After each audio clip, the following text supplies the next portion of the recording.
Hello there, folks. Welcome back. You are watching BSG Online 4 Benefiting Mind. My name is Tiny Tim78. I'm going to be your host for the next run. And we have a fantastic game coming up. We have Yakuza Ishin, run by Velare. Please take it away. Thanks, Tim.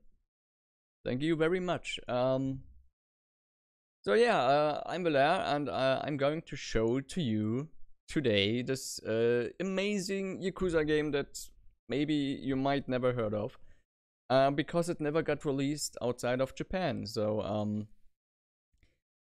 also, as far as I'm concerned, this is the first time ever Yakuza Ishin gets shown at an international speedrun event. Fantastic. So that's kind of world premiere, I guess. Nice. And little disclaimer, I sadly didn't have the chance to de-rust this run since it's a 5-hour long run. So for you, it's best way to get comfy, because the next 5 hours we'll spend together and have a great time.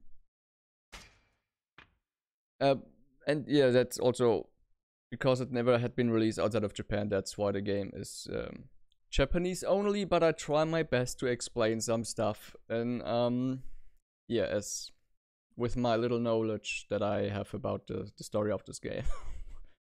And let's just try to make it look like I know what I'm talking about in this game.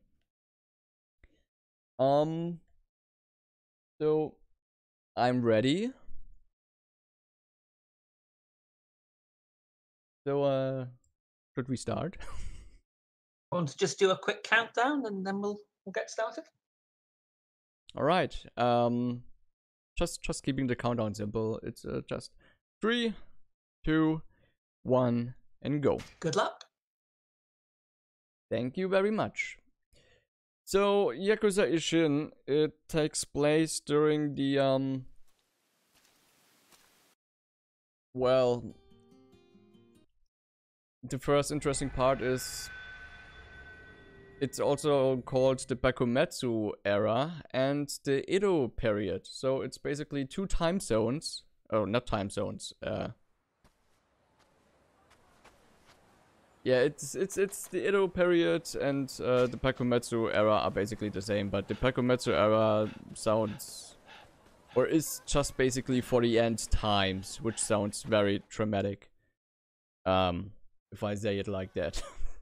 But basically it's like the end time of this period. And what it's basically all about is that the class system Japan had at this time, yeah, they got rid of it. And we're playing as Sakamoto Ryomas, which gets personified by Kiryu, which is also a topic that gets... Excuse me, thank you. How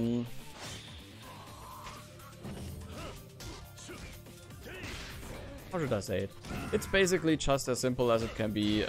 All of the characters, which, by the way, all for real existed, so it's basically, it's based on a true story, most of the part.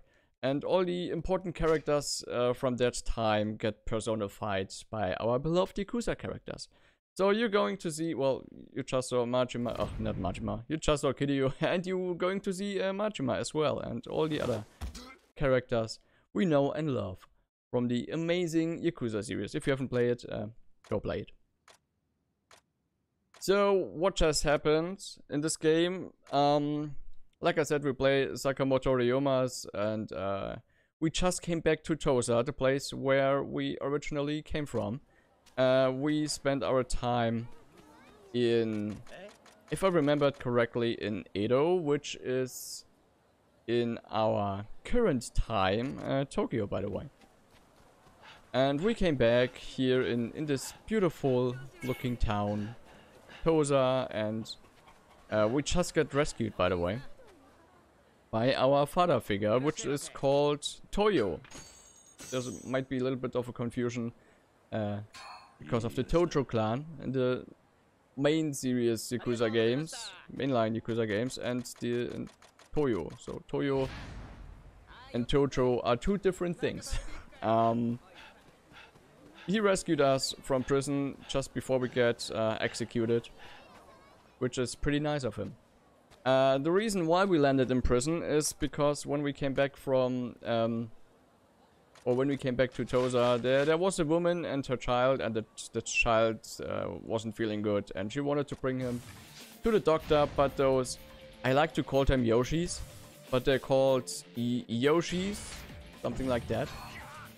But I like to call them Yoshis, which is way easier to pronounce, to say.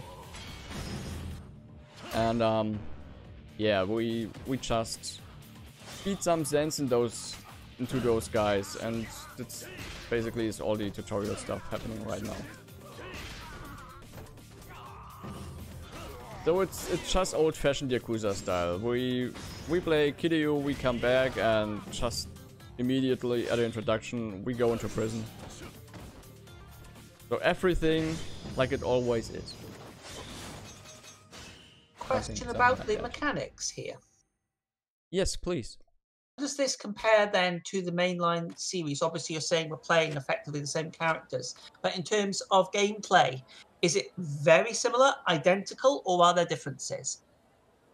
It's basically identical, but you might have just seen that we get those, I like to call them orbs, which basically are the level ups. We have the normal level ups, which are the gray orbs, and we have those colored orbs, which is red, blue, yellow, and green.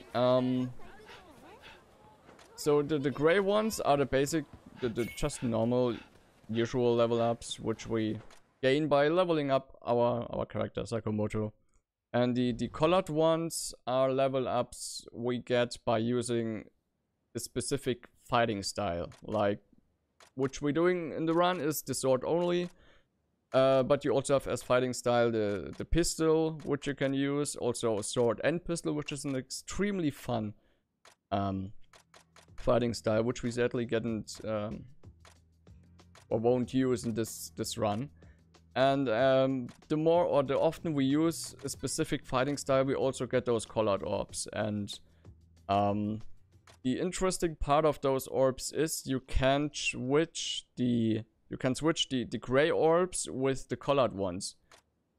So as an example, I put a gray orb in the sword skill tree. I can, anytime I earn a blue orb, I can swap the gray orb and use the gray orb for a different skill to unlock. But those colored orbs can only be used in their specific skill tree, like the blue one only for the sword skill tree, of course. And the rest of it is basically just usual Yakuza 0 Kiwami gameplay stuff. Excellent, thank you very much. Before we go any further, I do have another question quickly. Would you like to explain, we have a bid war, well not a bid war, but we have a donation incentive for this run, which is to sing along with Majima. We've currently got 40 euros out of the 75 euros needed. So can we please see if we can get that 35 euros so we get to sing along with Majima? But can you explain for me exactly what that is, please? Well, it's basically karaoke in this game, but since they don't invented the karaoke machines yet at this time period, it's more like we stand together on a stage and sing for some people. Why can't I continue this? Now he did it. But yeah, we basically spend some fun time with Majima, and I'm not sure how it's called. Is it? Let's just say it's a singing house or something like that. They, by the way, have a disco ball in this. Well, you've heard it, folks. We must see that. That's going to be absolutely fantastic. So please make sure you get your donations in if you possibly can. We only need €35 for that. Remember, all your donations go towards benefiting Mind. We're currently raised €312 for an amazing cause. So please get those in. Thank you. Absolutely. And in good old Yakuza fashion, it's not just standing by singing. It's also, of course, transforms into a music video. So we beat some folks up, and when I explained with all the stuff with the orbs, we talked with our father figure Toyo, and he tells us that they are working on a plan. And with they, it's Toyo, who's by the way also a high political figure at the time in Tosa, the town in which we are. And the guy we're talking right now to is actually our brother. Our real brother, and he's called Takeshi. But don't get confused, it's not the Takeshi's Castle Takeshi, it's a different one. And they have the plan to storm the castle, which I forgot how it's named. To raid the castle with their clan, which also has a specific name, Tosa something, but I also forgot about this name because it's a little weird one. And they want to raid the castle to fight so that they get rid of the class system. I would like to try to explain the class system in Japan at this time, but it's a bit more complicated. But basically the political stuff is like you have the shogun, and you have the shogunate, of course, and you have the how should I put them? Let's say the court. So the shogun and shogunate are together, and then there's also the court, and it's. I would like to explain how all of this works exactly, but I'm not smart enough to know what's going on exactly at this time. But it's basically the samurai, they all have.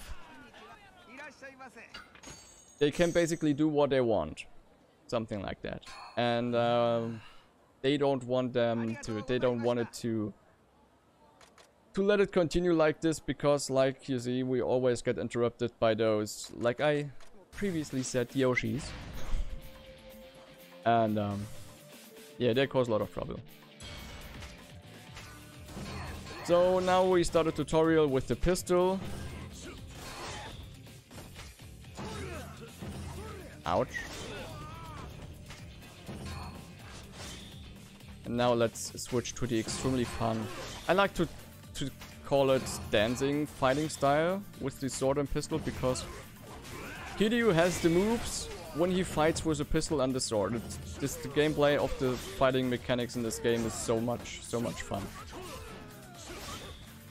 It's a shame that this game never had been released in the West so far. But maybe we get lucky enough and Sega will do it. Since we already know, because of an interview they did last year. They want to do it, they just don't have the time, and maybe with a little bit of luck we'll get to see Yakuza Ishin sometime in the future. That would be fantastic. I really do hope that happens. I mean, this is very, very cool. Yeah, I know a few people who don't like the normal Yakuza games, but are highly interested in this one. And well, we just, well, not just, but we've got Ghost of Tsushima, which was a huge success. So why not also giving more of this time period to the people and enjoy some Japanese history. So this guy we're fighting now, you may recognize its face. It's the character personified by Akira Nishikiyama, our sworn brother from Yakuza 0. And in this game he's Izo Okada, And when we talked with our brother, and they also told us about the plan they had to raid the castle, we also get immediately like promoted to the head member of this clan, which Okada actually worked hard for years to get this this position as a head member. So we just came back to Toza and immediately got a promotion. Never been in this clan before. Of course, he's a little bit annoyed about us. So we have to give him a beating.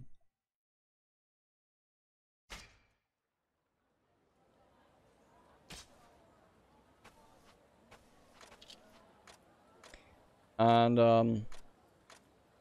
I also haven't leveled up yet, which is something we'll do pretty soon-ish, since we're going to the castle right now. And let me just start to explain what happens in the castle. So we visit the castle, our brother, we, and our father figure, so it's like a family trip, right? But this family trip goes horribly wrong, since our father figure, Toyo, will get killed when we try to talk about our plan and raiding the castle the next day. So basically it's a scout mission we somewhat do. Yeah, somewhat like a scout mission we're doing right now in the castle. We get in there, we talk about our plan, and suddenly a ninja, or more like a masked person, enters the room and kills our father figure. And then our brother goes after this masked person, and since we stay to the dead body of our father figure, of course the people think that we killed him, and we need to escape. That's basically all the stuff that that's going to happen in the next 1-2 minutes. And right now we're just waiting for our brother, because he's so slowly walking like it's a beautiful Sunday morning. But it's a Saturday, so move a little bit faster, please. That's also, by the way, something that we'll see a few times in this game. Slowly walking NPCs showing us around and stuff like that, and we can wait during this time. That sounds like something that's fairly common in the series, I would have to say. Yeah, it is, but not as long as in this game. Well, while we're waiting for that, I do have a donation that's come in, and sure, go for it. Okay, thank you. We have received a donation. Let me just make sure I get the right amount here. We've received $30 from Scroogly, who says, didn't even know this game, and that's 30 euros, by the way, didn't even know this game existed. Wished I could play, but at least I can see you sing. And that is going towards the singing incentive. P.S. doing an excellent job, Tim. Well, thank you very much. And here we go. We have now met that incentive. So that is going to be the singing incentive. I cannot wait to see that. That is going to be singing along with Majima. Would you let us know when roughly in the run that's going to be, please, Velare? It's happened right after this run, actually. Oh, it's after the run. Because right. Yeah, it's after the run, but it's quickly set up. The problem is Majima sometimes doesn't want to show up to sing. So it's in a run. It's basically somewhat RNG based, I would say, but. So he's camera shy then. We've got to make sure we get him on the right day. Yeah, something like that. Brilliant. Well, thank you again. Sometimes he doesn't feel like singing. I don't know. Well, thank you again for that amazing donation. It's $30 towards Mind, and we also get the singing at the end of the run. So stick around for that. Thank you very much indeed. Just as a disclaimer, I'm not singing, by the way. I did that once at the marathon, and I think they don't want to see me again since that. So there's coming up a quick time event, and I'm going to Well, that's not what was supposed to happen. I basically just smash buttons to hope that I missed the quick time event, because if we miss the quick time event, we save about 1 to 2 seconds. So I basically missed this by not missing it, if you know what I mean with that.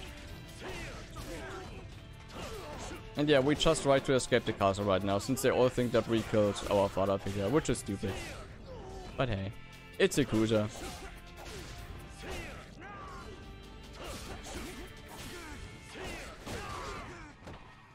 So we're just slashing our way through this place, and again, it really is a shame that this game hasn't been released outside of Japan. It truly is, since the gameplay is so much fun. I played this game for like 1 or 2 years without even knowing what's going on in the game, and just booting up the game and running around and beating up people, because it's much more fun than in any other Yakuza game. We don't have the Tiger drop, sadly, but we have swords. And we also get to use miniguns in this game. So Miniguns in this period. It's absolutely wild. Fantastic. Do we have a second for a quick word? Yes. Okay, fantastic. Just a reminder then, we are the Benelux Speedrunner Gathering, and we organise bi-monthly gatherings in the Benelux for speedrunners. Due to the situation surrounding COVID-19, we're currently doing our events online for the time being. And this event features streamers from both the Benelux and the rest of the world, bringing you entertainment during the lockdown. We are raising money for Mind, which is a nationwide organisation committed to prevent mental health issues and to support everyone who is dealing with mental issues themselves or within their family. All of donations will go towards Mind. So thank you very much again. So you might have seen that some of those characters have this violet health bar. It's basically armor. So you have to yeah, just break their armor, which is just another health bar you have to get rid of. But yeah, that's also a mechanic which, if I remembered correctly, I haven't seen in any other Yakuza game so far. That you really have to beat them to destroy the armor. And right now we're actually going to firstly level up for the first time in this game.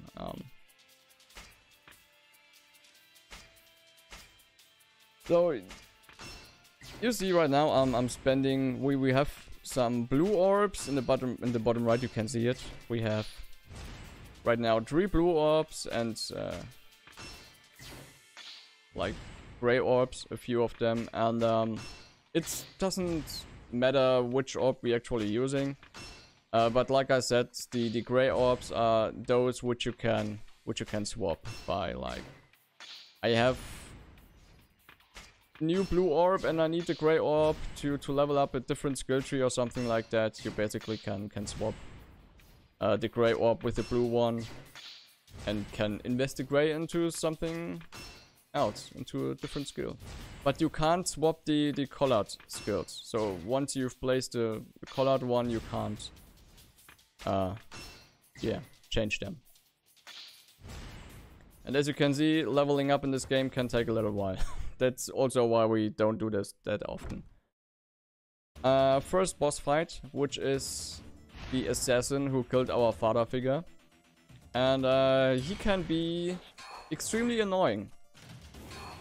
And if you play this game on hard, I basically would say this game doesn't shy away to you actually can compare this boss fight with the Dark Souls boss fight if you play it on hard. And also we can't win this fight, by the way. So when he's only at like 50% health, he's running away.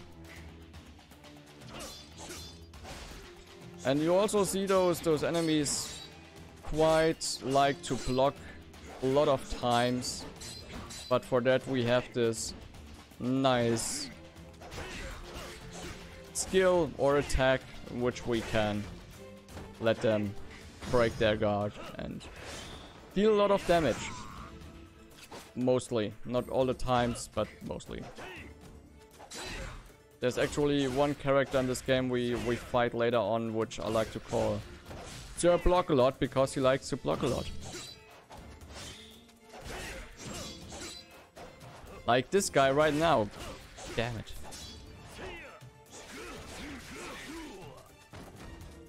So, by the way, you see that he holds his sword quite differently than every other character we've fought so far. That's because he's using a very specific sword art to fight with, which is called Tenshinmeru or something like that it's called. Which is a sword art that nobody really uses except for a few people. And that's also the thing that, since we're going to hunt down the assassin, we want to know who killed our father figure, and we go on a hunt for this guy. We're searching the assassin for this, and the reason or why we actually can search for him is because of the style he fought against us.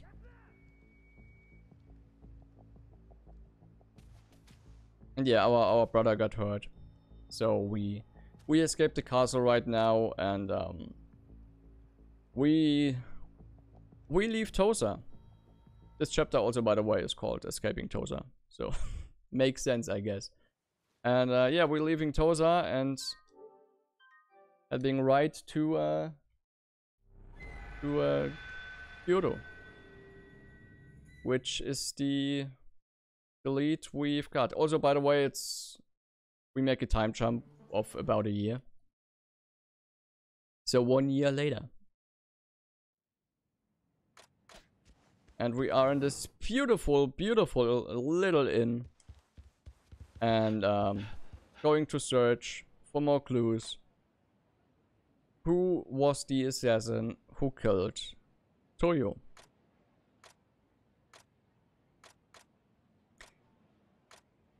Also, some of you might have played Yakuza 0, which has a great atmosphere, right? Or can you approve? I would certainly agree, yes. Yakuza 0 is a fantastic game. So, you haven't seen anything, if you ask me, about atmosphere if you haven't played Yakuza Ishin, because the atmosphere in this game is amazing, and this game at night looks brutally beautiful. With all those lanterns lighting up, and the candles standing around, and torches and stuff like that. It's absolutely looking beautiful. We're right now in this dojo, and we figured out that this dojo doesn't know anything, or it's like wrong address. Let's keep it like that. They don't know anything about this sword art which we're looking for, and Kiryu, or more like Sakamoto Ryumas, just said, well, you're noobs in sword fighting, and they took it personally, and now they want to beat us up.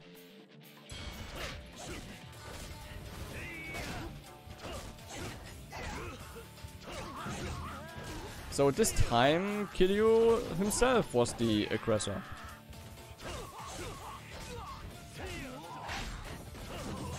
I do have to say that I'm really enjoying the animations here, and the sort of just the general sort of fluidity of the gameplay, and the sort of style.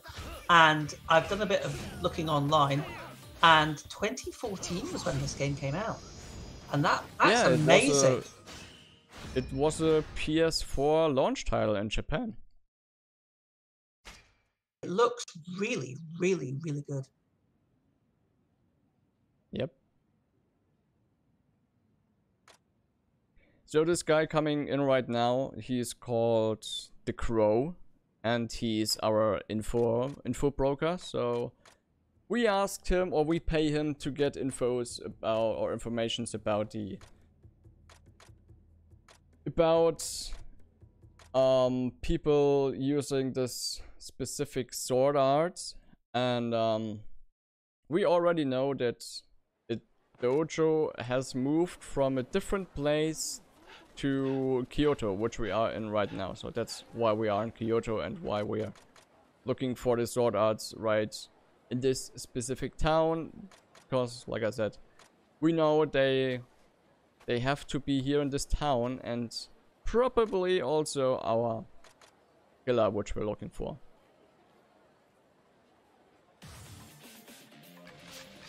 We do have another donation if you're ready for it. Yes. Okay, we've received €4 from Maggie, who says, "So glad to see this game. Such an underrated gem and one of my favourites from the Yakuza series. This has my favourite fight system from the series." Well, thank you so much indeed for that generous donation. And would you agree with that, Velare, that this is the best fight system in the series? Yes, and more yeses. Fantastic. Like I said, I sometimes just booted the game up and running around for an hour and beating up people. It's so much fun doing this in this game. Also, you have to remember, even though we fight with a deadly sharp katana sword, Kiryu hasn't killed anybody yet. Don't ask me how it works, but seems like we're all missing the organs which are important to live, so those people can continue living and rethinking their lives and stuff like that. I don't know. Basically nobody dies which Kiryu fights against. So we get introduced pretty soon to some interesting people, or more like to a faction, which we spend a lot of time with. And this game has the most annoying start, if you ask me, of any Yakuza game if you speedrun it. I also have to say that I only speedrun the other Yakuza game I speedrun is Yakuza Kiwami New Game Plus, and this has basically not even one annoying part, but Ishin has a few, like slowly walking NPCs. Excuse me, would you please just get beaten up? Thank you. Because we have to play hide and seek, and we don't have any stamina yet, so we can't run that long. It's like basically 5, 6, 7 seconds we can sprint, and that's it. And we have to play hide and seek and run away. And with that less stamina, it can be painful. So let's just hope everything goes well. Those guys in the blue shirts are called the Shinsengumi. And they basically work for the Shogun. And they are not that, let's say, people don't like them that much, since they like to kill people sometimes, which cause some trouble and stuff like that. And somebody also just a bird whistles them that we beat up some people, and they don't like it. So we have to run away right now. Like I said, let's hope everything goes well, or we have to run away for a long time. Just the hide and seek that makes this part, or the start of the game, more annoying, or is there lots of tutorials and other things as well, or is it mainly because of the hide and seek? It's mainly because of the hide and seek, but we nailed it. Fantastic. Just have to wait till all of them are gone, because as soon as they see me again, they start to chase me again, and I can lose a lot of time during that. So right now I'm just using the mini-map, since I don't see all of them anymore. Need to wait for the right timing.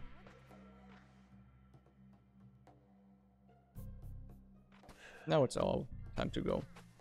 It's time to leave. And now we're going to meet Akiyama. I also like, just a personal thing, you know, all of those characters actually really existed. And I like to think for myself like that. All those characters, like Kiryu and Majima from the Yakuza main games, and all of the characters in this game, which have different names. I like to think about that Kiryu in previous life was Sakamoto Ryoma's, and Majima was this person in this game, and Akiyama and stuff like that. You know, because of the thing of rebirth and stuff like that. Religion. Imagine how cool it would be if Kiryu really had an ancestor who's Sakamoto Ryoma's. And Majima's family, everyone is missing an eye. Every generation. So we meet Akiyama and he tells us some informations which we actually are very good informations. And which going to lead to... Oh, that basically reminds me, I don't think I have explained this to anybody of BSG right here, because we're going to see two naked men fight against each other in a bathhouse. Don't worry, it's toss. It's safe for Twitch. Good. but still, there's two naked men fighting against each other, and they don't hold back. Since Kiryu is actually very aggressively grabbing the butt of his enemy. But do you see how beautiful this town looks at night with all those lanterns and stuff like that? It's amazing. Fantastic, isn't it? As I say, the graphical fidelity here and the sort of the smoothness of the animations and the movement is... I would say this looks better than Yakuza 0, personally. It does. So the info we got of Akiyama is basically that we should take a visit, or should to visit this bathhouse at night and ask for someone, which the character he's based on is the florist of the other Yakuza games. And we want some more infos, and we get some infos about the Shinsengumi. Because the Shinsengumi are those who use this very ancient, or this very specific sword art. Which also the masked killer used by when he killed our father figure and fought against us. So that's the stuff that we learn in this place right now, in this bathhouse. And then, to all those people who played Yakuza 2 or Yakuza Kiwami 2, we're going to see Ryuichi Goda. But I don't know what his name is in this game. So let's just keep calling him Ryuichi. And he's... well, it's not his best day today. And yeah, two naked men fighting in a bathhouse. And I like how they just handled the censorship in this game. It's just steam clouds following them at the right body parts. Very convenient. That's actually quite clever, though. I like the way they've done that. It's Japan. I know, it's quite amusing. It's also one of two times in which we have to fight with our bare fists. The rest of the time we can use or will use our swords, but there's two times in which we aren't allowed to use our sword. Not an expert, but is this the only time you end up fighting naked in the Yakuza series?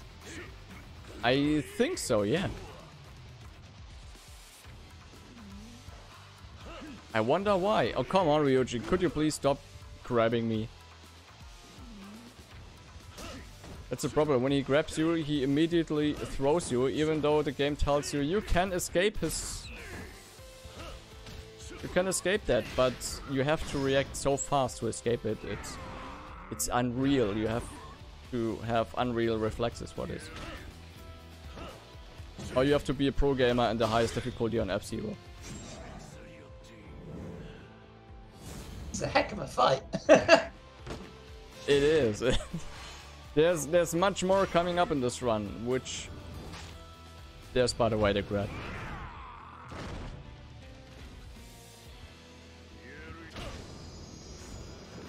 And that's the fight. So what happens when you fought each other in a bathhouse naked? Of course, you go together to the geisha district, which is like the red light district, and have a drink together. As you do.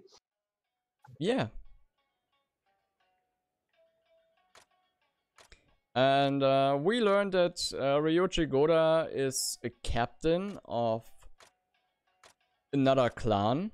And he also tells us more stuff about the Shinsengumi, how dangerous they actually are. And he tells us if we want to know and learn to know more about the Shinsengumi, there's only two ways. We could infiltrate the Shinsengumi and play like we're a ninja and searching everything, or we can join the Shinsengumi and try to get some infos with that. And that's the moment when Sakamoto Ryuma decides, I want to join the Shinsengumi. A Japanese word. Sounds like the standard approach. If you can't beat them, join them. Yes. And then we're leaving the geisha district and planning to head back to the inn to rest, but not so fast. Because there's a dead body lying around. And we know this person. We saw him briefly in Tosa, and we saw him very briefly just before we ran away from the Shinsengumi, before we played this hide and seek and runaway thing. And there's some, I don't know who it could be. Nah, just kidding. It's Okada again, Nishiki.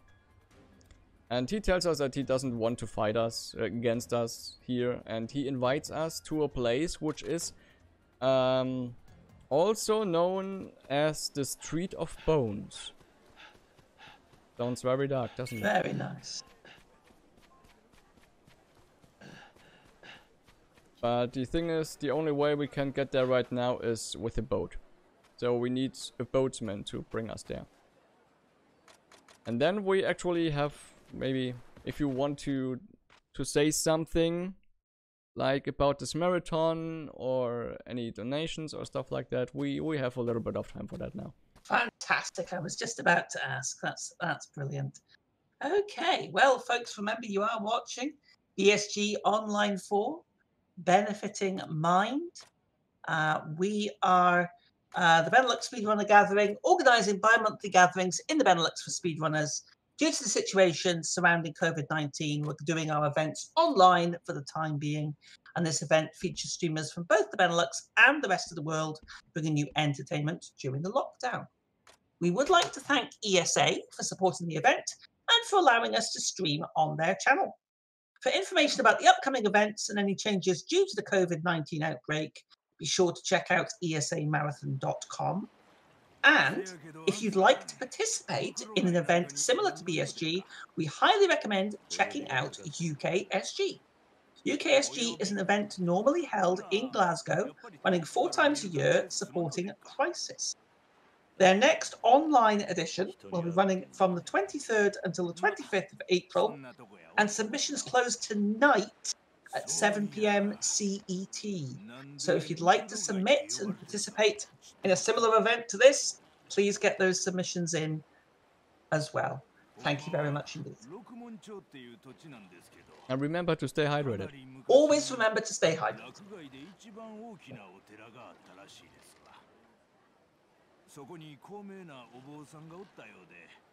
So yeah, he basically explains us right now where we're going. It's like the, you could say, the slums of Kyoto.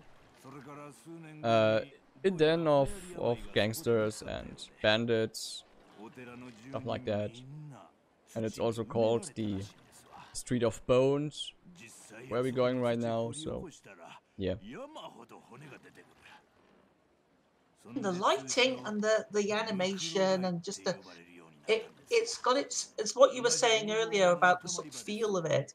It's very the atmosphere. It's very, very good indeed. Yep. It actually wants me to, yeah, to if possible to travel back in time and see this era with your own eyes. There's basically let's call it an amusement park in Japan, which is called the Edo Wonderland, which is, well, it's a town they've built originally to the towns during the Edo period. And you visit this park by, at the entrance, you, depending on how much you pay, you get your costume and go in there, and it's a huge, yeah, let's say it's a huge LARP event basically. So you personify, I don't know, maybe a farmer or a samurai, depending on how much you pay. And every worker in this park also personified like a seller, like in a shop, or other farmers, normal civilians and stuff like that, and they react to you depending on what clothes you wear. So like what character you are, if you are, like I said, a farmer or a samurai or whatever. You can look it up on Google. She sounds really fascinating. That would be quite different.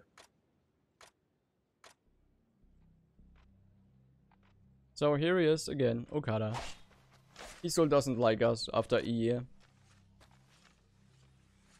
So we have to fight him. Funny thing, keep on looking to the bottom right. There's a guy who's facing his back against us. Like, I don't want to fight you, but, well, he will. He have to. Maybe they just missed on placing them in the right direction.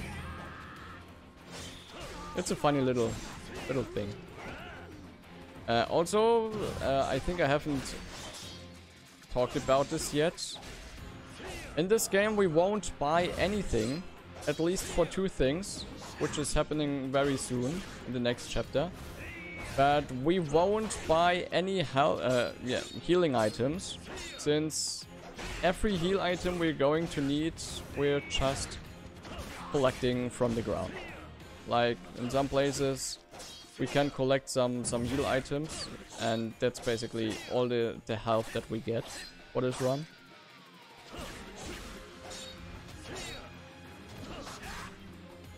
Would you please stop blocking so much?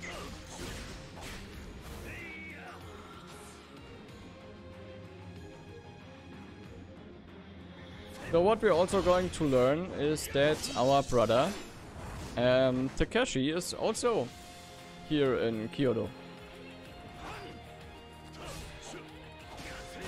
But don't ask me why. I forgot it. But we're going to meet him right after this fight. And we're telling him that we plan to join the Shinsengumi to find the killer. And he doesn't like the idea. And yeah, I think he also tells us that he's going back to Tosa. I'm not 100% sure. Like I said, some stuff of the story I don't remember 100%, but we're going to meet our brother. He looks differently now, since he hasn't visited the barber for the last year, maybe, or year. So he has long hair now. And I wouldn't, the first times I played this game and I didn't know that he's the same character, I didn't realize it. Because he looks very different with this long hair.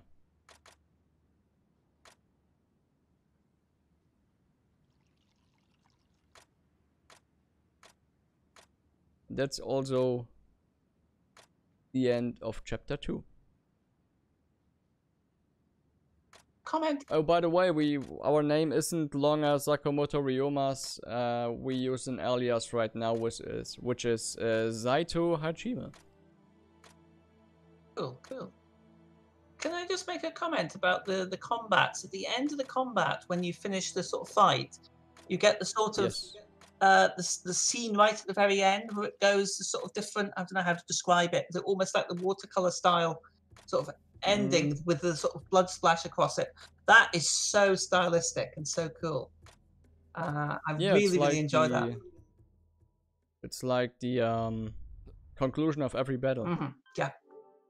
It just really stands out. Really, again, gives it a lots of flavor.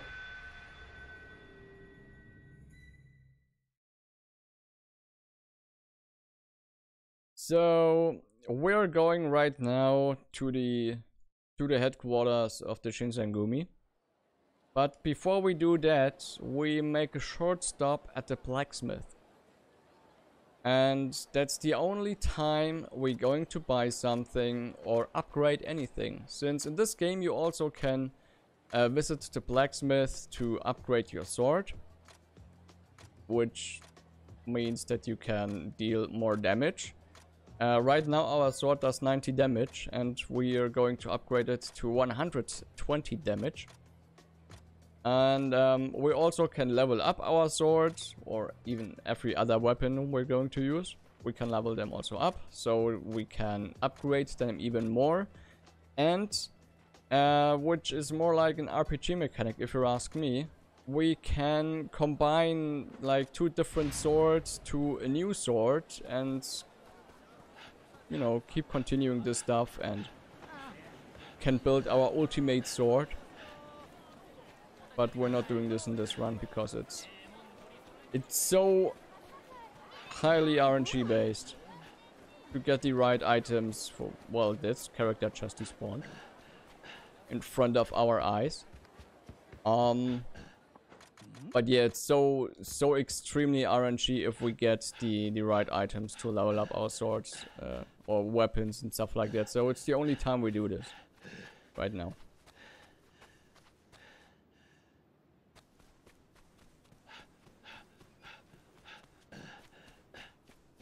Also, this place is also quite big. We run here, run around, and we can discover a lot of stuff. There's also, to get to the mini games in this game, like illegal chicken races, which you can bet on chickens to run against each other. Like, yeah. I think I just explained what races are. That you run against each other.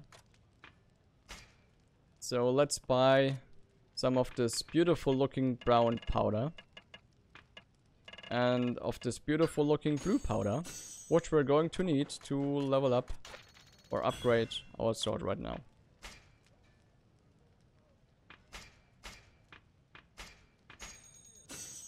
With the minigame, of course. I just missed it. We always want to hit the golden point in this one, because the golden point gives us +5 damage to our sword. If we hit the silver one, it just does, I think it gives 3 damage to our sword, and the bronze give us just 1 damage to our sword.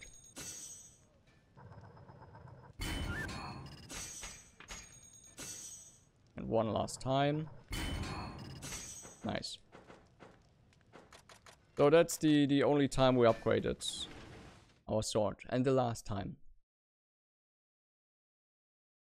So to get back to the mini games, there's also an amazing mini game in which you just, it might sound boring, but you serve ramen noodles. But it has such an amazing soundtrack. If you know about the Yakuza karaoke songs, you hear an feudal version of Machine Gun Kiss, which sounds extremely nice while serving ramen noodles. Only in Yakuza. And yeah, of course. Yeah, and of course you have the karaoke minigame. You also have an amazing rock, paper, scissors game in this one, which you play against a geisha, and it's basically strip, rock, paper, scissors. And if you win, it ends in an extremely weird and strange Japanese crazy stuff Space Invader type of game, which completely escalates, and it's well, it really is something to witness. Let's keep it like that. We just arrived at the Shinsengumi HQ, and to join them we have to pass a test, which is fighting. In this case, against Taiga Saechima, which you all might remember from previous or from the main Yakuza games as the sworn brother of Majima.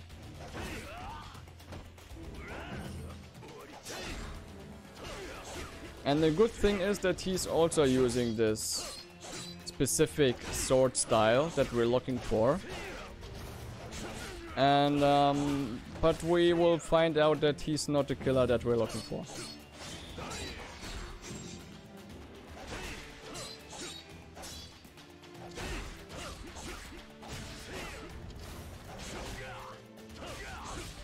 And also one info we got previously, I think it was also in the bathhouse, which I forgot to tell, is that this sword tactic, the sword art they're using, or that we're looking for, gets used by every captain of the Shinsengumi.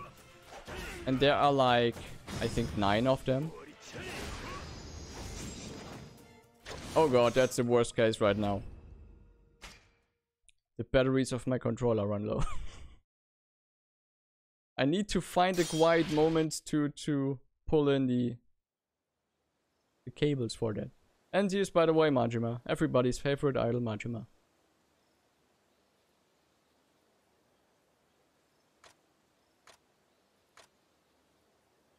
So we passed the test and we're now a member of the Shinsengumi. And we got invited to the Geisha district, to the red light district, to talk with the I think it's the first. I don't know. I think, well, he's not the chief, he's not the president of the Shinsengumi, but he has a very high position, just below the president. Because yeah, he invites us to the Geisha district. He wants to see us there and wants to have a private chat with us. And what's going to happen there is that we have to pass one final test.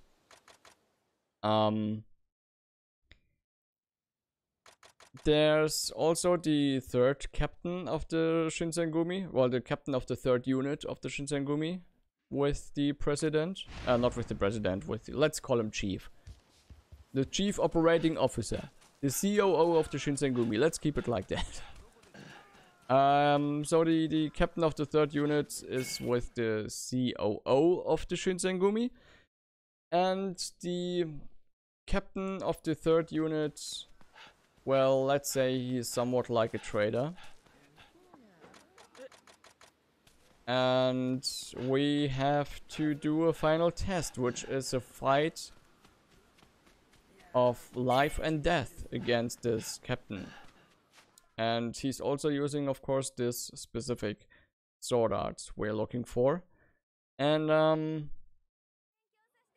we have to fight against him. We have to basically kill him, which we don't. Yeah, we just don't kill him. And then the chief operating officer of the Shinsengumi, he gives us the position of the yeah, he gives us basically the third unit of the Shinsengumi, so we get promoted very fast. So normally we're just right now a normal soldier, a recruit of the Shinsengumi, and suddenly we're in charge of the third unit. if life would be so easy. Like, you have your first day in job and suddenly get promoted. I see what you mean about the lighting here. It's absolutely amazing again. It definitely is. And it does so much for the atmosphere in this game.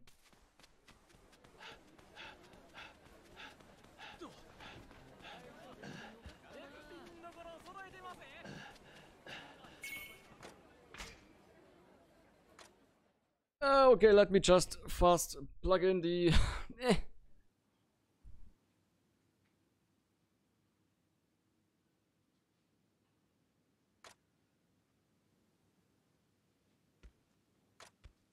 power for the controller.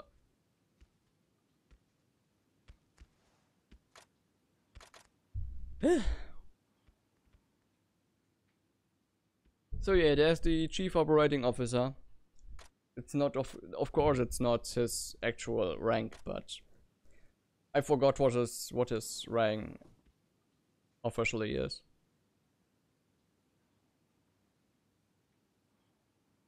And that's the current commander of the 3rd unit.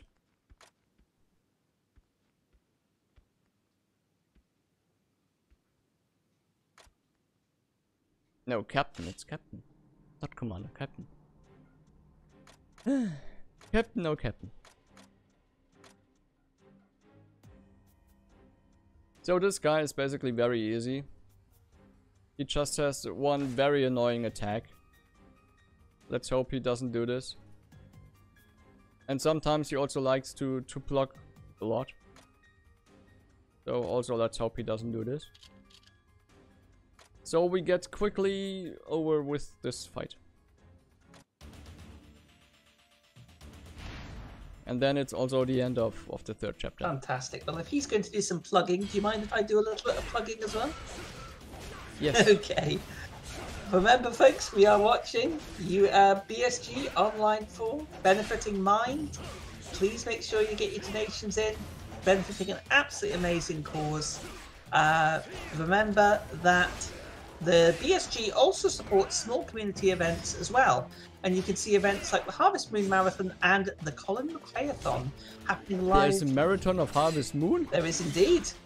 There's also the... Yeah, I didn't know. That sounds amazing. Like extremely Kofi and stuff. And there is the Colin McRae-a-thon happening as well, which is on the BSG's Twitch channel, which is twitch.tv/BSG_marathon. Harvest Moon Marathon, damn. There's not even a Yakuza Marathon yet, and Harvest Moon has its own marathon. Well, I'm sure a Yakuza Marathon should be in the works at some stage. It would be absolutely fantastic to see this game in there as well. I mean, I've been enjoying every second of this. I mean, for me, when I first started playing, I've only ever played Yakuza 0. And for me, I really enjoyed the storyline, obviously, and I enjoyed how it worked. But I'm enjoying this, even though I don't understand what's going on too much in terms of the storyline. Just the game, just watching it and playing it, well, watching you play it, is as you say, the atmosphere is just amazing. I'm getting a lot out of it just watching it. Yeah. It's also the reason why you basically can play this game without understanding anything, and you have a great time. But there's also a very well written English guide of this game in the internet. So even if you don't know what's happening, you can read all about it. Or there's also a YouTube channel which recorded all the cutscenes of the game and provided us with English subtitles. Oh, that's fantastic. That's really, really good. So you would get to experience the story as, well, fairly close to what it actually is. Of course, there also are some weird sub-stories. It wouldn't be Yakuza without it. That's absolutely true. So they just held an urgent meeting of the Shinsengumi and introduced us to the other captains of the Shinsengumi, and We got introduced for all the other captains, and some of them don't like us because, yeah, it's our first day and we already got promoted with such a high rank, and some of them don't like it. So you see there's something like a red line going through the story that we get promoted very fast and people don't like us. I wonder why.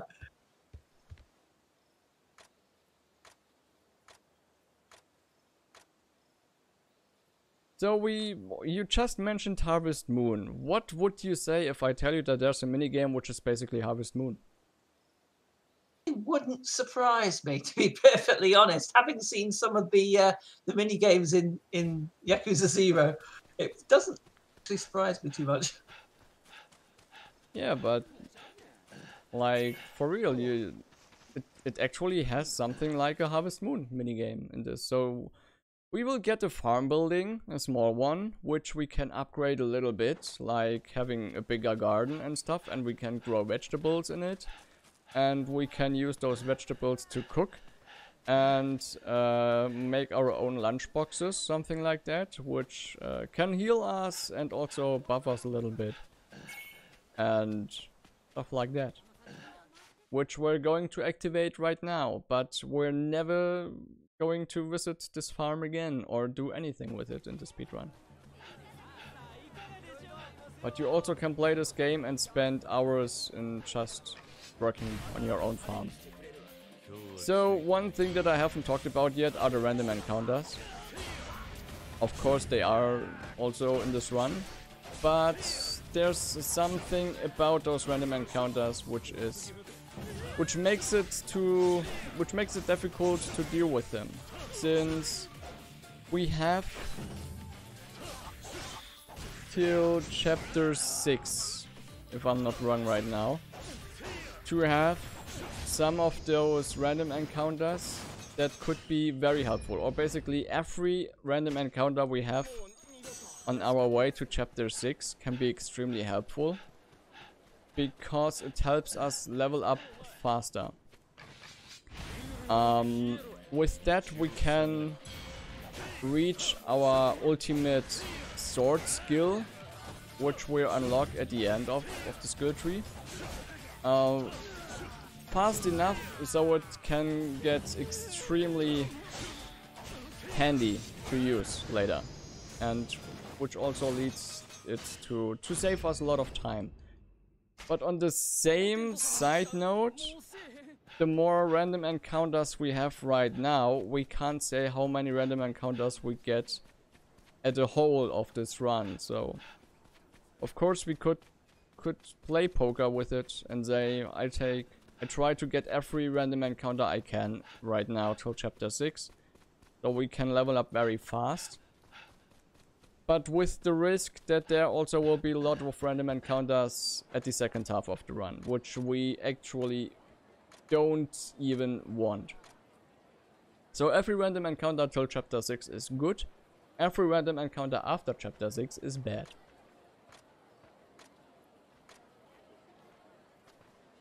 So there's also, by the way, the Shinto priest again, which we rescued earlier.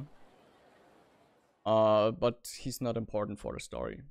So there was also Haruka. You might remember her from Yakuza Kiwami and later Yakuza games. Her parents died, if I remembered correctly, and she can't handle the work on the farm alone, so we're going to help her. Something like that. But like I said, we won't. It's actually the first and last time we see her. But that's our little farm. Also, we can have a little puppy as a dog for our farm, and we can pet him. Got to pet the pupper. Well, I think we can pet him. I never did it. Let's just say we can pet him, so people buy the game just for that reason. You mentioned about the farm, that is the opening up of the farm, as in the bit we're doing just now. I'm assuming that's part of the main storyline, and then whether or not you come back to the farm later is obviously optional. Yes. Cool. It's like the same with the cabaret minigame in Yakuza. which also you came across story-wise, but it's completely optional to do. Also, the Shinto priest gives us our only armor that we're wearing during this game, since you also, of course, have somewhat like an armor system.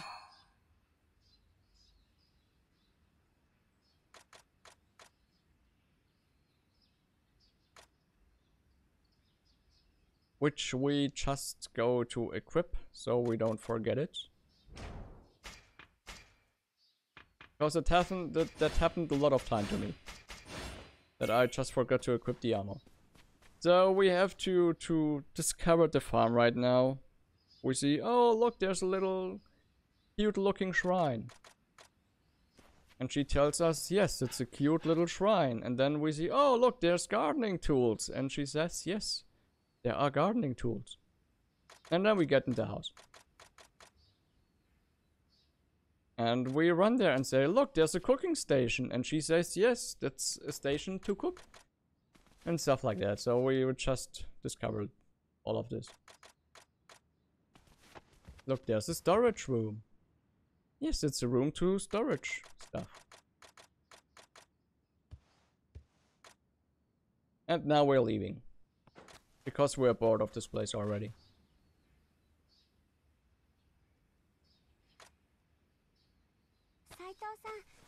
And there's also this weird first-person perspective right now.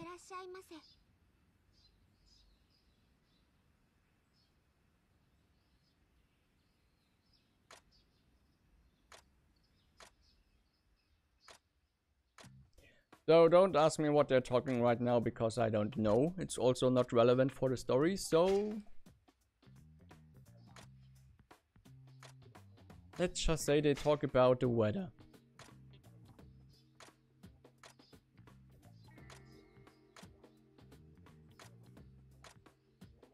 While they're talking about the weather, do we have time to talk a little bit about the charity? Absolutely. Okay. Go for it. Thank you. Okay, remember folks that we're watching BSG Online for Benefiting Mind. And in every region of the world, mental disorders surpass 10% of the population. And governments seem to lack momentum in reducing the burden of mental health problems, as only 55% have mental health awareness and only 8% have suicide prevention plans. And organizations like Mind help raise awareness to the issue, helping us get one step closer to a world where everyone gets the help they need. So all of your donations are going towards Mind. They do some absolutely fantastic work. So please keep those donations coming in. Thank you.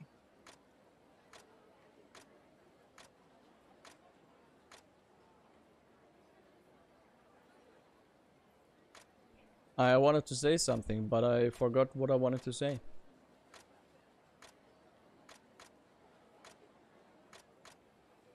So let's just continue with the run then. We are able right now to use the taxis. Which will help us save a lot of time.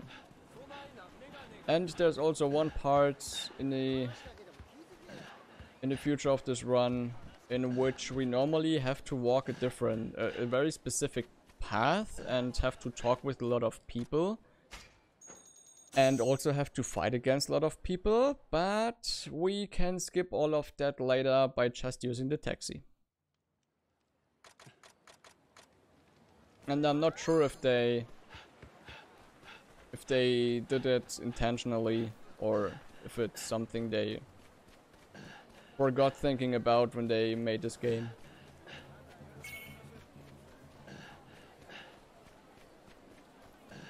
So you remember we joined the Shinsengumi and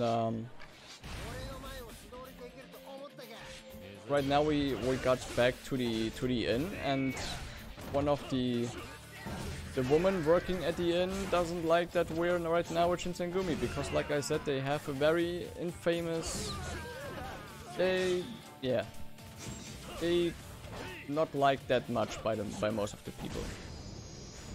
So she thinks right now we're basically a killer. So, and we go to her and talk to her and say, no, we are not a killer, which is, by the way, a huge lie. and everything's good again.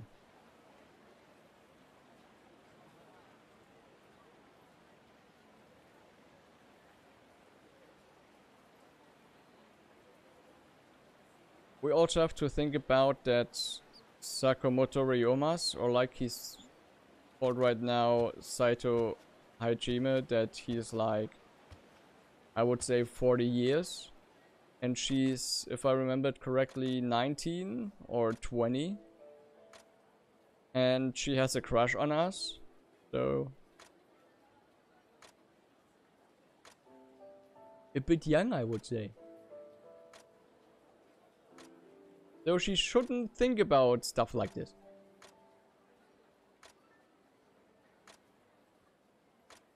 But she does.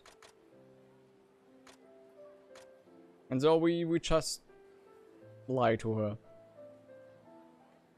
And say, we will be a nice Shinsengumi and won't hurt anybody.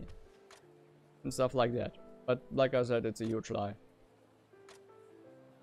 Even though we beat up a lot of people, we will also kill a lot of people.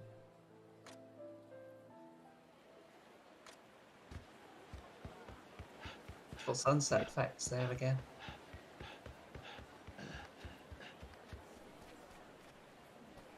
Absolutely beautiful. That was the wall.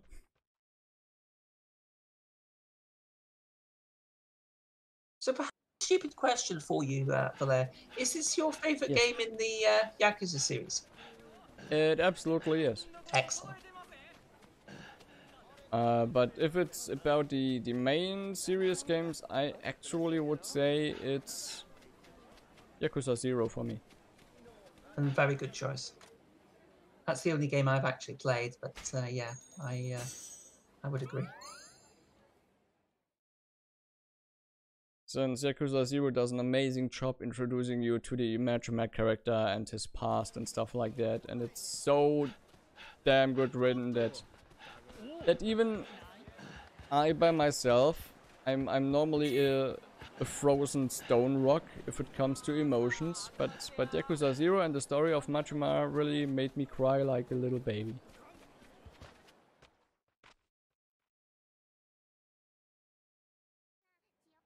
Don't wonder if you're asking why I'm sometimes looking to my right, it's because there are my notes. Since I haven't had the time to derust this run properly, since it's a 5-hour run and you have to find those 5 hours you can do this run without getting disturbed or anything. I wanted to derust it last weekend, but then I got a headache and my neck was hurting, and then I wanted to derust it on Wednesday, but stupid me burned my thumb while the stupid oven doesn't want to let me get my chicken nugget. Ouch. So the oven burned me. So I couldn't run on Wednesday, and then I didn't have the time to run it. That's why I'm very often reading my notes about this game and run, so I won't miss anything. I mean, with a run this length, you've got to have some sort of notes. I mean, my biggest speed run is just over an hour, so I could never imagine doing a 5-hour run. Yeah, that's the same thing that I thought till I played Yakuza Ishin.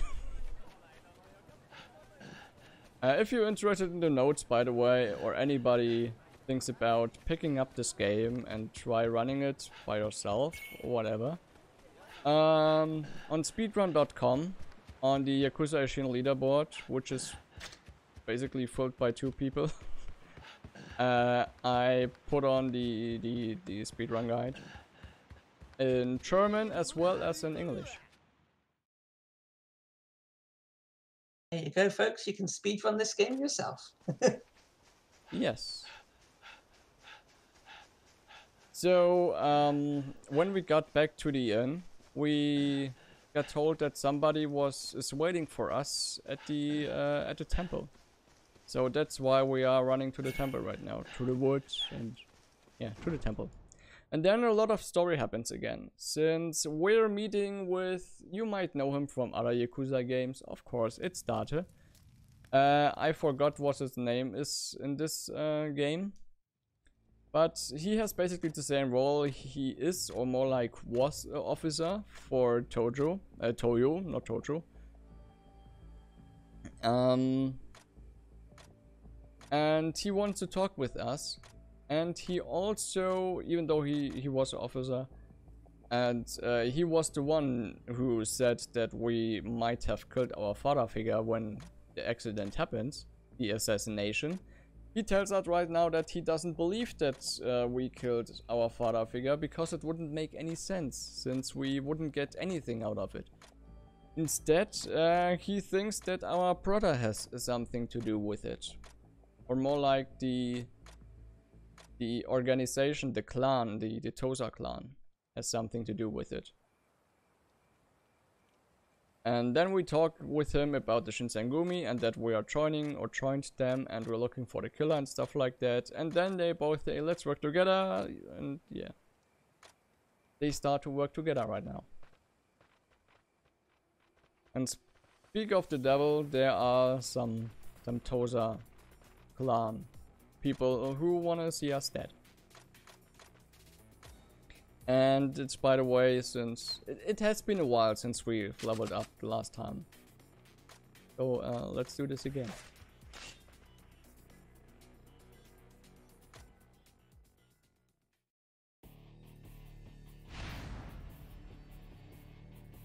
Fighting at a sacred place like a temple. They don't have any respect, those Tosa guys.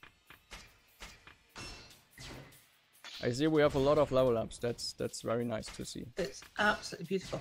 You did mention earlier on about the fighting styles, and you mentioned that the dual wield with the pistol and the sword isn't used in the run primarily. Could you explain why you wouldn't use it, if you don't mind? It's basically that the sword fighting style, the fighting style with the sword only is the strongest. From early or from the beginning till end, it's the strongest, and also the sword fighting style has the amazing ability later. That's when we unlock the last skill that we can eliminate 3 enemies at once, and that's basically one of the reasons why we stick with only with the sword and not using the pistol and sword. We're going to change later. For some enemies, but that's very late during the run, in which we're going to switch to the pistol, since it will help us save some time and makes some stuff a lot easier for us, but that's basically it. The rest of the time we're only fighting with the sword, and those 2 times with which I mentioned, the one in the bathhouse and one coming later, in which we have to fight with our fists.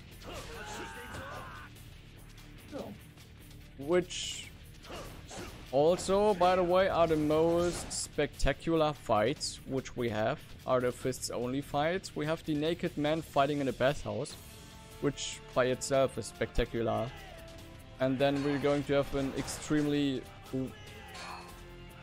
let's say, Matrix style fighting scene coming up. Lovely. Because it's totally over the top with the choreography. As long as you're not naked the second time. Yeah. But yeah, it will be, let's say, hopefully amazing, because this fight which I just talked about can go horribly wrong very quickly. But nonetheless, it will be spectacular.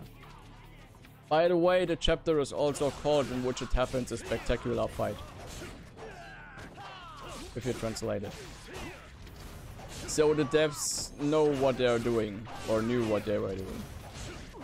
They say, damn, this fight looks spectacular, and the chief programmer, director said, that's a perfect name for this chapter. Write it down, right now. And so the spectacular fight chapter was born.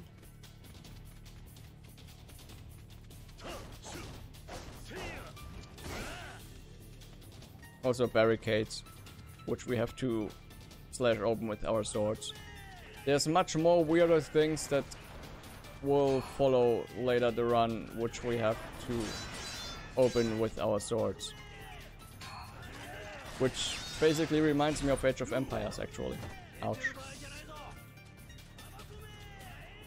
Since when you thought that Age of Empires is weird when people slashing or hitting the walls with their sword and the walls start to burn and stuff like that, wait what Yakuza does.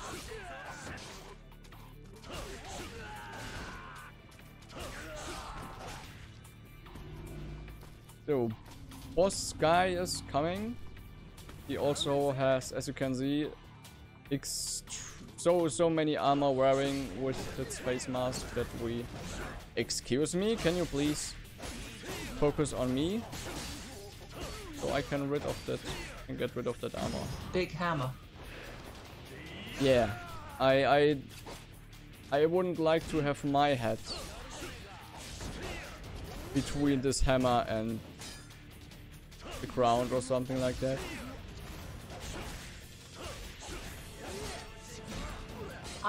How you stab him with that sort of downward thrust move there, which looks incredibly painful and terminal, and he just gets up. Yep. But then also, most of the time, they're not dying because of it. Yeah. And there's that wonderful sort of cut scene there. I love that. So right now we get told that our brother is back in Tosa. And another political figure is coming back. Or, yeah, is coming back from Edo to Tosa. And I don't know which character it actually is. So the story right now for me gets confusing.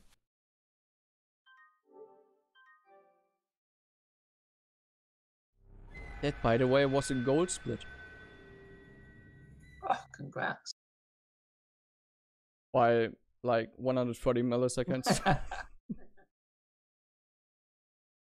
So chapter 5 is the Iron Law, and this chapter also I said it once with the when we waited for our brother before we got to the castle that we have to wait a lot.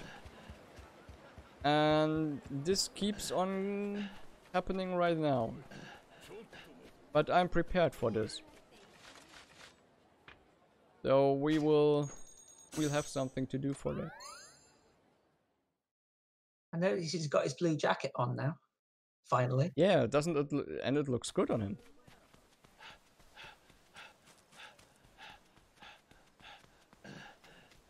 So back at the Shinsengumi HQ, which we're going to visit a lot during this run, since it's our workplace right now. So we talk with this guy, and he's going to show us around this beautiful HQ. And with that, I got here some amazing Japanese snacks with me, which we will just try one of them, which it looks like it's matcha chocolate. Matcha is like basically green tea. Have you ever tried to drink matcha tea or something like that? I don't know. I will admit to having tried a little bit of sake very, very many years ago. That's about the only Japanese food stuff that I have consumed. I also have somewhere laying around in this room a Kit Kat with Sakura Sake taste. Ooh. And it doesn't taste as good as it sounds like. It basically tastes and smells like soap.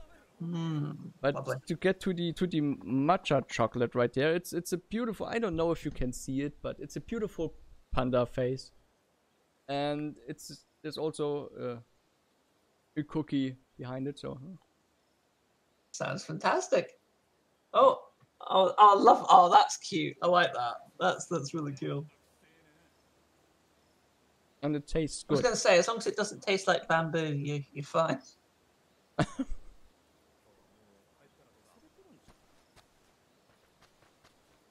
Yeah, it's very tasty. But I don't know how to explain the taste of matcha if you never have tried it, but depending on how you serve the matcha tea, it can be a bit sweet, but also with a damn it, what's the English word for it? bitter or Yes.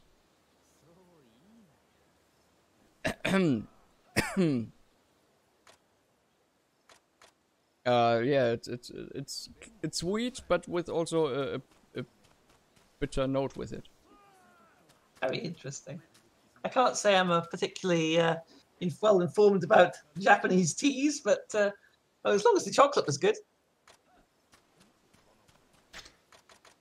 It definitely is. Let me introduce to you to the dungeon minigame. Sadly we can't skip this one because this will take a lot of time. So... Well, even Yakuza has its own ultimate team. It's not a cash grab like the FIFA Ultimate Team stuff, since all the cards that we get will unlock by playing this game and recruiting people. But this dungeon mini game, on paper it sounds amazing, since let me explain you something. This also, the game also came, how should I put it, with an app for the PlayStation Vita. So you bought like Yakuza Ishin in Japan and you have a PlayStation Vita. You were able to download a free app of Yakuza Ishin, which only was this dungeon minigame. And this dungeon minigame is here for farming resources, so you can go to the blacksmith and make yourself better swords and upgrade them and level them up and stuff like that. Or even craft some armor or pistols, etc. And let's say you travel a lot to work or school or whatever. So you could use this app, which, like I said, you basically had this. Could you please start to die? Thank you. So you could, when you were traveling, play this dungeon mini games, or play this dungeon game. Let's say it like that. And all the resources you gathered by playing this. The next time you booted up your PlayStation 4 and started Yakuza Ishin, you get all the resources which you farmed on your PlayStation Vita in the main game.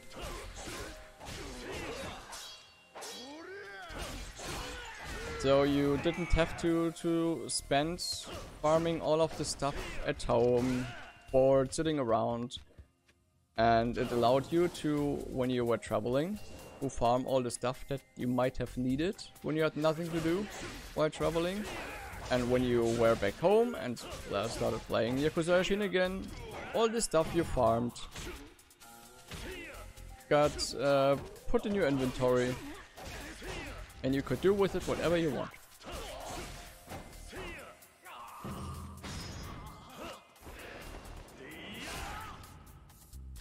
But the servers, if you thought like, oh nice, Yakuza Ishin, I'll import it from Japan or from the Japanese PlayStation Store.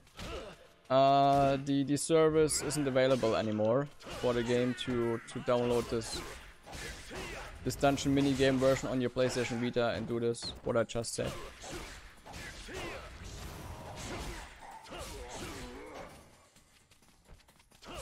That'd be a good for a couple of messages.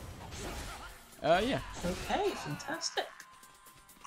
Again, we'd like to welcome you to BSG Online 4. We are the Benelux Speedrunner Gathering, organising bi-monthly gatherings in the Benelux for speedrunners. Due to the situation surrounding COVID-19, we're currently doing our events online for the time being. This event features streamers from both the Benelux and the rest of the world, bringing you entertainment during the lockdown. we are raising money for Mind, which is a nationwide organisation committed to prevent mental health issues and to support everyone who is dealing with mental issues themselves or within their family. All of the donations will go to Mind. Now, if you like our events and would like to participate in one of them yourself, an upcoming event of ours you may be interested in is our yearly marathon, BSG Annual. Normally it is held in Velare, the Netherlands. However, this year's edition will be either online or on site, depending on the COVID situation at the time. So because of this, exact dates are not confirmed yet, but it will run somewhere around the third week of August 2021. But no worries, you can still submit to the event and select whether your submissions apply for online, on-site, or both. And submissions for BSG Annual close on the 2nd of April. Thank you very much.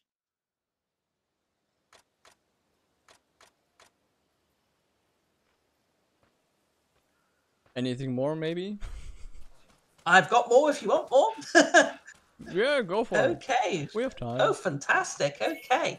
Well, we would like to thank ESA for supporting the event and for allowing us to stream on their channel. For information about their upcoming events and any changes due to the COVID-19 outbreak, be sure to check out esamarathon.com. And you can also consider using your free monthly Prime Gaming subscription right here on the ESA channel.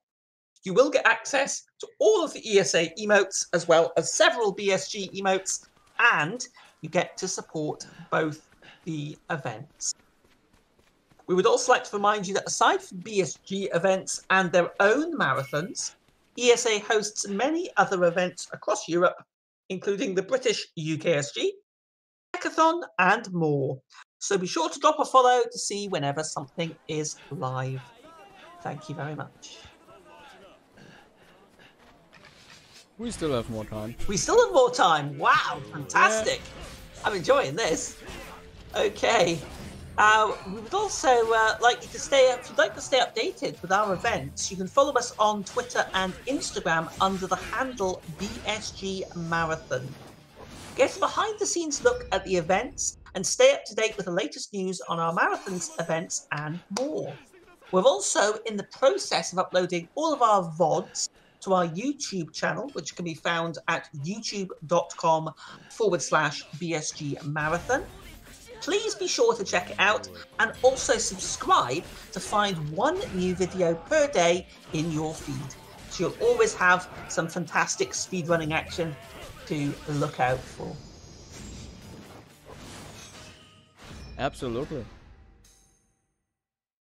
And don't forget to click the bell so you always get notified when a new video gets uploaded. Indeed, indeed. And also, please remember that we are raising money for Mind. Any donations you could provide would be greatly appreciated. Absolutely amazing cause. That's what we're here to do, is to raise a bit of money for a fantastic cause here. So if you could donate if possible.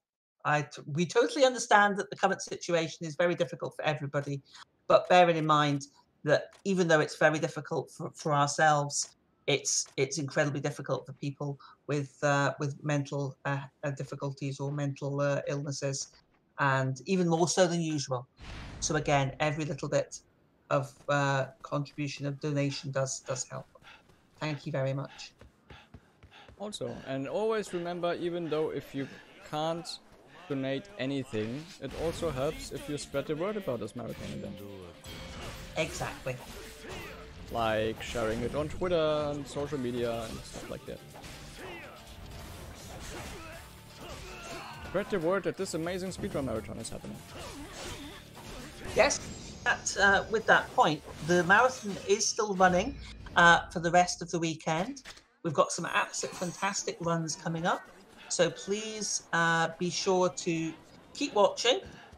This run, I must say, has been absolutely fantastic so far. I've really enjoyed it. I will admit to having never seen this game before, and I am absolutely loving this. Bearing in mind, however, that once this run is finished, we do have some more runs coming up later on. We've got Portal by Dunked123 and a story about my uncle by Jasper. both of which are due to take place after this run finishes. So stay comfy, stay hydrated, and enjoy the run. Yeah, we are just at the beginning of it still. Something like that. I'm looking at the timer and I'm like, just at the beginning still? Fantastic. Yeah, there's a lot of stuff and action happening or starting to slowly happen. We also have something like an imposter Among Us story coming up.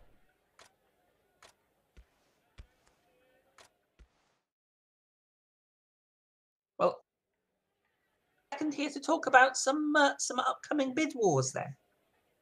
Yes. Okay, thank you very much. Well, I've just mentioned it, but one of the events coming up, one of the runs coming up is A Story About My Uncle, and we have some different choices here.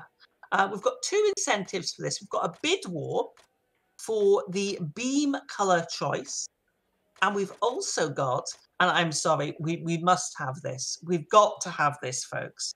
I've just this second seen it. We have the goat mode incentive. Okay, and if that's what I think it is, I mean, it's goats. We've got to have some goats at BSG. Okay, we've got no goats in this time around, so we've got to have some goat at BSG. So we've got 20 euros of the 50 needed for the goat mode in A Story About My Uncle, and you've also got color choices for the beam color choice. You could go for dark blue, green, light blue, orange, pink, purple, red, or yellow. There have been no donations towards any of those colours yet, so get those donations in and you can choose the colour of the beam. And also, let's go for that 30 euros for the goat mode. Thank you very much. So let's say there's a tie between all of those colors. Will the beam then have a rainbow color? That would be absolutely fantastic. I don't honestly know. Jasper would have to tell us, but I think you should really try pressing for your favorite color. Let's see if we can raise some more money for Mind.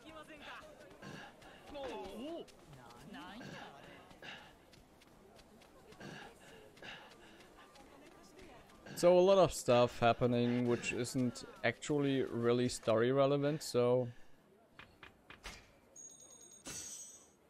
there's also nothing for me to say what just happened, because I, to be honest, don't know. It's like we had a mission and we completed it, so yeah. Our first duty as a Shinsengumi, and we nailed it.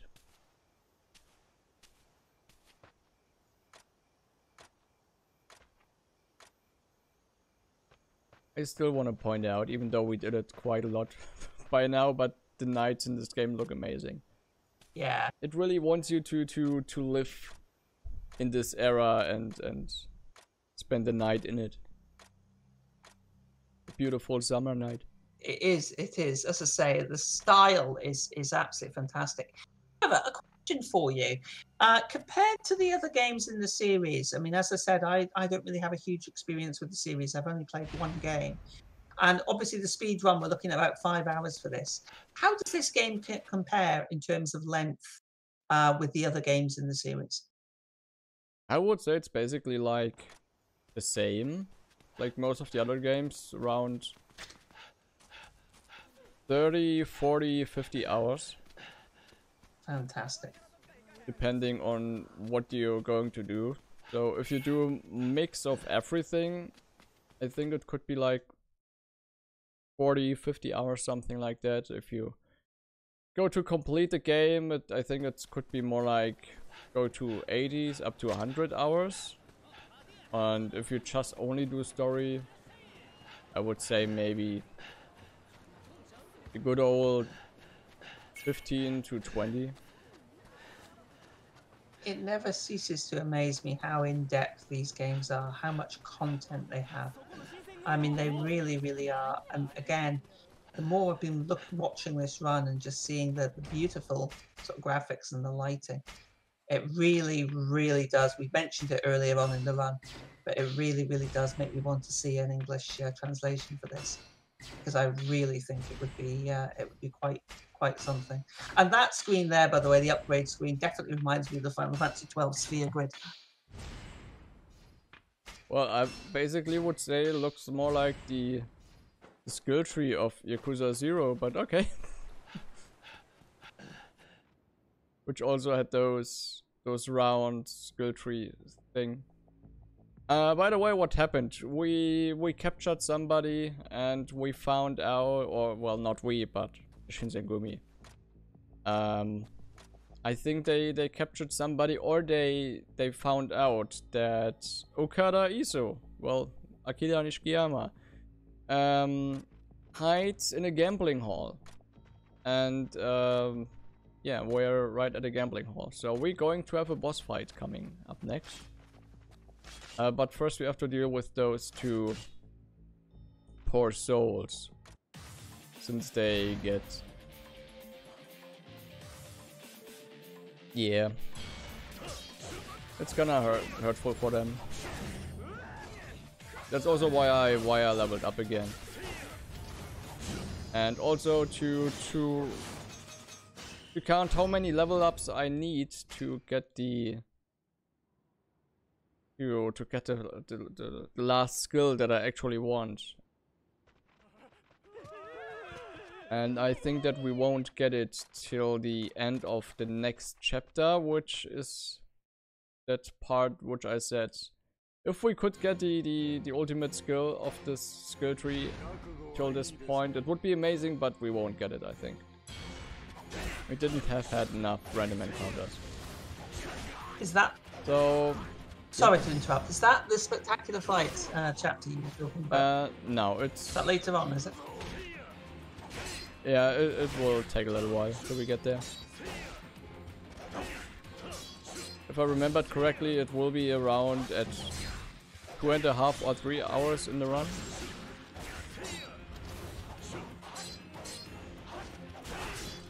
Okay, well, in the meantime, we have received another donation. We've received... I'll read it. Yes, okay, thank you. We have received €4 again from Maggie. So thank you very much indeed. Without a comment this time, but thank you very much indeed. It is so appreciated. All of your donations go towards Mind, as we've been saying, a very, very important in cause, especially at this time. So thank you very much again for your generous donation. Absolutely. And with that, we've raised a total of €350 for Mind. So please keep those donations coming in if you can. Thank you. Nice. I think it's easy for us to reach to 400 at the end of the run, till the end of the run. Oh, I think so. Oh, easily. Let's see if we can get that at the very least. I don't want to be too ambitious, but I would like to see if could we even get 500? Do you know? Do we think we can? I think we can. Let's see if we can get there. That would be amazing.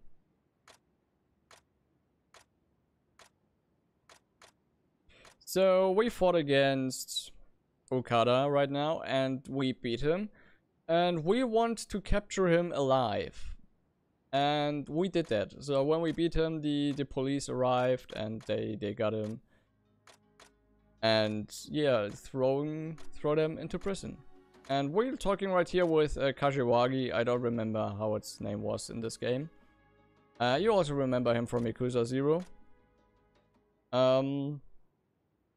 Yeah, he wanted to test us because the moment when we were about to capture him, he said that he's going to kill him. Okada, that he's going to kill Okada. But he didn't. He wanted just to figure out what type of person we are. If we are a bloodthirsty person, or if we do what is necessary, like in this case, to capture this person alive, because he could be important.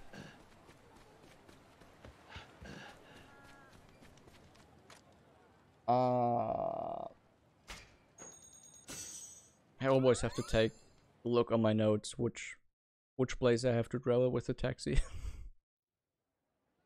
And more importantly, what to select, or we get to the wrong point and lose some time. You there, very interesting. Just again, a question: how do you go about routing a game like this when you don't speak the language? Well, you just try to do it. It just seems a bit. It seems to be more difficult than usual in my mind. I mean, obviously, I'm sure you, as you say, you just. But you said you played the game a lot before. I presume you played it quite a lot yourself before actually speedrunning it. Yeah, I was playing it a lot before I started to speedrun it, but also I wasn't routing the game alone. When I started to run the game, there was another speedrunner with me who had a little bit more knowledge about this game, like leveling up the sword and stuff like that. So we worked together for the 1-2 weeks in which we started heavily routing and working on the speedrun of this game. Sadly, we didn't do it longer. But like I said, it's a 5-hour run, and you have to find the 5 hours to do this. If it wouldn't be that long, I think I would run this game much more often. Yep. Like Yakuza Kiwami 2 New Game Plus, which I do, which is just about something like sub 2 hours. Which is much easier to do a speedrun of. Since in New Game Plus you just run around and shotgun everything that runs in front of you. So. I'm just going to address a question here. The chat were asking about the year it came out and why they'd never heard of it. Would you like to answer that? I mean, obviously we've talked about it, but would you like to explain for those who've just joined us what the game is? Yeah, the game was a launch title for the PS4 in Japan, so it was 2014. Yeah, it was 2014. And it was at a time in which, well, when Yakuza started, the first game which got released in the West back in 2006, I guess, wasn't running that good. And it was continuing till Yakuza 4. Yakuza 5, by the way, only got released back then as a digital version to download from the PlayStation Network. So it was basically that bad about the Yakuza series back then. So I think they wouldn't even come in their mind to try to like localize this game and release it in the West back then. Since when was the release of Yakuza 0 and Kiwami, when it absolutely kickstarted Yakuza in the West? I think 2016, 17, 18, something like that. I'm not 100% sure, but that was when Yakuza started to have its, let's say, summer in the West, which it suddenly started to get super popular, and yeah, which also is why we got then Yakuza Kiwami, Yakuza Kiwami 2, Yakuza 6, Yakuza 7, and still no end in sight of the rising popularity of the Yakuza game. So people keep asking about Yakuza Ishin, and Sega knows that, and maybe with a bit of luck we might see a localized Yakuza Ishin someday. Yeah. But I actually think if they would do it, it wouldn't be that huge of a release maybe for us, since it's like we said, it's a bit old. 7-year anniversary it just had previously. I'm looking online here. Yakuza 0 and Yakuza Kiwami came out in 2017 in the Western sort of translated versions. And then you had Yakuza 6 and Yakuza Kiwami 2 in 2018, and then Like a Dragon in 2020. And then this is kind of sort of the next game that hasn't really been translated. So I would hope that maybe we'll see it. But as you say, it's getting on a little bit now. But that would be the opportunity to maybe do a remake of it at the same time, of course. Well, I think a remake would be too much to ask for. Maybe a remaster, I think would already be enough. By the way, Yakuza Ishin isn't the only Yakuza game which took place during feudal Japan. There is another Yakuza game taking place in that kind of era, which is called Yakuza Kenzan, which was for the PS3. But I haven't played that one. Also, it's more rough around the edges, Kenzan, as far as I know. But there's also a few speedruns of Kenzan, which you can check out on YouTube, if you're interested in that one. But since you're not that invested in the Yakuza games, did you know that there's a Yakuza game with zombies? Okay, Yakuza meets Resident Evil? Something like that, yeah. Which is very interesting, because our previous one here was Resident Evil 7. It's called Yakuza Dead Souls, and had been released on the PS3, even in the West. And it plays more like, without all of the sandbox elements, I would say more like Dead Rising. But much, well, the gameplay is, you have to get used to it. Let's say it like that. But it's super fun to play and has such a weird story, because there's a zombie apocalypse happening in Kamurocho, but only in Kamurocho, since military luckily was fast enough to build up a wall around Kamurocho, you know, the red light district every Yakuza game takes place in. Yeah. So around Kamurocho, life in Tokyo goes normally as well, but in Kamurocho there's like a zombie apocalypse and everything escalates in there. Absolutely brilliant. And you have Majima having his time of his life because he's enjoying zombie movies, and finally he can be in a zombie movie, something like that. It's amazing. Oh dear.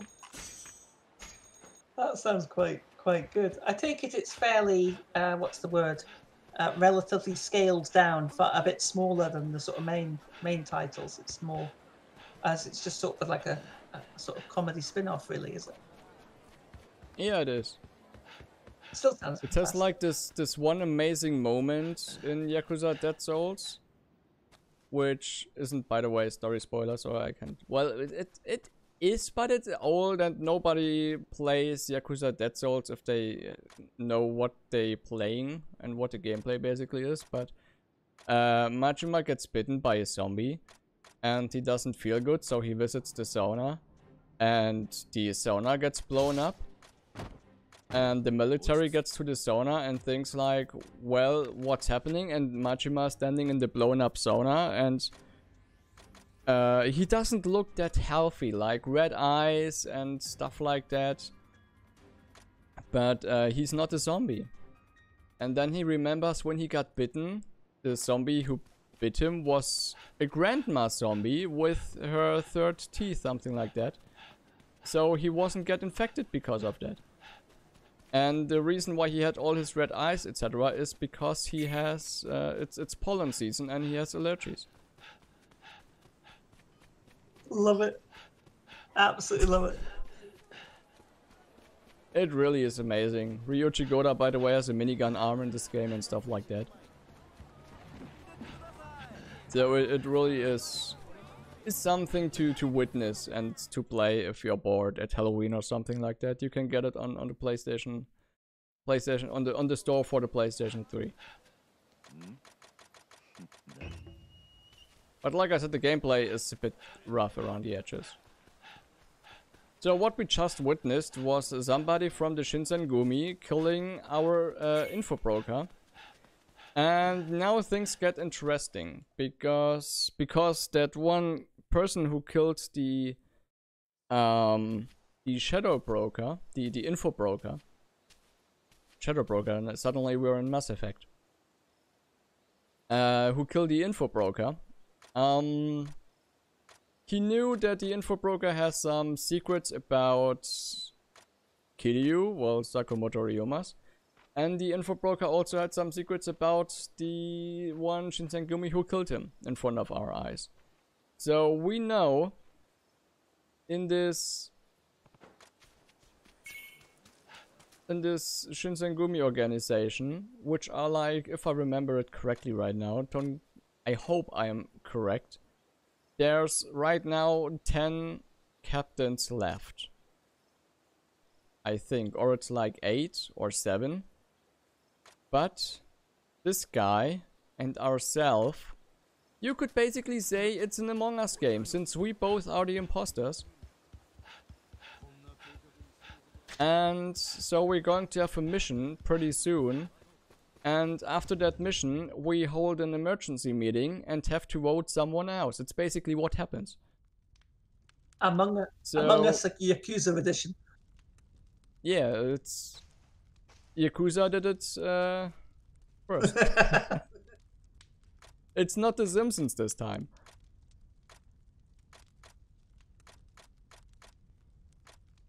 But yeah, the stuff we found out of this person right there who got been tortured is that there's another organization. I think it's the Shouchu. They're called like that. I'm not sure 100%. They stored a lot of explosives, and they wanted to let the castle right here in Kyoto burn. So that huge fire would caught the attention of all the shogunate, and let me just, which one is it? Lower one. Was it? I hope so. No, it was the wrong one. Damn it. I think. So... it's okay.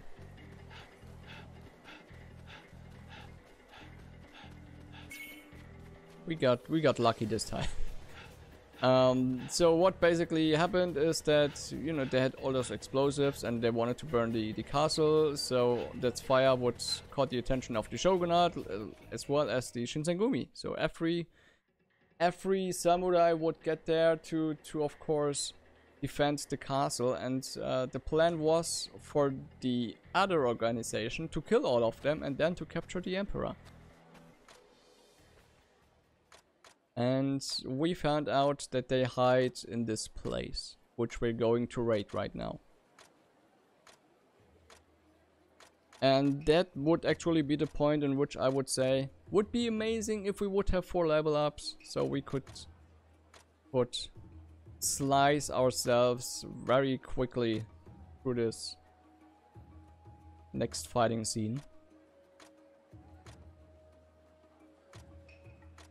But not gonna happen. But also one thing about Yakuza Ishin, if we just talk about amazing stuff, we talked about the graphics, which still are looking great and stunning, and also the atmosphere in this game and gameplay. What this game also have, which makes it so amazing, is the sub-story, which I just triggered with a little puppy. That wasn't supposed to happen. This bark of the dog also gets very fast, very annoying, because it's always the same sound file. To pet the puppet. Nah, not this one, not right now. We don't have time for that. It looks a bit vicious, actually.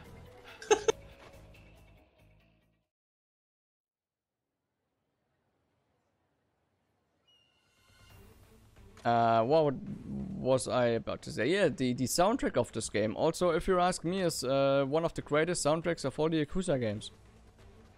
Because it has everything, like good old feudal Japanese style themed music, and sometimes also mixed with modern rock elements, and it just sounds absolutely amazing.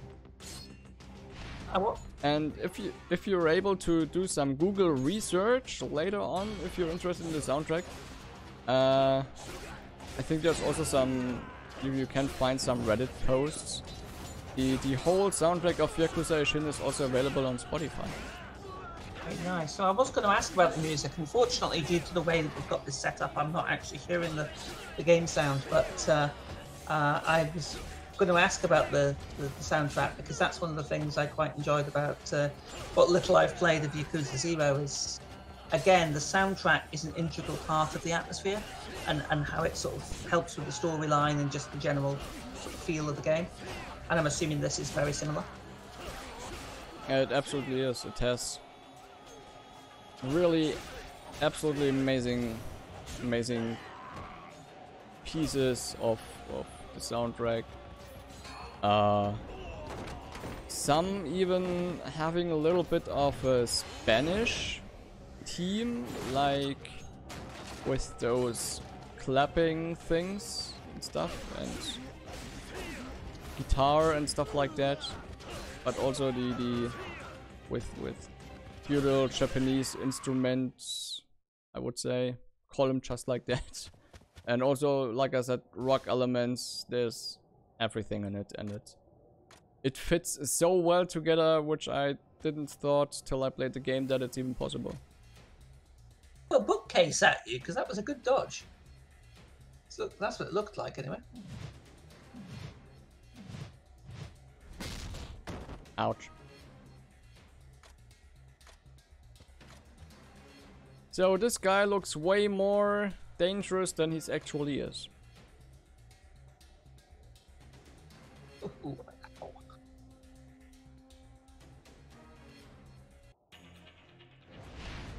He may look extremely hard to fight against, but let me prove you otherwise. Well, I just failed. And then a massive, great big, huge club. He reminds me of the character from Yakuza 0 again. I don't know the names, so...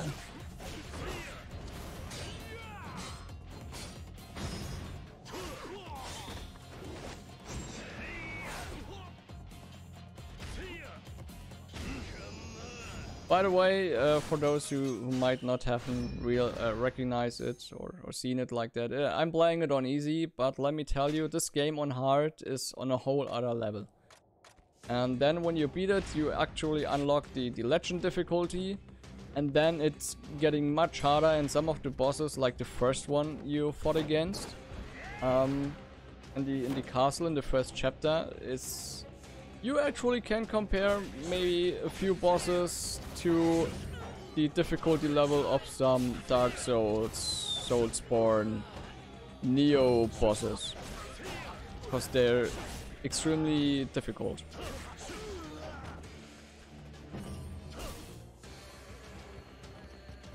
I actually find quite interesting though, because difficulty is such a personal topic. It's something I've discussed a few times on my own stream. But for me, Dark Souls is a great example, because yes, it's hard, but it's deliberately hard. And what I like about games like this now is that there is something for everybody. You can play this through on the easiest difficulty like this and still enjoy the story. If you're like me, if you're playing it for the story, or if you want to have a really sort of hardcore challenge, then you've got the harder difficulties available. Yeah, totally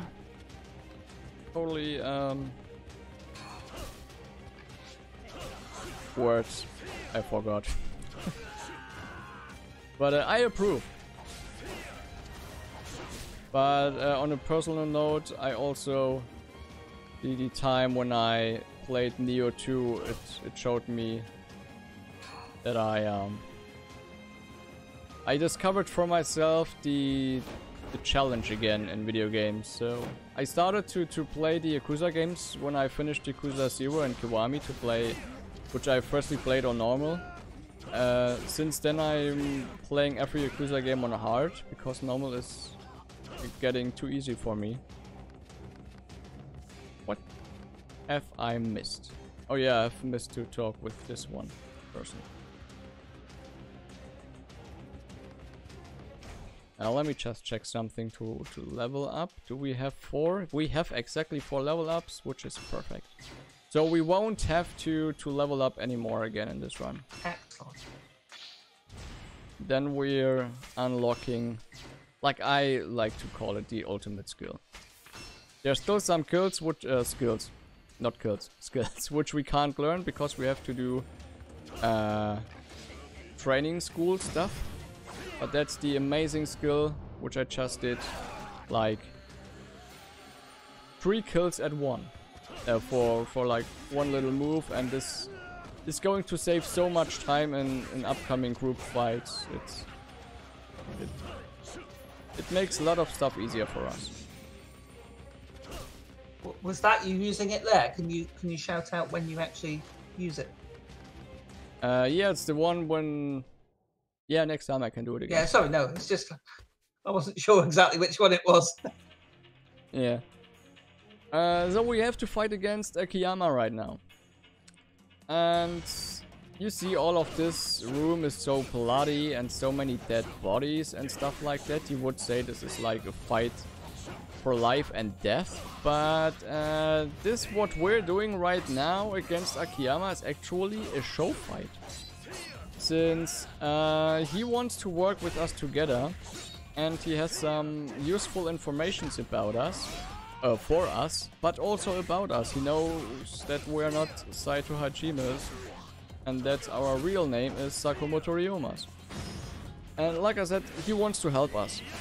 So Taiga arrived, the other Shinsengumi member, the other captain, and we had to pull off this show fight.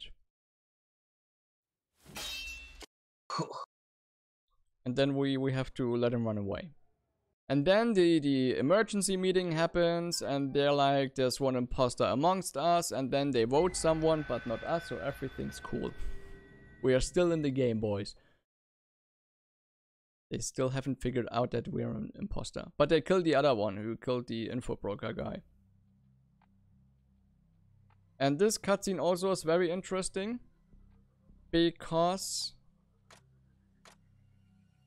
the other guy, we don't see his face. We only see this face, this guy's face, and the face of Goda, because we already know them. But the other guy, we only see, well, we never see his face right now.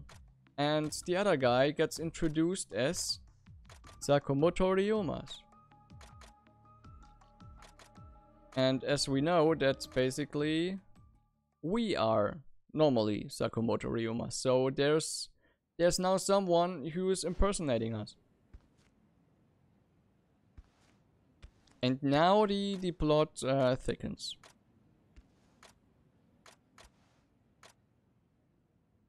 And in this chapter we also get the mission to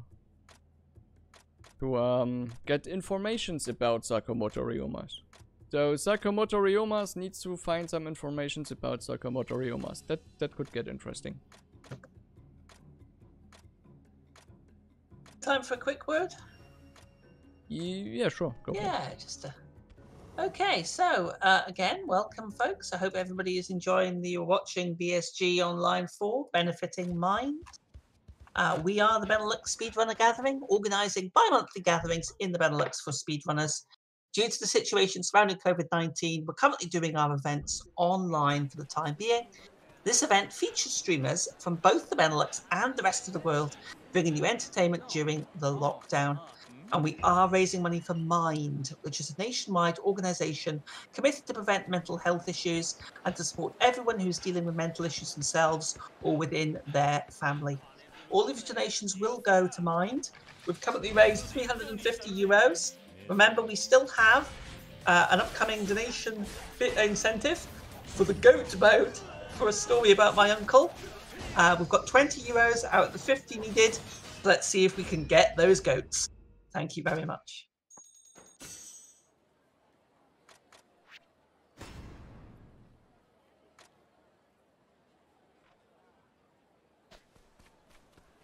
We just gotta recruit for our dungeon minigame, sadly we won't play it. This is where we want to go. Well, let's get back to the Shinsengumi HQ.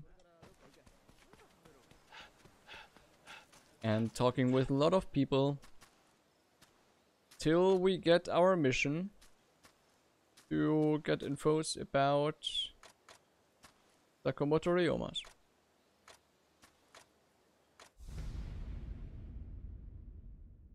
The dungeon minigame there, and obviously we talked about the farm game earlier on, minigame.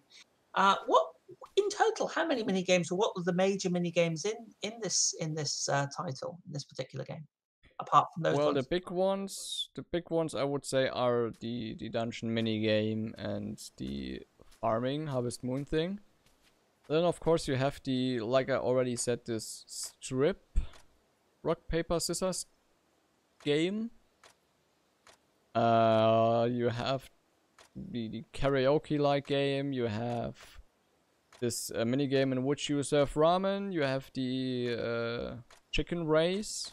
Oh, nice. And also fan dance. You know, dancing with a fan. Okay, cool. Just a reminder here as well, folks, that we did meet the incentive for the dancing with, or the singing with Majima later on. So that will take place after the run. So thank you very much for your donations for that. I'm looking forward to that. That should be very interesting. Yeah, sadly we can't dance with him. Well, that's a shame.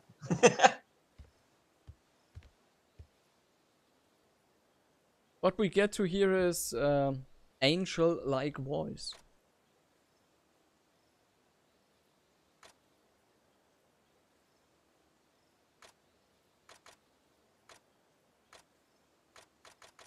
So the next chapter, by the way, well, not this one, but the next one. I just wait. Where did I have to go?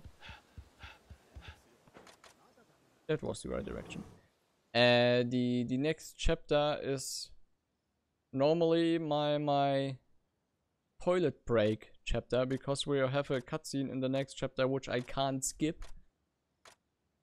And which is perfect to get to the toilet, or to storm to the kitchen and get something to eat, and hopefully not falling down the stairs or stuff like that.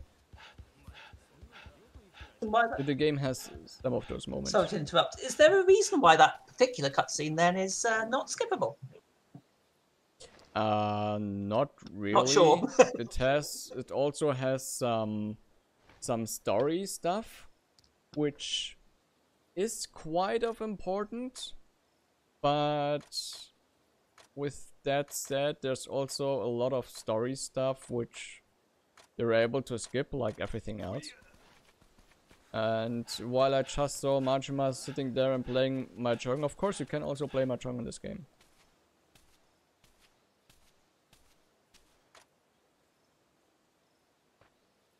And now we got the mission which I just said, in which we have to get informations or gather informations about Sakamoto Ryomas. I can't open my tea with just one hand. I'm too weak for this.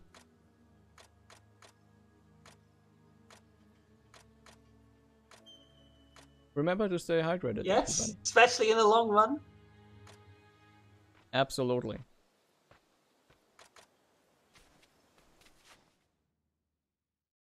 And if you're like me and you're not the type of person who likes to drink just basic water, remember you also can transform water into tea.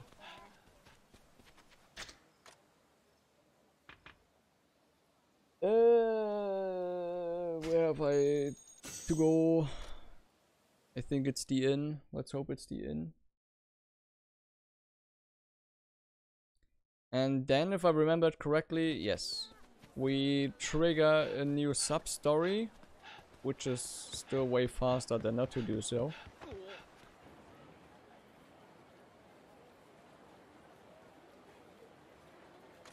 Ask. Obviously, this game obviously being a Yakuza game, even though it's sort of more like a spin-off, does it have the same, again, I've only ever played Yakuza 0, does it have the same sort of, what's the word, sort of journal and way of tracking all the sort of side quests and all that sort of thing as well? Was that a difficult question to answer if you don't read Japanese? I don't know, to be honest. But I think, yeah, it has. Because, of course, you need to know what sub-stories there are left to do and stuff like that to unlock the secret boss at the end. What I can tell is in Yakuza 0 and stuff, you have the completion list. Like, eat at every restaurant, all the meals and stuff like that. You have that one here too, but it's not called completion list, it's more like called karma/dharma system, in which you run around and can pray at the shrines, and by doing stuff you earn this. Like, I like to call them karma points, and with that you can upgrade your abilities or like more inventory space, and you can unlock more stuff for your farm, etc. I also already spent some of those points previously as for sprint upgrades, which I forgot to mention at that moment. Makes sense. Thank you. Very interesting. Because as we were mentioning earlier on, these games have so much content, and keeping track of it all, that's one of the things I found when I first started playing, is it was a little overwhelming. I mean, I know it's pick and choose and you can do things, you don't have to do everything, but it can be a little bit overwhelming, the amount of content that there is. Absolutely. What I also like about the mass of content this game has. There's so much to do, but the game also managed so well to do this jump between those serious story moments and those totally hilarious sub-stories. So every time when you think, well, that was a bit too much for me of information, or too hard of a story plot right now, and you need something lighthearted, you always can do those sub-stories which make you laugh and question some things about the Yakuza games. But you also always have those the choice what you want to do, if you want to do serious story time or if you want to do some lighthearted funny side mission stuff. Yeah, I mean, the little I've played, as I say, of Yakuza 0, it was very much like that. There was the main sort of storyline that was generally fairly serious, and then you had your sort of side quests, which were a lot more humorous. But again, as you say, there's a good balance there, and it all fits together too. I mean, some of them are a little, obviously, more than a little silly, but it still fits together really well. It works really well as a sort of cohesive, and it's the world building for me that like we said before, the atmosphere that really comes across. Totally, and then look at some of those. I don't want to start a war or anything, but look at the Yakuza games and how small the open world is and how dense it's filled with so much content. So many stuff to do and so much going on. And then look at some other open world games with huge open worlds, and those worlds at most of the parts look just plain dead and nothing to do and stuff like that. And that's also some things in which I always like to say, yeah, this game has a bigger world map, but it's not Yakuza, which is filled with tons of content in just such a small place. Yeah, I think that's one of the sort of almost, I mean, again, I'm not really speaking from my own experience, but that's one of the key things about the series, is that it does a lot with what it has. The actual, I was quite surprised when I first started playing Yakuza 0, how much the sort of main sort of area, the main map, how small it was. Yet, as you say, you're not going to run out of things to do. Mm.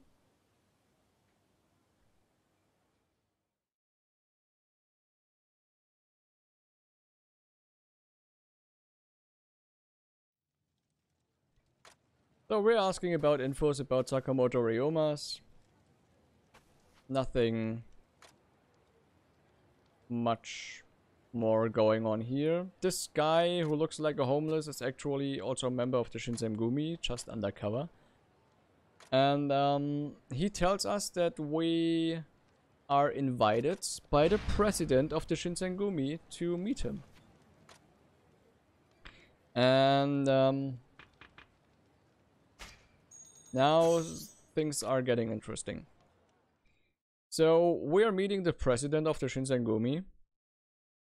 And he knows that we are Sakamoto Ryomas, and he knows what we are looking for. And he tells us that he's keeping his mouth shut about all of that because he wants to recruit us for a mission to get rid of the class system, which also we basically wanted to do at the beginning of the game till our father figure got killed. And so he also wants to get rid of the class system, but he wants to do it on a more radical way, which is like burning the whole town of Kyoto down and killing everybody in this town, which we of course don't want to do because it's thousands of people who get killed with this fire, and there must be a much easier way to get rid of the class system and to get the attention of the emperor and stuff like that. So we are not joining him. And he's provoking us and stuff like that, so we start to fight against him. And remember, we are still looking for the killer of our father figure who uses this specific sword arts while fighting. And he's actually the 4th successor, I hope I pronounce it right, of this fighting style. So of course we also fight against him.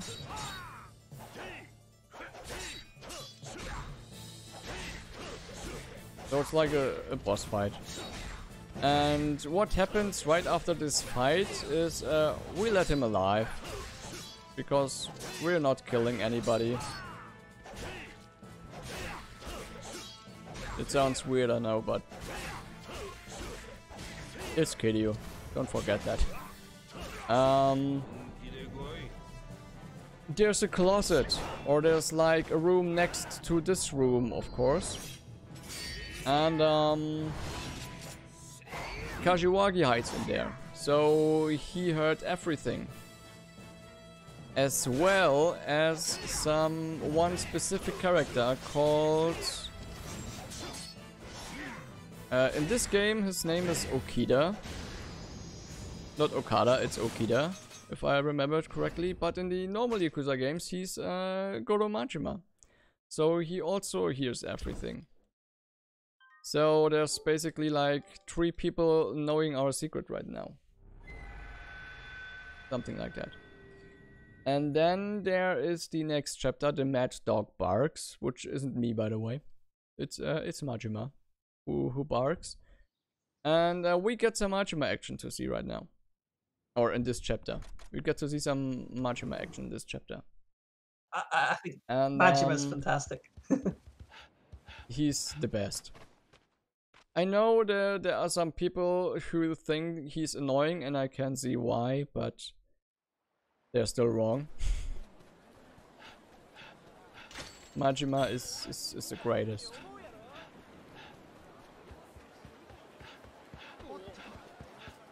There's a reason why he's everybody's favorite idol, Majima.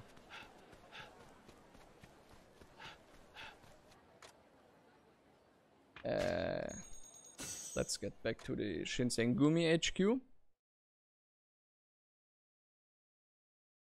in which we are meeting up with Majima. Because he has a mission for us. Or more like he invites us to a mission that he has. And there's also some stuff happening which for me is quite I forgot the word again. Confusing, since if I remembered correctly, but I don't know if it's really that happening right now, but Majima is setting something up.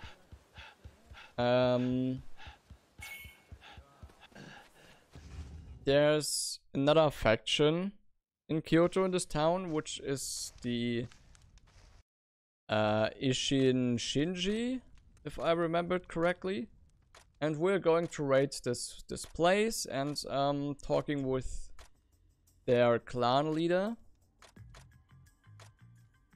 Because I don't exactly know why. But what I know is, or if I remembered correctly, is that Majima sets some things up so he can actually fight with us. So yeah, what's happening in this chapter is we have a boss fight against Majima. And it's amazing. It also has an amazing soundtrack, but sadly you won't hear it. Yeah, that's a shame. I would, a fight against Majima will always be entertaining.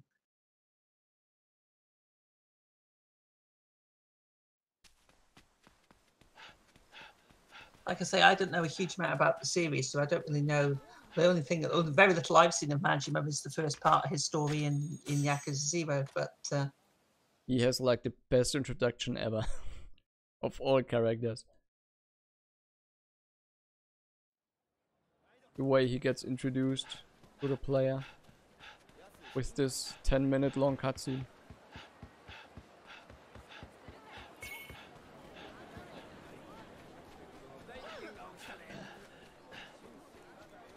So we go back to the inn. We rest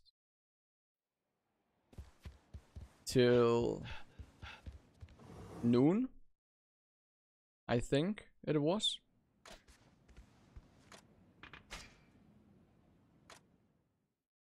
And then we are starting the raid to against the Ishin Shinji. Sorry, it's the Ishin Shishi, not Shinji. Ishin Shishi. Try to spell or say this like 3 times fast. No, thank you.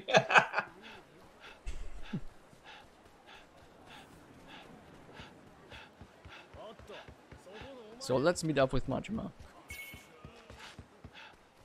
And right now, actually, our skill in which we can do this eliminate 3 people at once comes extremely in handy.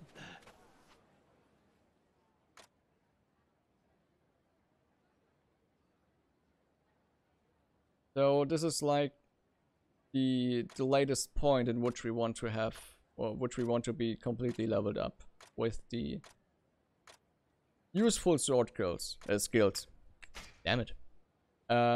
We don't level up everything in our skill tree, only the necessary stuff. Of course, because everything else would be time waste. You've seen how many time we spend in leveling up, because it's a bit slow. So I'm trying to start this fight off with the special skill. And I succeeded it. So the first move I'll do in this fight, you'll see the special move. Okay.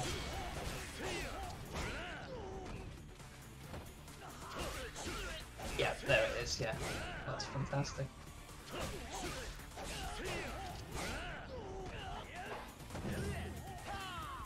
How would you say this fight compares? You said this was a really good fight. How does this compare in terms of difficulty? Is it just fairly standard, or is it quite a tricky fight? Or? Well, for me on easy, it's actually easy. It can get out of control, but nothing which is worth to worry about. Playing it the first time, it could be a little bit difficult, but it also depends on the difficulty you play on, of course.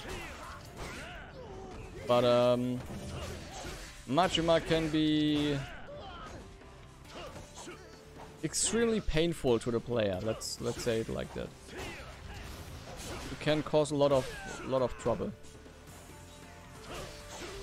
But also this fight is the first one in which we switch to the pistol later on, just for a brief moment, because we're going to find acid bullets, and the acid bullets, which we can use for our pistol, helps us to get rid of the armor of some enemies very fast, because the acid melts down their armor, so we don't have to deal too long against them.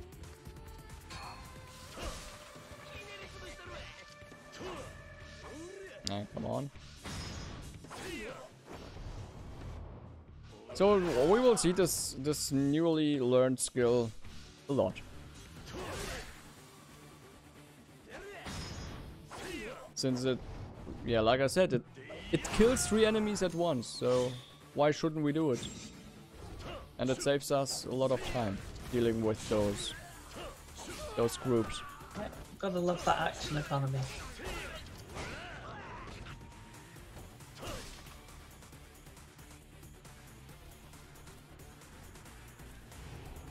Yes, a good point there. They're not dead. They're just kind of disabled. Yeah.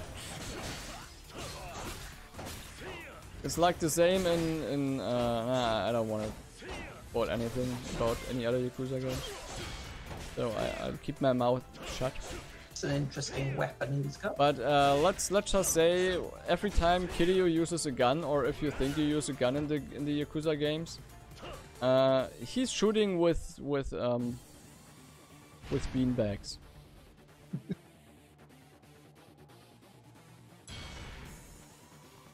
So let me introduce you to the minigun.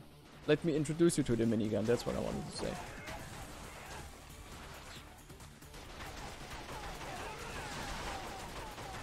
Oh. That was a bit too early. Ah, stop it!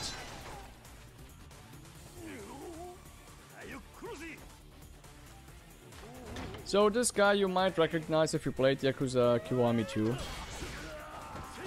Those who did. You know who he's based on. So, about Kiryu and never killing any person, right? We're using a minigun right now.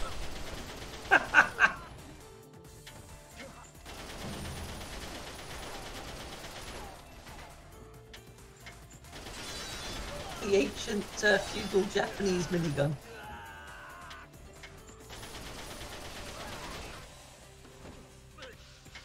There's still somebody hiding. I see him.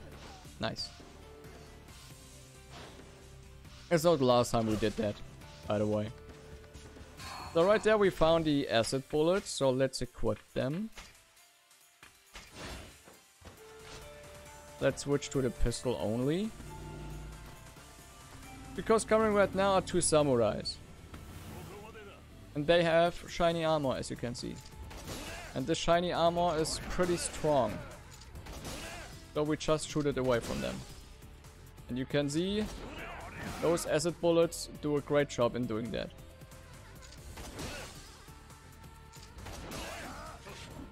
Armor is gone. Oh.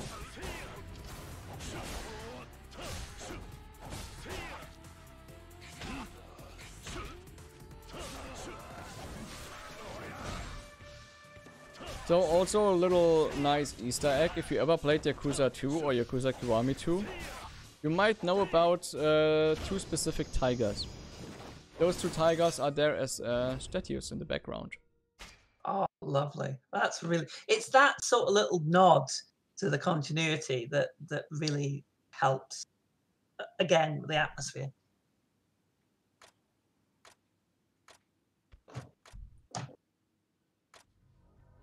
So coming up next is, by the way, the cutscene that we can't skip. And he's the one, the leader of the Shinji Ishin. No, Ishin Shinji. Ishin Jiji, god damn it. And Majima is killing him because he's talking too much. And almost telling about the plot Majima had with him. So actually it never was planned or meant that he got killed, but well, Majima just did it.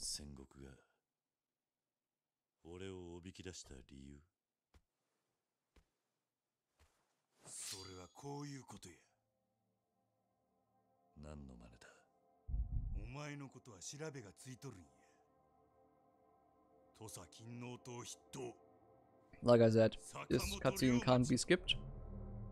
So here's happening something interesting, because Majima claims that he's the assassin who killed our father figure.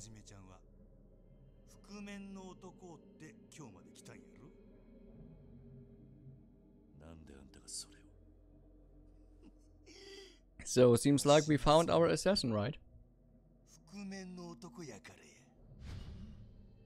I like his eye patch. Yeah, it's basically, I don't know how this part is called, but it's like the part which separates the sharp sword and the grip of the sword which you're holding. Maybe.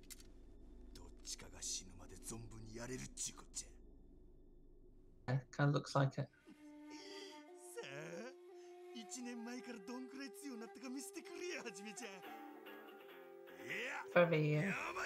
Very cool atmospheric cutscene, even not understanding the language.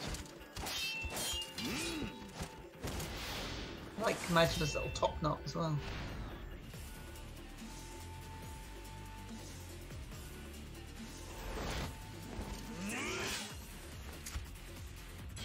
Like I said, it has an amazing soundtrack, this fight. And it's also, every time I do a run on my streams and this fight comes up, I usually turn up the volume for everybody in chat so they can go nuts and dance. And by the way, yeah, Majima just teleported behind us. You're so right.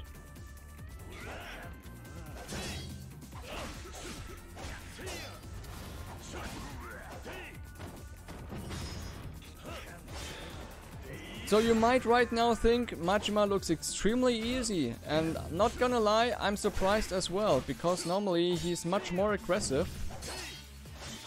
But this time, for the marathon, he seems like to have a good day. Oh.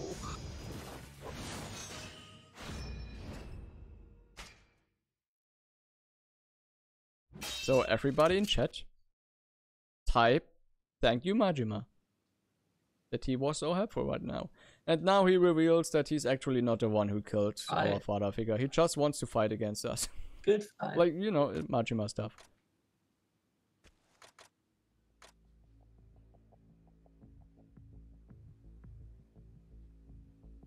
And coming up next is the chapter called The Spectacular Fight. Excellent. Okay. Before that, do we have time for just a few quick words? Yeah, go for it. Okay, fantastic. So again, folks, I hope everybody is enjoying this amazing run of Yakuza Ishin. You're watching BSG Online for Benefiting Mind. We are the Benelux Speedrunner Gathering, who organise bi-monthly gatherings in the Benelux for speedrunners. Due to the situation surrounding COVID-19, we're currently doing our events online for the time being. And this event features streamers from both the Benelux and the rest of the world, bringing you entertainment during the lockdown. We are raising money for Mind, which is a nationwide organisation committed to prevent mental health issues and to support everyone who is dealing with mental issues themselves or within their family. All of your donations will go to Mind, and we've currently raised €350 for an amazing cause. And also remember that we still have the bid war for a story about my uncle Beam Colour Choice. And also, we're €30 short of the GOAT mode for a story about my uncle. So please get those donations in. Let's see if we can get those goats. Thank you very much.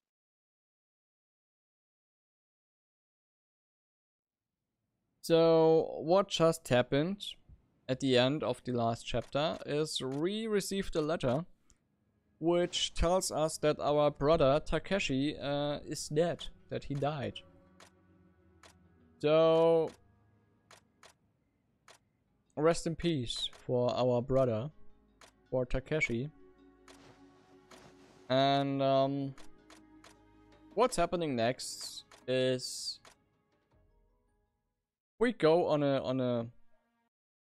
a drinking journey. So we go to drink a lot of alcohol right now. So we drank all of the alcohol resources, all of the sake we had in our room. So let's head out to the to the nearest available bar to drink more alcohol. And then we get even more drunk. And then we get even more drunk. And then we start a spectacular fight.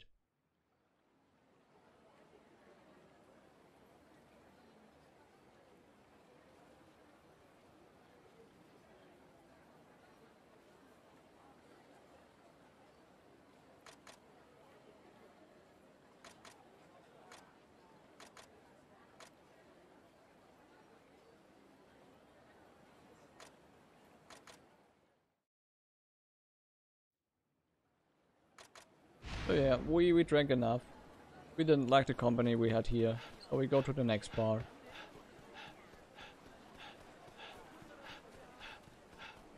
So there's going to happen a lot of stuff. In a very short amount of time. I didn't mean those guys. But I tried to explain as good as possible, which is why I'm already starting right now. I'm gonna be honest, every story thing that happens right now, I don't exactly know what they talk about. I sadly didn't have enough time to fill up my knowledge about the complete story. Sadly, I tried, but I sadly couldn't do it.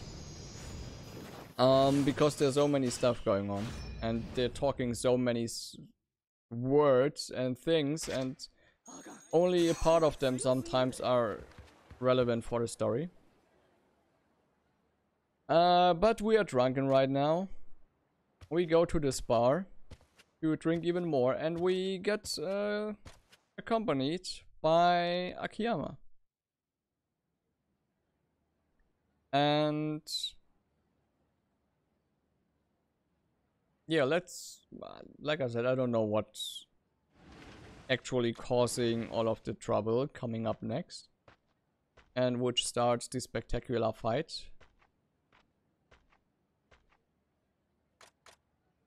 But I would say all this fight starts because of Kiryu's drunk. Or, sorry, I mean, of course, Sakamoto Ryoma's.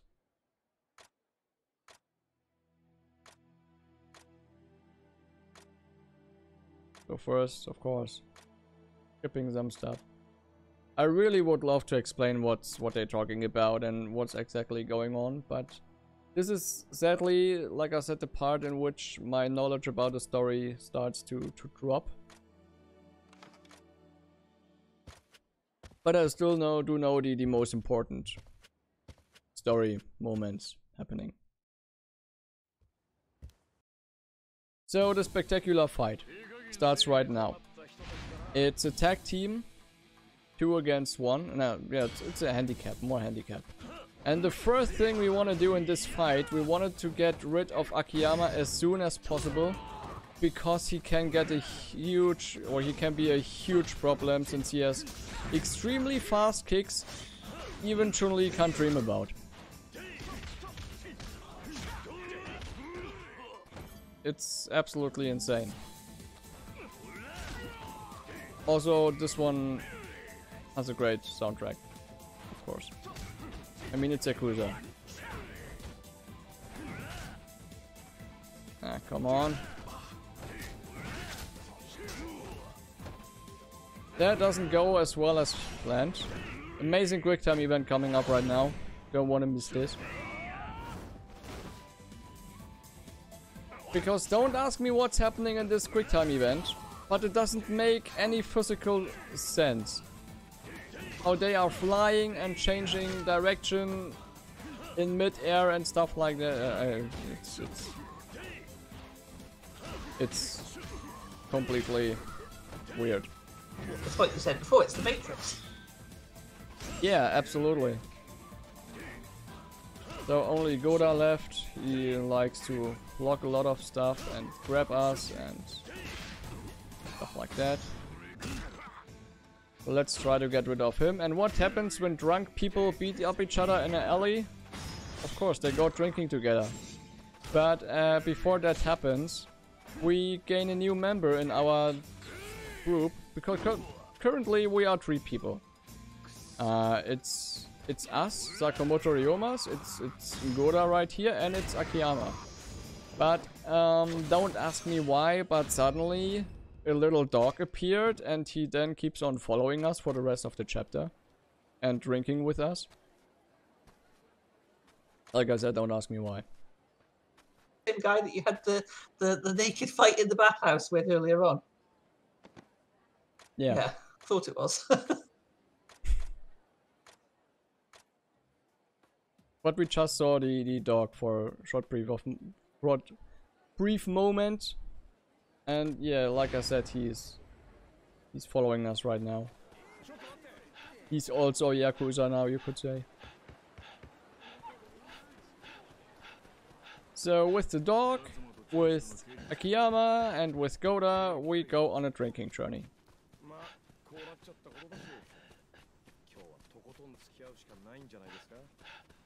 I don't want to get into this fight. Thank you.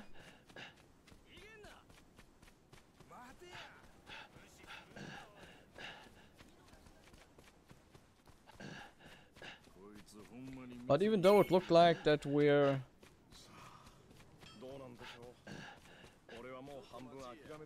that we are... damn it. And let me get back to the sword. Thanks. Even though it looked like that there's still many chapters following up, but nope. We just crossed like the first half of the run, something like that, but the chapters right now also got much longer. There's so much more happening and so many more fighting scenes coming up. Many more miniguns also. Oh, and huge cannons. Nice. So it's completely escalating. Yeah. It's like a war breaking out.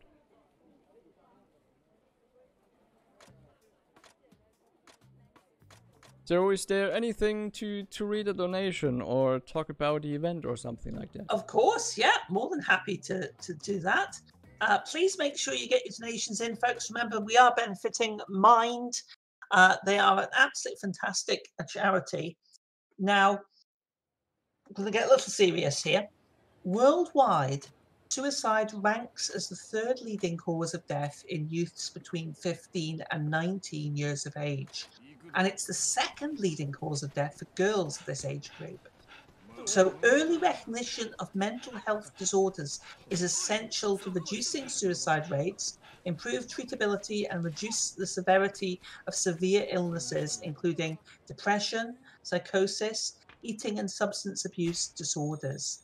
And Mind tries to help bring awareness by providing classes at school to inform youth on the topic, and through social media campaigns targeting youth to encourage them to be more open about mental health issues. So all of your donations are going towards a fantastic cause, especially during the current difficult times that we are experiencing. So please, if you can afford to, any donation does help. And we've currently raised, as I say, €350. And I'm just seeing that we've got something else coming in here as well. So we've got another donation for you. We'll just get that organised. Thank you very much. Let me get that. Oh, come on. There we go. We've received €8 from Pyrogrunt, who says, always love watching the Yakuza games during marathons. One day I'll get around to playing them for myself. Well, I've just got to say, and I'm sure Velare will back me on this, do so. I honestly think they're worth playing.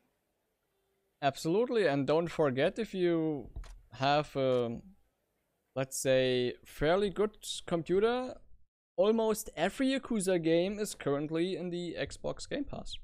Or in the Windows Game Pass. So, if you have the Game Pass, you can play almost every Yakuza game. Like 0, Kiwami, Kiwami 2, the remasters of 3, 4, and 5. Yakuza 6 gets added very soon. And yeah. So you have the whole Kiryu saga.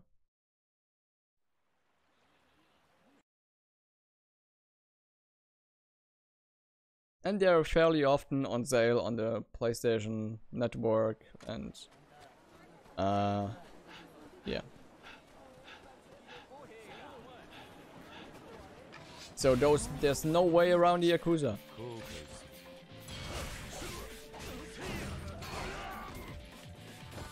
Definitely say, I mean, even if you feel that that doesn't necessarily appeal to you, I mean, I honestly, when I first started playing it, I thought, well, I don't know if this game is for me, but they are just amazing. The only issue that I've got with the games is just because they are so big, they are so long, you can spend months playing these games.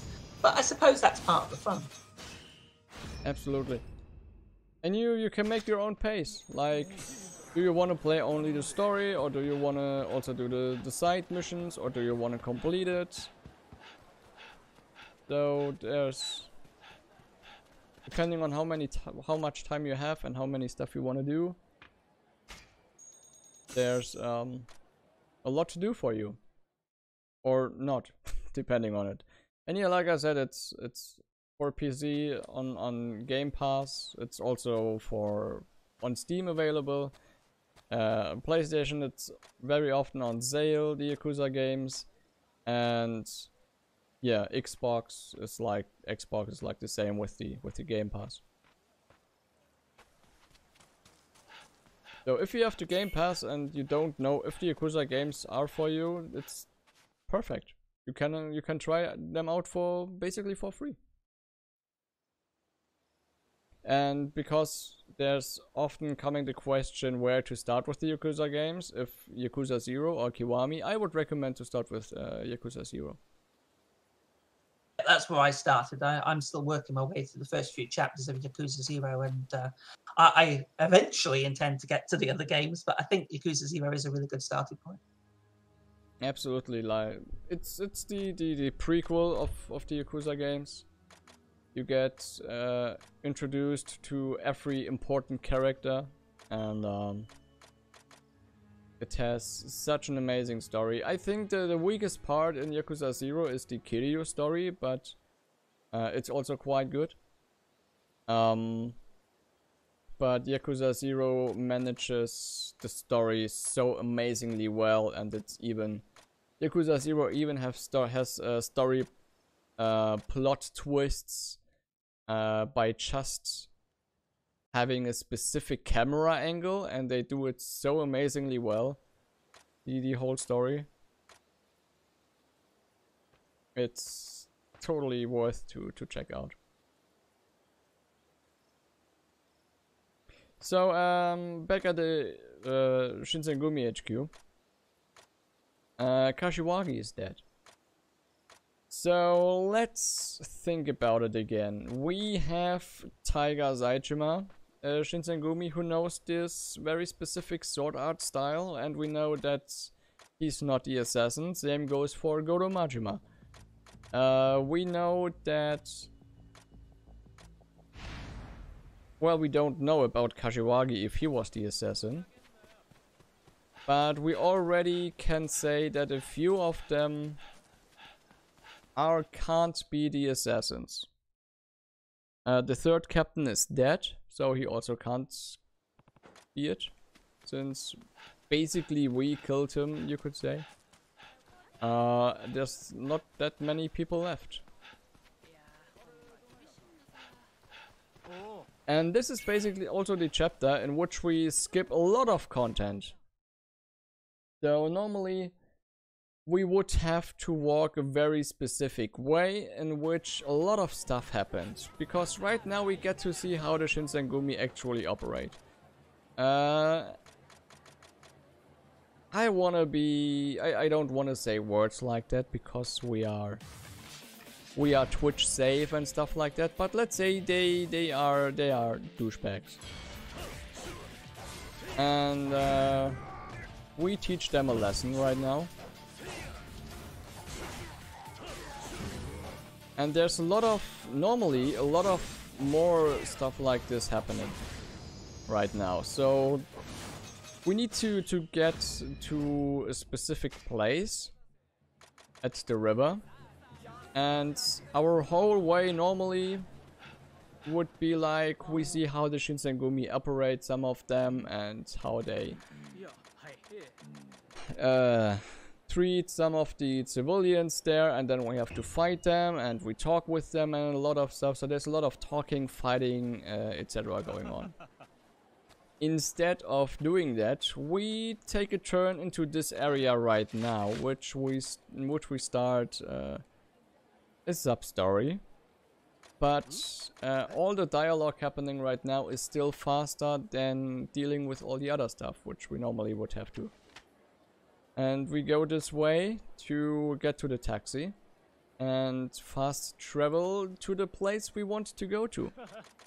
To this one spot at the river, in which we are meant to meet someone.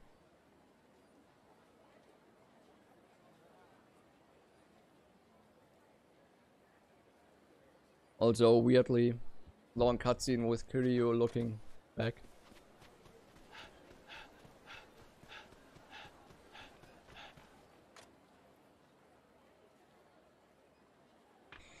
We want to go to this taxi station spot thing.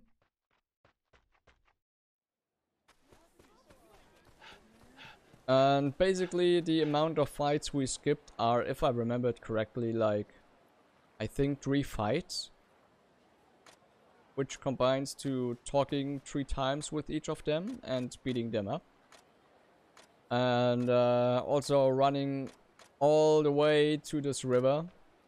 It's much faster to use a taxi and skip all of the other stuff, which is amazing. And then we once had a mission when we used a taxi in the forest, in which the taxi guys get robbed. And we did this mission, and you basically would say, well, we just have to do this because it's a sub-story which we can't avoid if we use the taxi that often. But we actually do it on purpose, because every time we used the taxi, it raised our friendship with them. And when we reached maximum friendship, they unlock a new taxi station for us, which comes very in handy right now. So we saved a lot of time, a lot of fighting stuff. All of things that we didn't need to do or wanted to do. And we are back at the, if I remembered correctly, place which also is called the Street of Bones. And we're going to meet Majima again. Also, by the way, another sub-story which we have to do, sadly. We can't skip this one. But it's a fast one, we just have to beat up those guys. They want to rob us. I think they got their target selection a bit wrong. Absolutely. Like, they make a big mistake right there.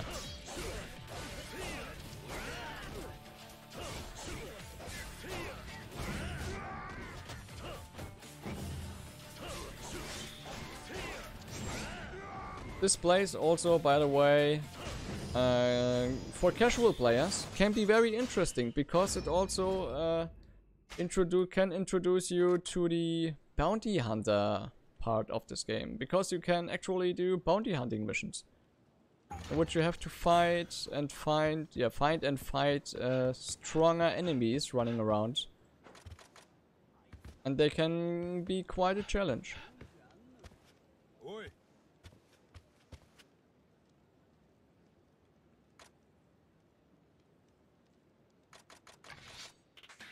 Also have to beat up those guys.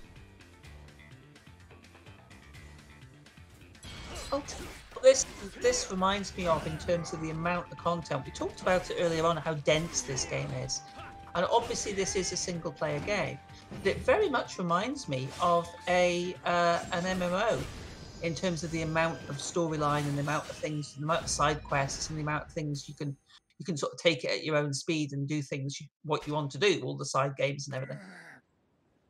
Yeah. Did you know that for Yakuza 7 they did a collaboration with Phantasy Star Online 2? Oh, I did not know that.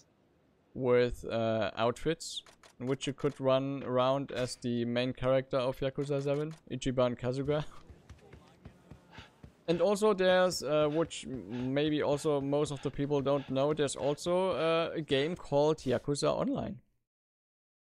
But also sadly only in Japan, and it's more like, I don't know, more like something in which you collect cards and stuff like that. I don't know, I'm not in Yakuza Online in it, because if you want to play it, you have to do so many stuff. You have to download the launcher and to install it and start it and stuff like that. You have to switch your language on the computer to Japanese to set the whole game up so you can play it, and then you can switch it back to English or German or whatever the language on your PC is. There's so many stuff you have to do to get this game running. I didn't even try.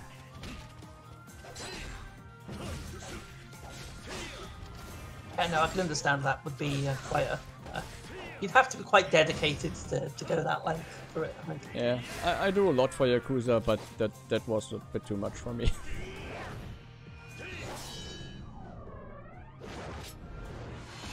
I mean, I also once bought a amazingly looking Goro Majima figure, which, let's just keep it, was quite expensive. Yeah, I would imagine that would be the case.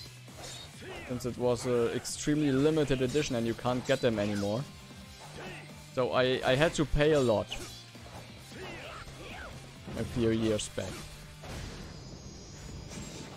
But despite that, did you know that there's also a Yakuza movie?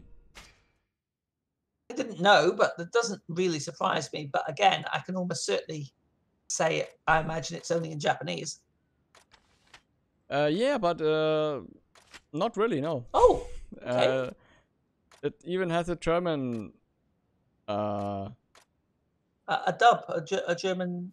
It even has a German dub, yeah, and it's horrible. But to be fair, the whole movie actually is horrible. It is a little bit based on the first Yakuza game, like Yakuza 1, or you could also say Yakuza Kiwami. And includes a lot of stuff which doesn't make any sense. Actually, if you played the Yakuza game, which doesn't even have anything to do with Yakuza. And then it's like 5 or 6 minutes with Majima, and not gonna lie, those 5 to 6 minutes are actually the absolute best in this movie. The actor is going full in with his performance in this one.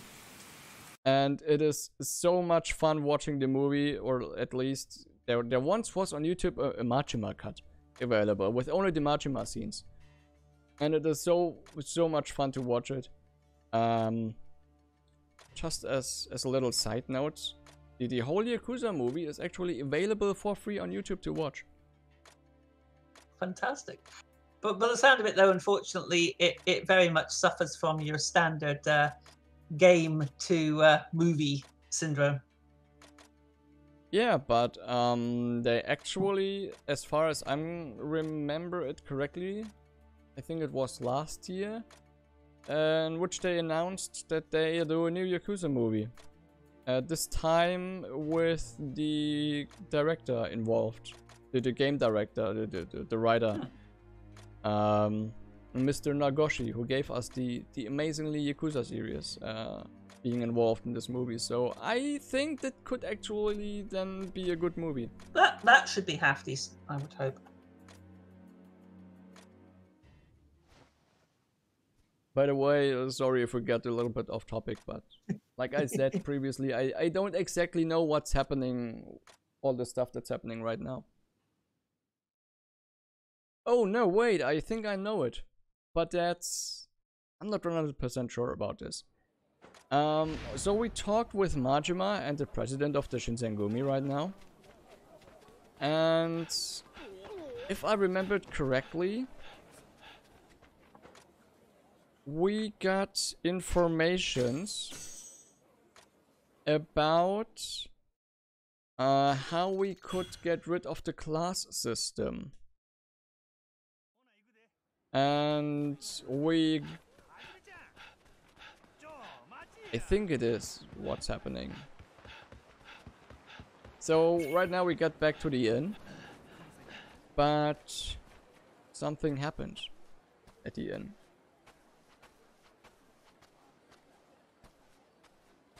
And we have to deal with that problem first.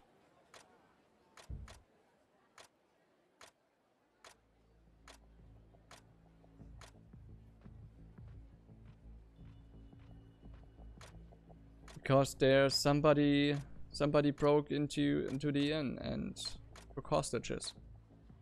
So we got a hostage situation in there.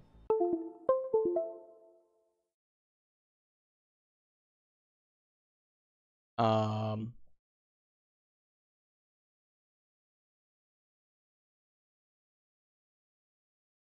just lose signal from the Elgato.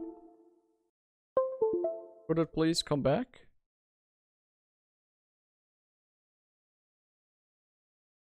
Right. Okay, folks, don't panic. We'll be back from Panic! Shortly. Yeah, don't panic. We'll be back shortly. I'll take this opportunity to say a few words then, Velare, if you want to try and see if you can get the signal back on there. Yeah, I'm working on it. Okie dokie. So we are watching BSG Online 4. Bear with us while we have some slight technical difficulties here. It isn't a marathon without technical difficulties, folks. We should know this by now. So I would just like to remind everybody that we are raising money for Mind. Really been enjoying this run so far. Getting a little bit of an impromptu break here. But while we're doing that, let me remind you what we've got coming up later on today. Once this run is finished, we do have some fantastic stuff coming up. We've got Dunk23 running Portal. We've got Jasper running a story about my uncle. And then after that, Dagobert will treat us to the Crash Bandicoot Insane Trilogy Crash Bandicoot run. So really, really looking forward to that. Right, okay. What I'm going to do is we're going to go to a quick intermission while we try and get this sorted, folks. So stay with us. We'll be right back as soon as we possibly can. Stay tuned.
Hello again, folks. Welcome back to BSG Online 4.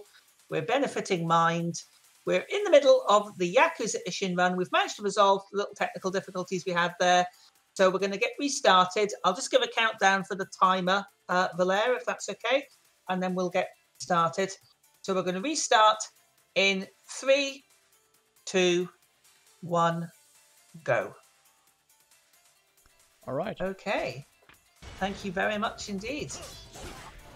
Let's continue. Oh yeah, it's technical stuff. So I once actually did I did once a speedrun of Yakuza Ishin for a German speedrun event.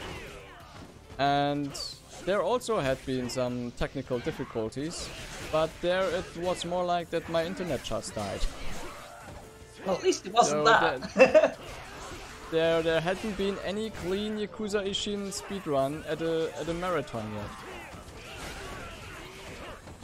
I was just saying in the intermission there that I've been absolutely enjoying this run. I hope everybody has been enjoying it as much as I have.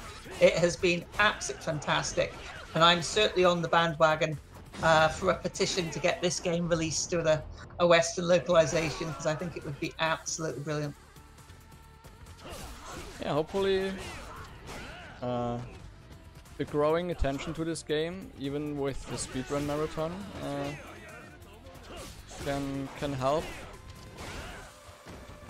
to bring it to the West. Because more people get aware of this game and want to play it. And also, from a speedrunning perspective, I do know, having looked at the board, that there isn't that many runners of this game. But I would like to think if it was to get a Western release, it would probably pick up quite significantly. I hope so. It also would help us finding maybe more strats or a better routing and stuff like that. Because the more competition, the more creative speedrun gets. And it helps cutting the estimate short for the next runs. Oh, there's a bookcase again. They like using those as weapons. Yeah, that's... I don't know. Maybe they have too much of them.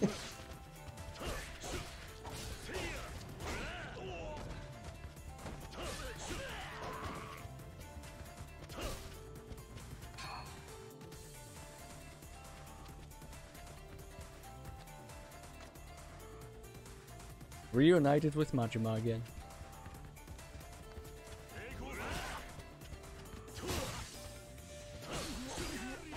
Again, it's kind of touching on what we talked about before, but I do want to emphasize this point.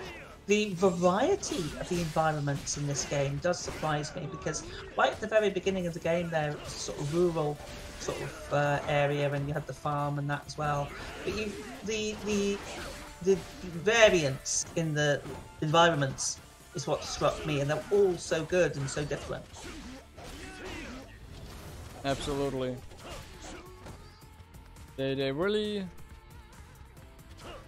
I mean, you have those, like you said, the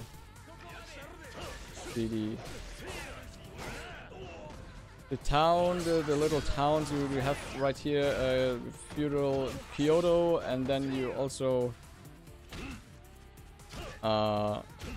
we get to a different place very soon, which also looks again a bit different. We also fought in a temple.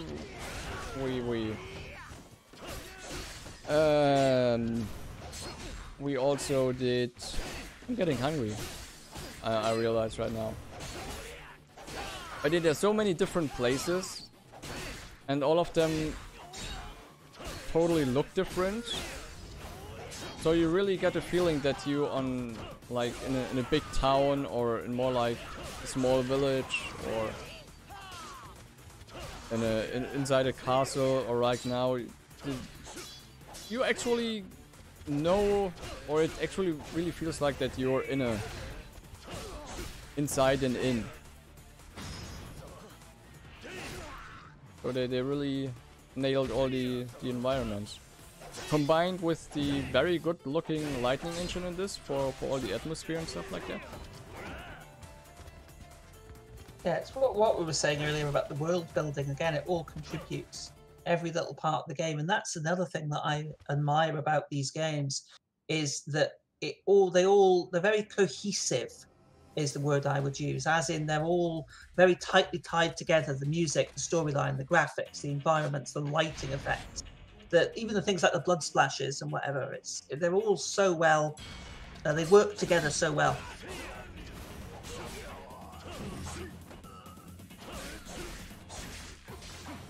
Yeah, it also feels very... If you compare it to all the other Yakuza games, it feels like also the more, if you ask me, the more stylized Yakuza game. Yeah, I can like see that. When everybody says that, as an example, Persona 5 has such an amazing art style and stuff like that, and it's such an amazing style in its own, like the menu and all the stuff, and I personally think you can also say that to Yakuza Ishin. Oh, I would agree, yeah. Just from what I've seen of it today, I would definitely agree.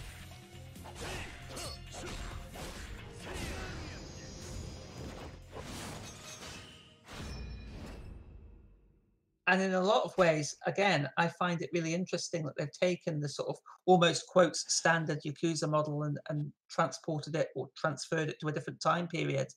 And they've pulled it off so well. You wouldn't necessarily thought looking at the more modern Yakuza games, that they would fit in this time period, but it does. Miniguns and all. Yeah. Well, it's basically the end of the 90th century. So it's already the time in which good old America set their sails to Japan. That's also one of the reasons why they have all the revolvers and stuff like that.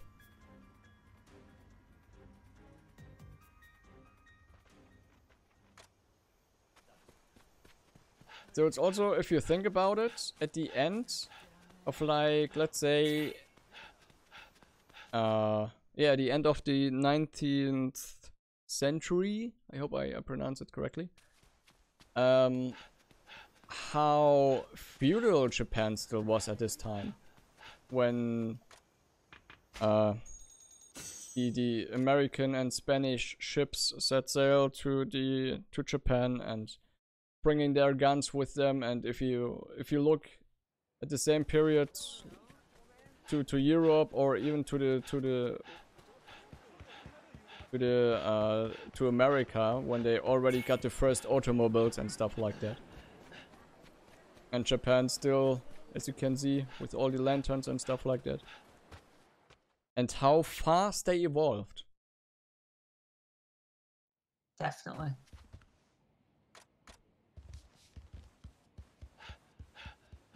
Now, we talked about this being a launch title, right, for the PS4 in Japan.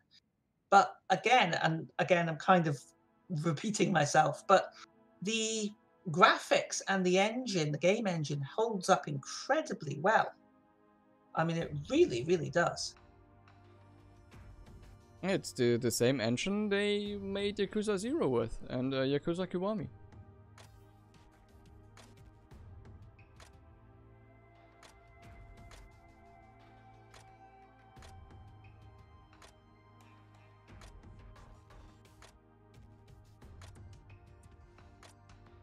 So we are right now preparing something.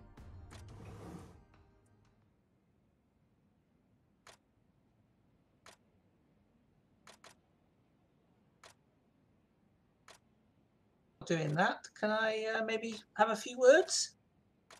Or shall I wait for this next bit? Nah, go for it. Okay, fantastic. Well, again, we'd just like to remind you, you're watching BSG Online 4, raising money for Mind, raising for charity. I hope everybody has been enjoying this excellent run. Absolutely loving it. It's been really, really good. Remember, though, please get your donations in. We do have a couple of incentives coming up later on. We have the B. McCullough choice for A Story About My Uncle. You can choose dark blue, green, light blue, orange, pink, purple, red, Okay, for the beam color, I'm just going to check to see if we've got anything. And currently we have €2 towards purple. So purple is currently in the lead. So if purple is your favorite color, fantastic. If not, there's lots of other options. And remember, we need, oh, we're getting closer. We're getting closer. We've got 29. We've got actually 29 out of 50 now for the goat mode. Okay, so we need €21. Come on, €21 to get the goat mode for a story about my uncle. We need to see some goats at BSG. BSG is goat, so we need to get some goats. Okay, so thank you very much. Please keep those coming in.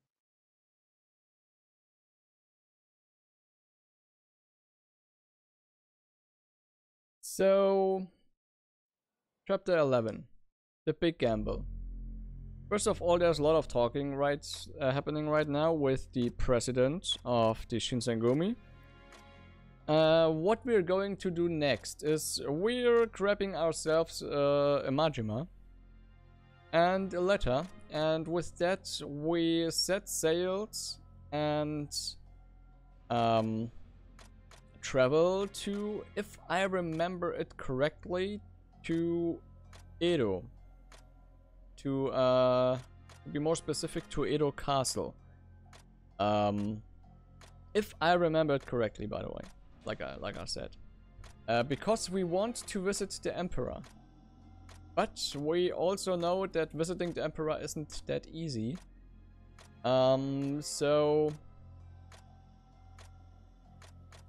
I just say it how it is. So we want to visit the Emperor, but the Emperor doesn't open its gates for its castle. So Majima just prepares a cannon and shoots the gate open.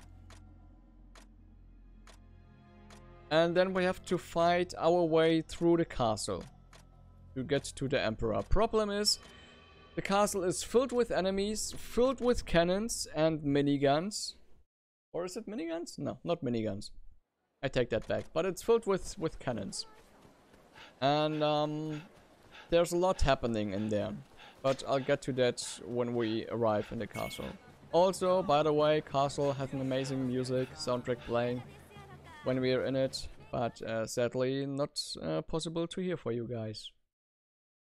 But also, like I said, the whole soundtrack is available on Spotify. If you do some research and know how the game is called in Japanese and how to spell it in Japanese, with all the kanji and hiragana and katana letters and all that stuff. They're not katana, that's a sword. But yeah. But like I said, Google for the Yakuza Ishin soundtrack on Spotify, and you might find a Reddit post which tells you what you have to look for to find it there.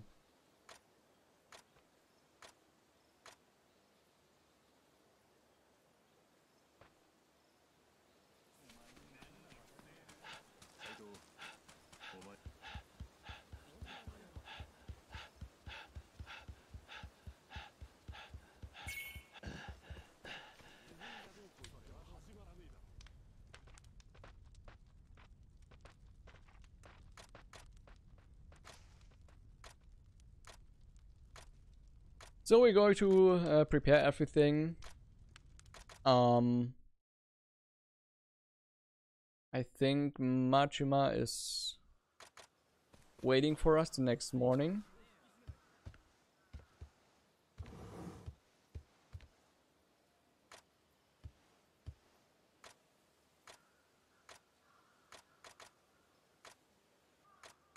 And then when we start the raid on Edo Castle, the game starts to escalate. Then there's going to happen a lot of stuff at once. Or more like one after another. So we're slowly approaching the final of the game.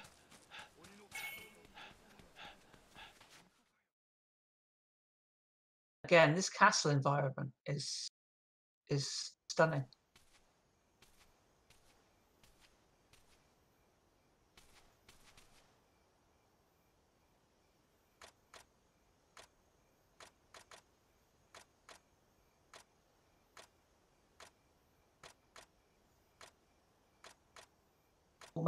So What? More Majima again. Yeah. I just wanted to ask about the incentive with singing with Majima, which we've met. Yes. I think all of us want to hear him sing, right? Of course. So then when that happens, I need to tune up the volume a bit. I think that would be fantastic. Yes. We definitely want to see Good. that. Or hear that more accurately. Well, you want it both.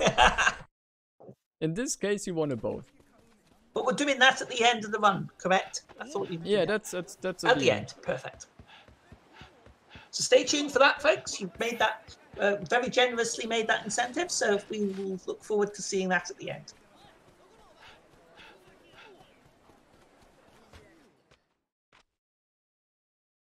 I'm going to finish this run and then quickly starting the singing with Majima thing.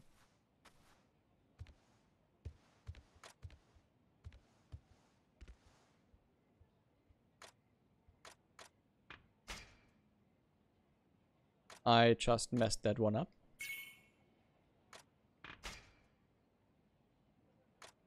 I need to select the bottom option.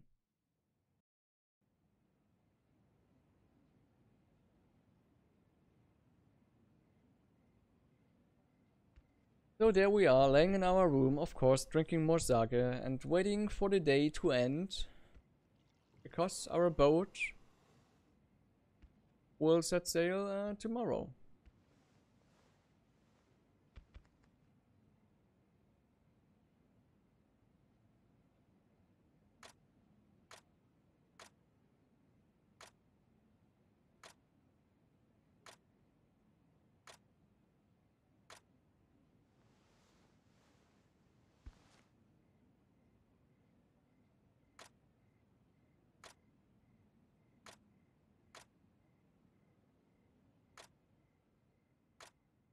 So a lot of talking again.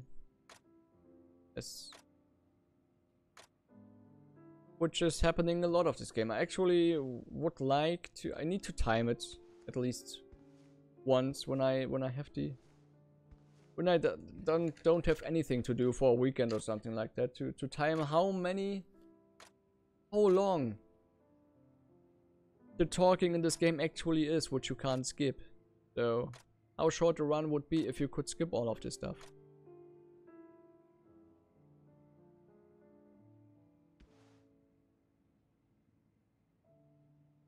Would you like me to take the time to say a few words then? Oh, yeah. Because I can Please. do. Yeah, no problems. Well, again, you're watching BSG Online 4. Hope you're enjoying it. We would like to thank ESA for supporting the event and for allowing us to stream on their channel. For information about their upcoming events and any changes due to the COVID-19 outbreak, be sure to check out esamarathon.com. You can also consider using your free monthly Prime Gaming subscription right here on the ESA channel. You'll get access to all the ESA emotes, as well as several BSG emotes, and you get to support both the events. And if you'd like to participate in an event similar to BSG, we highly recommend checking out UKSG. UKSG is an event normally held in Glasgow, running 4 times a year supporting Crisis. And their next online edition will be running from the 23rd until the 25th of April. And submissions close this evening at 7 p.m. CET. So you've got only a few hours to get your submissions in if you want to perhaps contribute to the UKSG event that will be running on this channel in April. So thank you very much again. So don't mind me, I'm just running away for half a minute because they're talking a lot.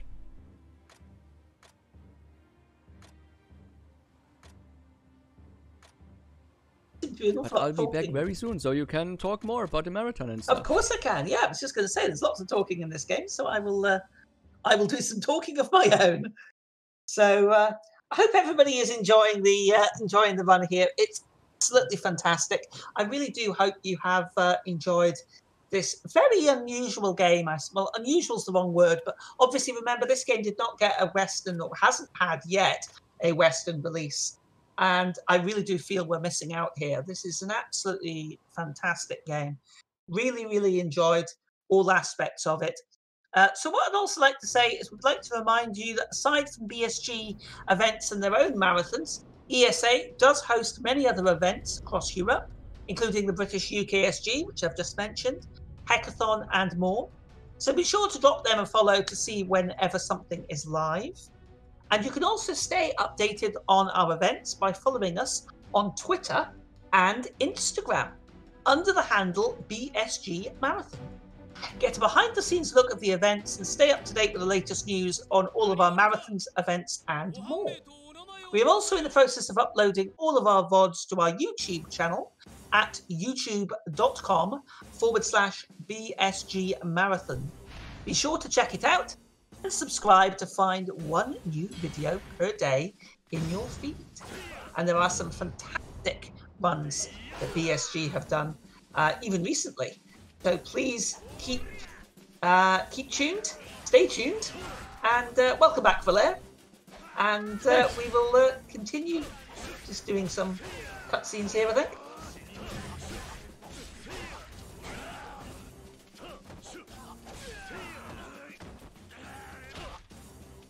So we're raiding the castle right now. You get to the Emperor. And I once talked about Age of Empires and how the people hitting walls and the wall breaks. Well, with our little katana sword we just opened that huge gate without any problems. And also, like I said, they don't like to see us in the castle. So they shoot with everything on us that they have.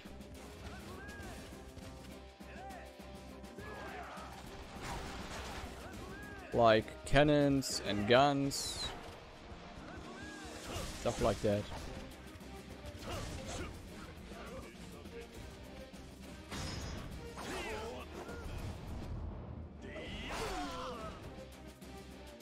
But this part also is a lot of fun to play.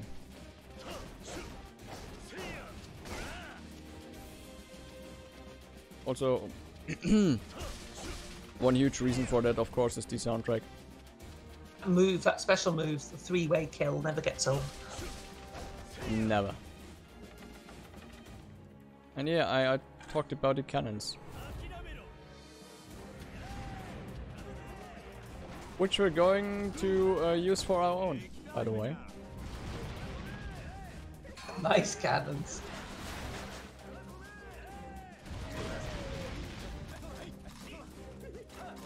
So we want this cannon on the right, but we also need to eliminate the other cannon because it... Ouch! Because of stuff like this.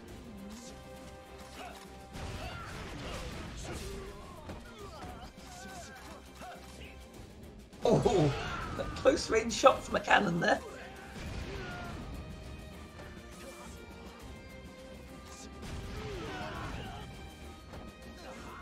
So right now, why we wanted to get the right cannon, or the cannon on the right side, is because we can actually open the barricade with this cannon, so it saves a little bit of time for us.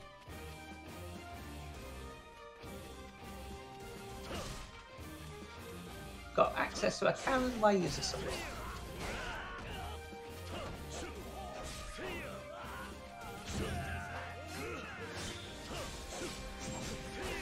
So, one sad thing in this game, as like in most of the Yakuza games, the company we have mostly doesn't do anything, or when they do something they don't deal any damage, or they do extremely weak damage. So we won't see Majima doing any big deals in this fight. You could say he's also there, like a mascot, motivating us to keep on going. I don't think I've even seen him yet.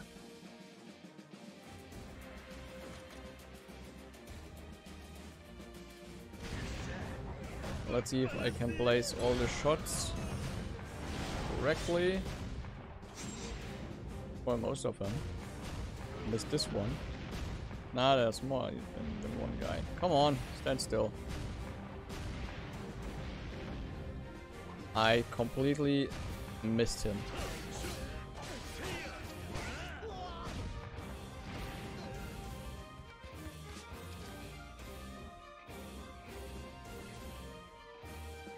There's still somebody alive?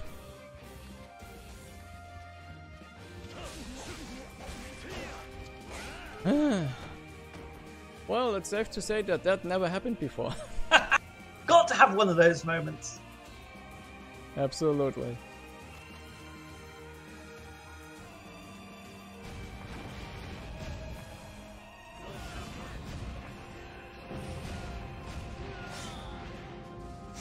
Nice, Majima hit someone.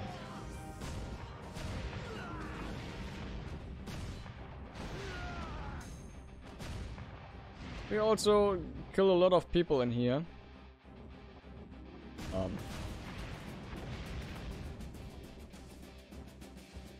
Where is that last guy? Where did he come from?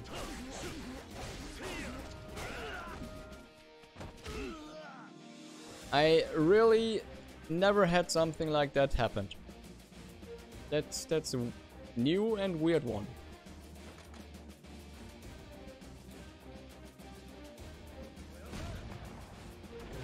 So basically we just shoot them all with the cannon and that's it, but they didn't want to get shot by the cannon, as it seems like. But now we got them all. So let's get into the castle. But first, let's heal ourselves for the first time a little bit.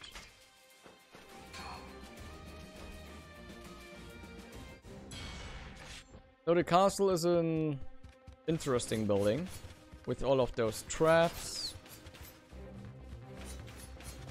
And the most annoying enemies in this game you can ever imagine, which are ninjas.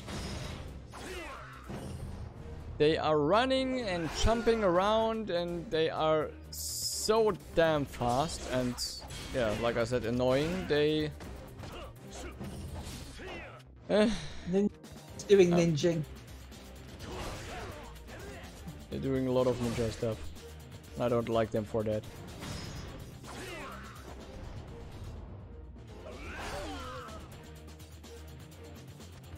And there are a lot of them. Yeah, I was going to say.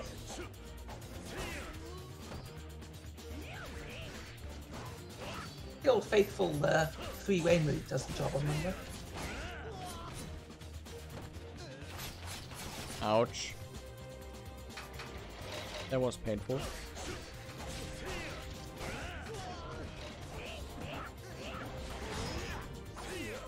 Oh yes, very much so.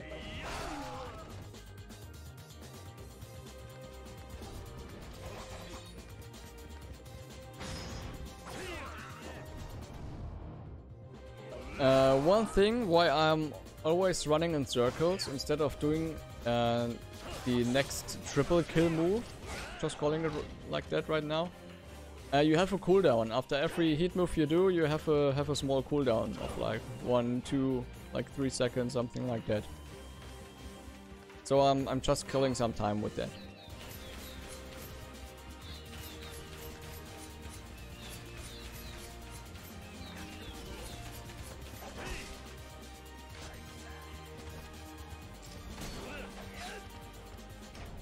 Spikes are particularly nasty.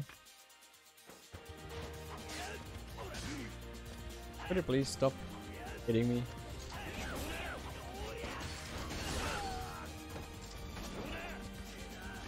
Okay, that's weird. I'll delay that with you.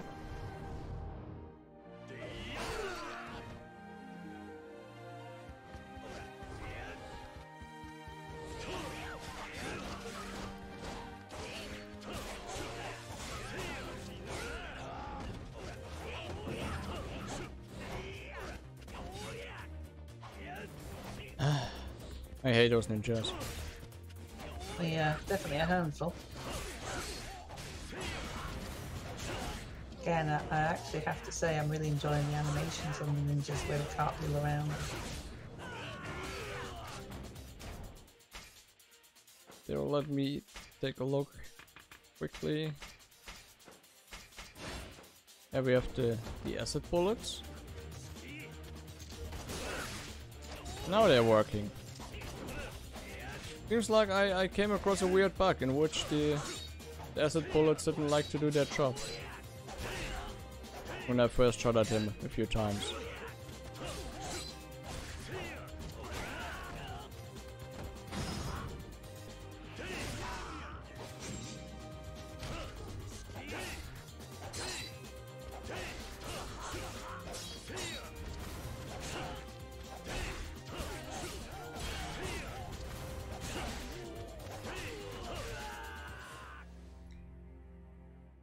So, there's a trap in this room, like in the previous room, in which we have to hit the right switch to open the secret door. In this one, we have to press the right switch to stop the roof from coming down. It's a very simple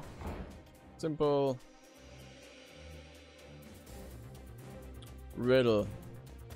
Something like that. It just always press the red buttons. Normally you won't do that, but in this case always press the red buttons. So Majima stays behind, so we can have some time with the Emperor. But first we need to take this elevator, which is of course full of ninjas again. Lovely. Not really.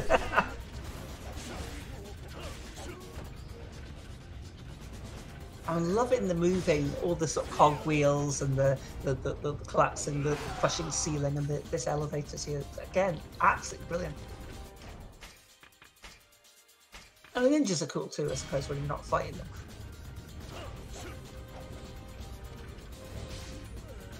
Ouch.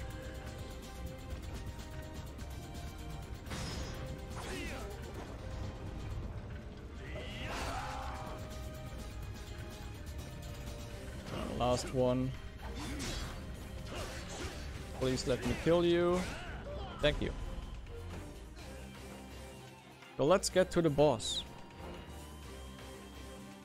Of course he's hiding behind this big door.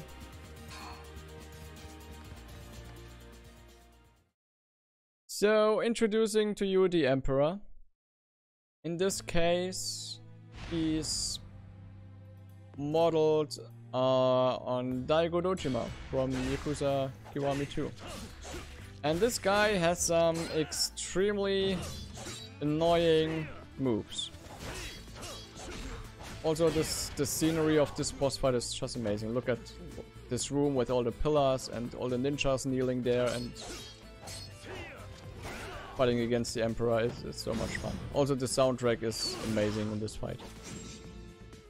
That is yeah. I keep coming back to thinking about the age of the game and how good this is. It's just brilliant.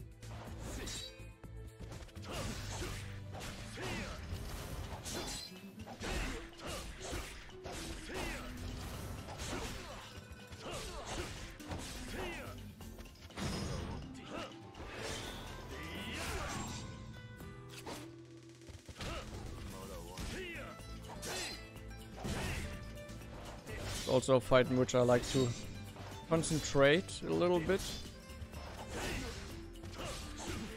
Since he has some moves which can stun you for a few seconds, which let you being exposed to all of his attacks.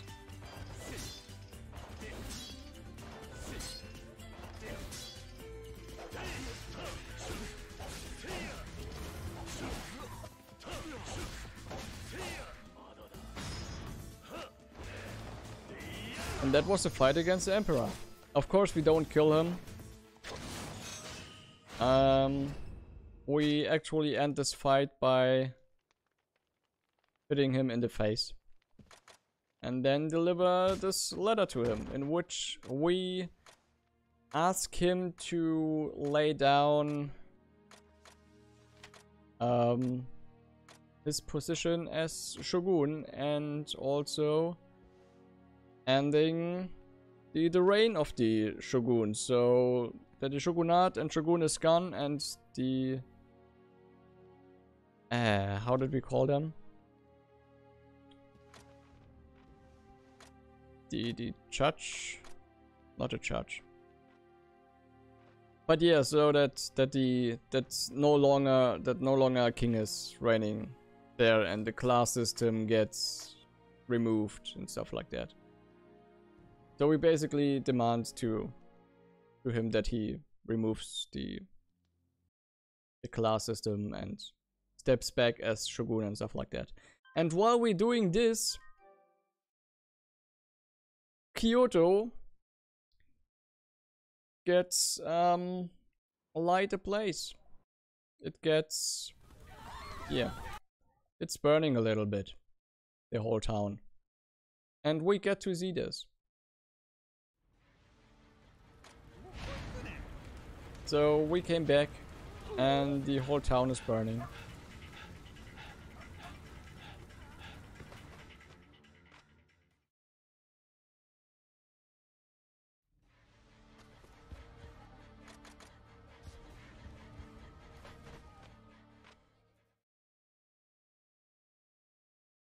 So let us look back for a few seconds, for a little moment.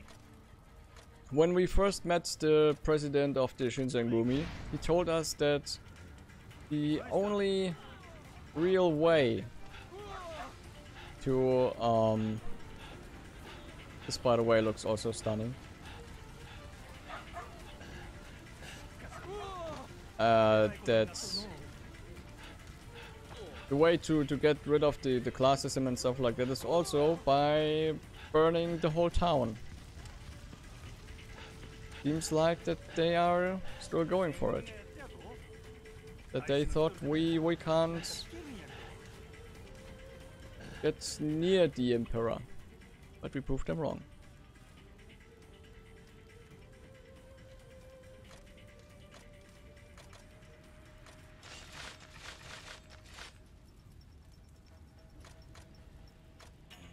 So of course we try to stop them burning even more buildings and stuff like that, but this part right there, in which we're fighting between the burning buildings, also includes an amazing boss fight.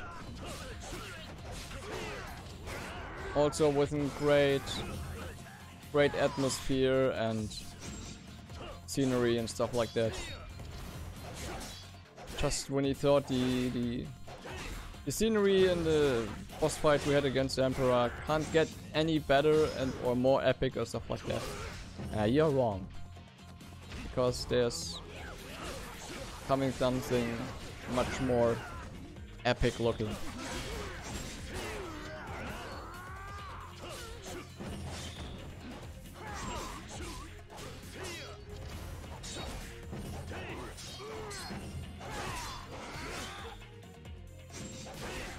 God, I hate this guy.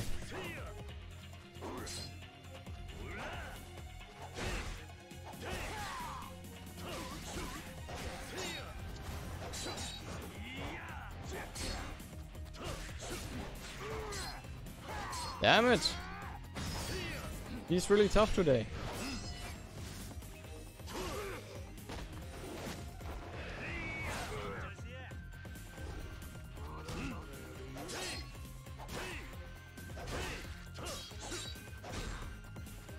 Die already, thank you.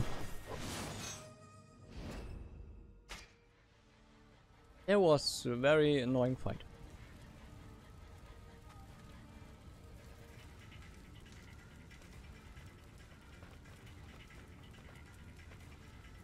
But of course he got reinforcement. So Majima will deal with them. You can do it.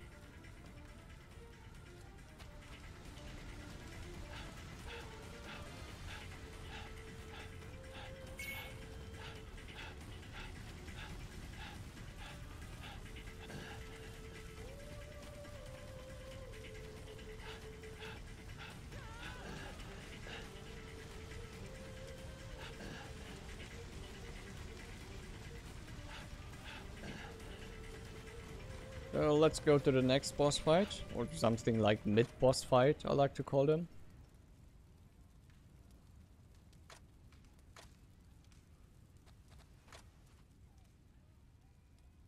This also has a great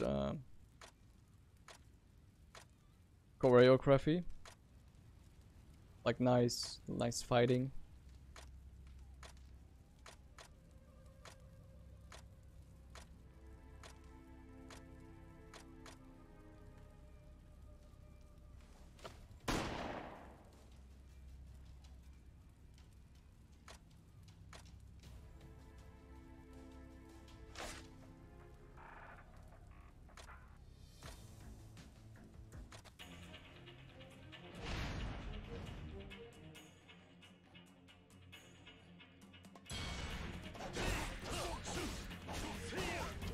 Just to answer a question there, we've been asked about availability of the game again. Unfortunately, this game was only ever released in Japan and still hasn't received a Western localization. Well, again, having just watched this run, I think we're so missing out. It would just be amazing to see a Western localization of this game. Absolutely.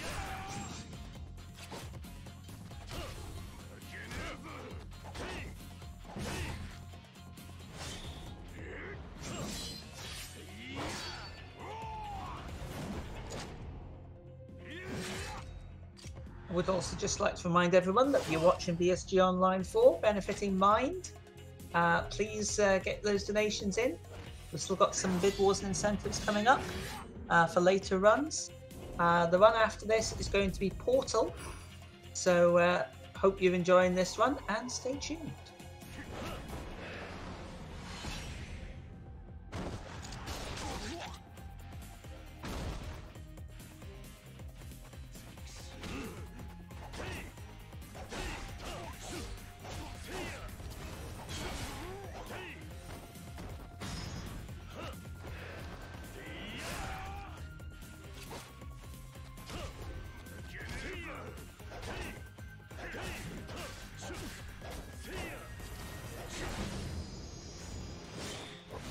Alright.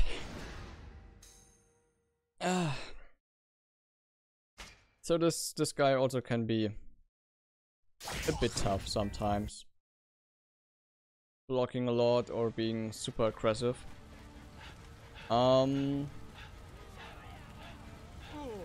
So we're going very close to like the final of this game.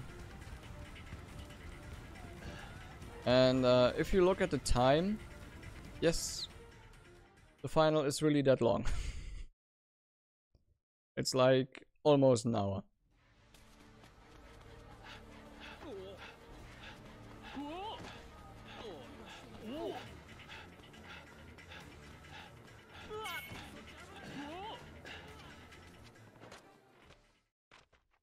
First we go to look if everybody's alright.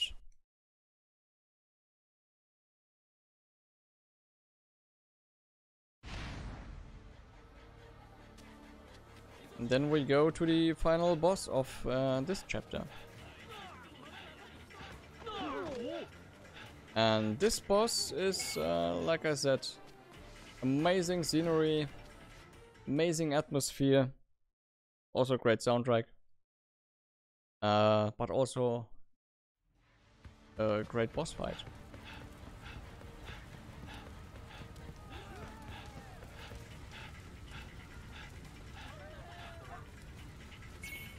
Although even, of course, it's a bad thing, but the town, even with those, with the graphics and the lightning and all this stuff, it even looks beautiful when everything's burning. It sounds a bit weird, but yeah. That's also, by the way, right now a cutscene coming that I can't skip.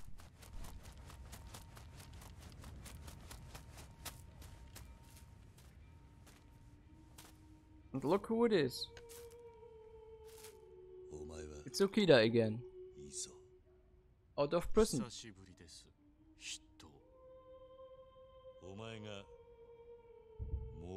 And I don't have any tea left. F in chat for my tea. Oops. あなたはここに竹地先生が待っていると思っていたんじゃありませんか。お前の目的は何だ、いいぞ。 So, spoiler warning, it's the last time we fight against him. どうして竹地を裏切ったんだ。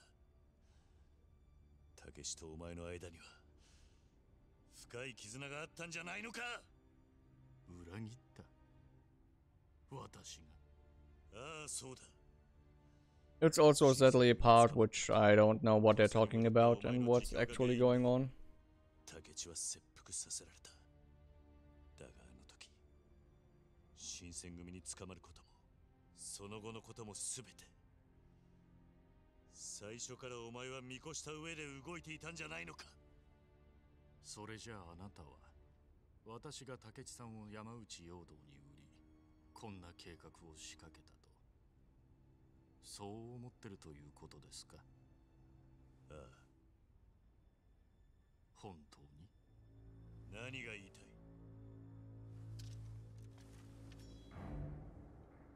あなたは嘘をついている。心の底では竹地さんがもう一人の坂本龍馬だと確信しながら、それでもなお竹地さんがあなたを裏切ったという事実を認めたくない。Again, another question. Would you you did mention it earlier on in the run. What period is this set in? Is this the Edo period? Yeah, it's the Edo period, the Bakumetsu era, like the end time, which always sounds so dramatic. The end time of the Edo period. Okay, and then we talked about Yakuza Kenzan earlier on. That was set earlier, wasn't it? I believe. As far as I know, yes.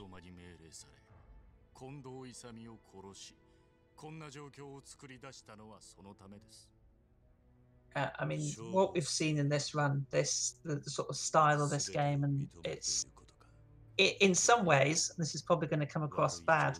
I think I would prefer to play this than the more modern Yakuza games because obviously I like the setting. I like the samurai and ninja and whatever. I really hear that a lot. But again, this boss fight right now, the scenery is amazing with the burning town in the background and this fight happening right now. Which also I am again will most likely remain silent because this can be a challenging fight if I don't pay enough attention to it.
He's very aggressive today.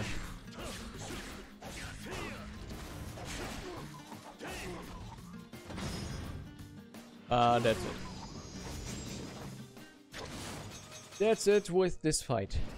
Nice. Well done. And also with this chapter then. How many more chapters have we got left to go? 2.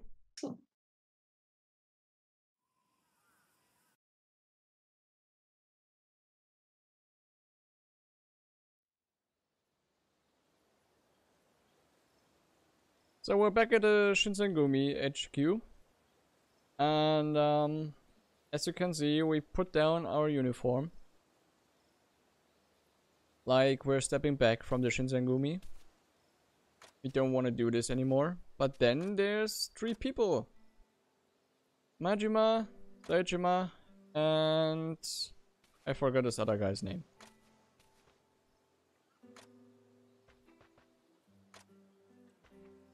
I actually tried to remember his name, but I don't.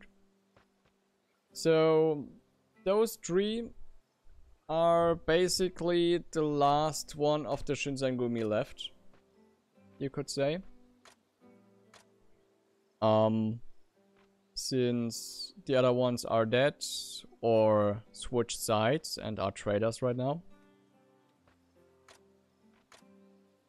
So it's basically only us 4.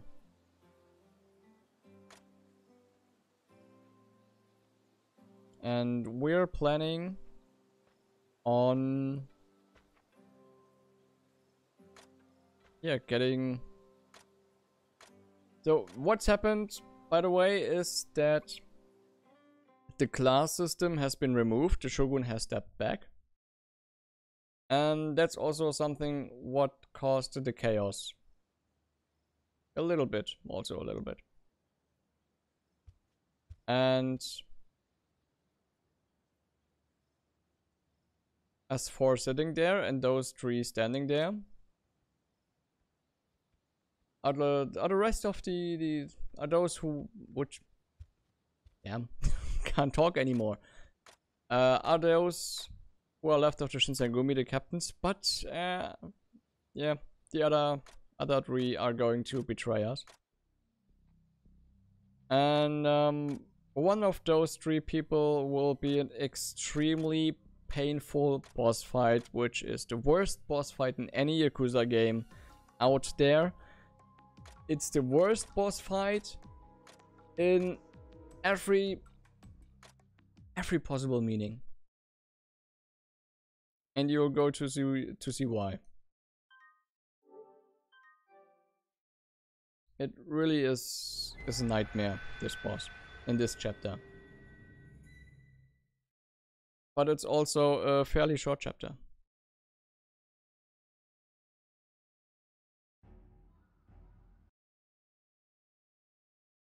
So we meet up with, well, the last remaining Shinsengumi members, captains, and the former officer known as Date.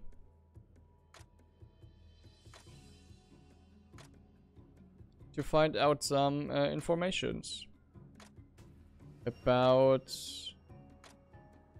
who's that one person who is impersonating us. Because that's also still a thing.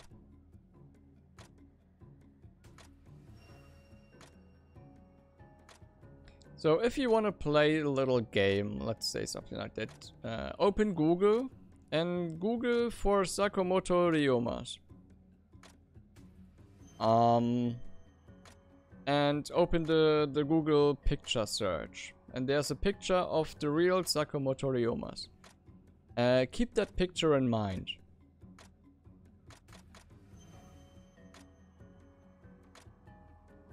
And with picture, I mean a real photograph. An old one.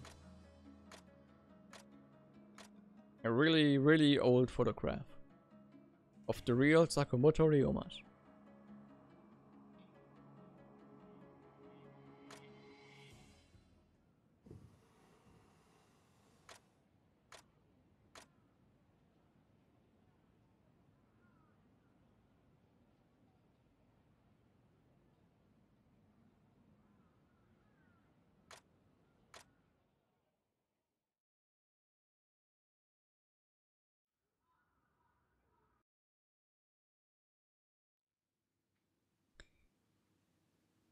So I hope you googled the picture and saw it.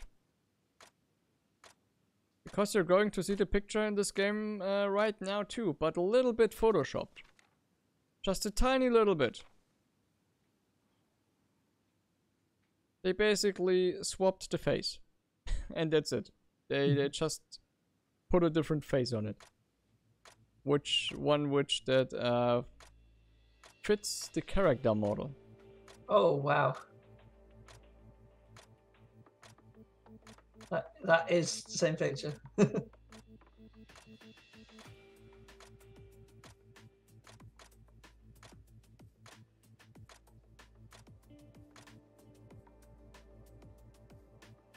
And as we at this point know,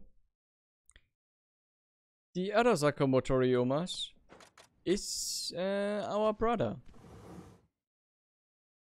who is impersonating us. So he's not dead. He's just also somewhat like a traitor. Something like that. I don't know exactly what's happening. So what we have to do right now is, for the first and only time the game forces us to get back to the Harvest Moon minigame.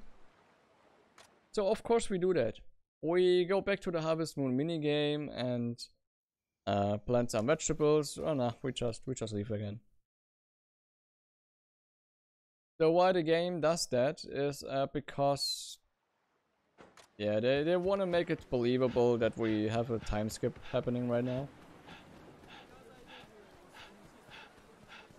But what we normally would do when we get back to the Harvest Moon minigame, we would talk to Haruka and stuff like that, but so we just get to the farm, we see it's still there, and then leaving again.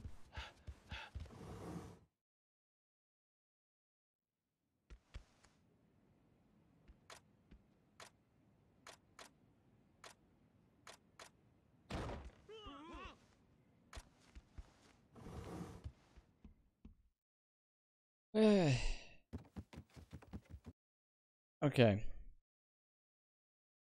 The next part that's coming is something that I don't look forward to. I really don't. But what I'm going to do is I change the bullets in my inventory to the fire bullets. So they let stuff burn. That's the wrong way. We want to walk this one because the other way actually would trigger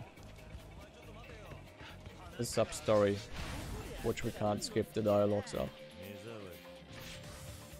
So it's still faster to fight those guys, which somehow suddenly wear armor.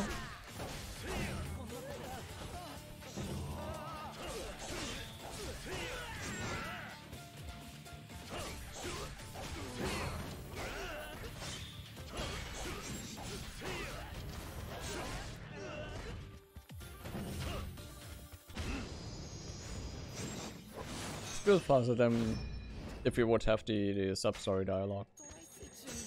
So it still was worth it. And then we get to the boss, which I'm absolutely not a fan of. Because this guy is... he's completely escalating. And if you played Yakuza Kiwami or Yakuza 1, there's basically the same boss, but just a different character model. But he also fights with 2 guns. This guy here also fights with 2 guns, but this one is much more aggressive and jumping around and all this stuff, and it's so hard to get to him and deal a nice amount of damage against him that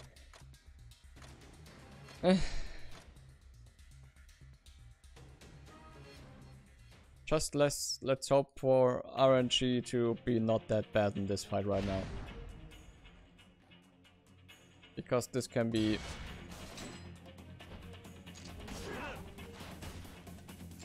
super brutal. already going strong, this guy. Nah, that's not working. Not today.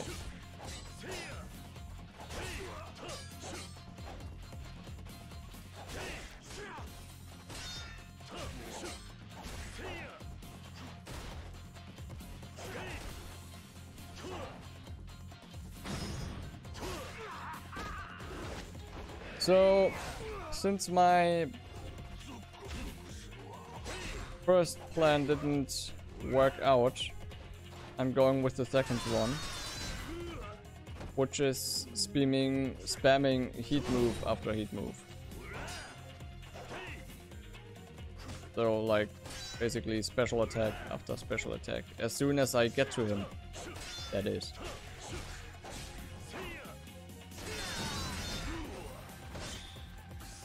I totally hate this guy.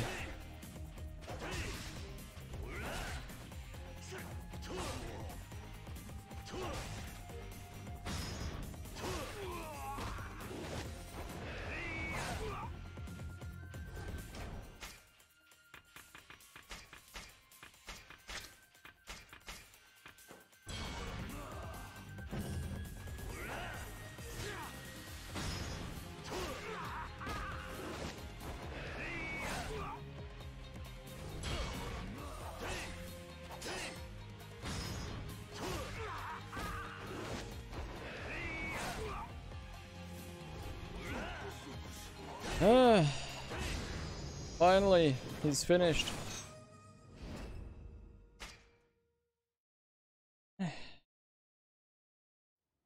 Thank God it's over. This actually was... He's been... The first part was aggressive and stuff like that, but after that I luckily got it pretty much under control. But if he really likes to get going, he gives you a very, very hard time.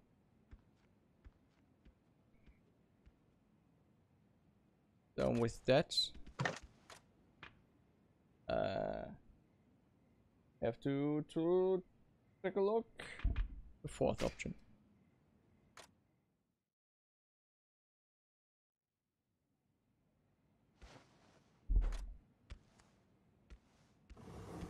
So one more fight. Not the end of the chapter. I was wrong with that. There's one more thing coming. But after that, we are done with this chapter and going straight to the final.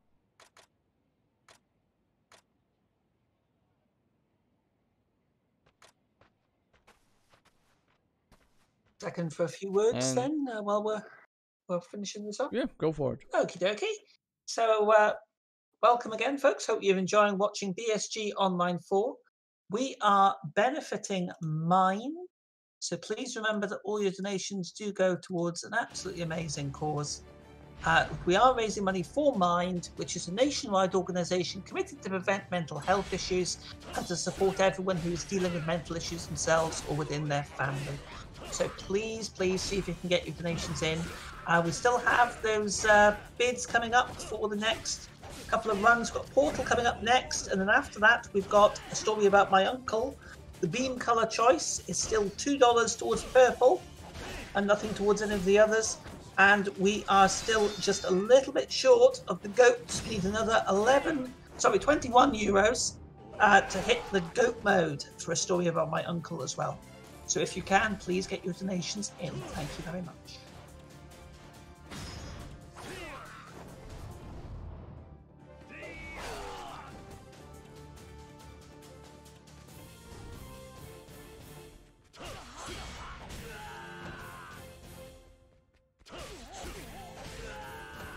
Before I forget it, let me switch back to the acid bullets. Going to need them later again.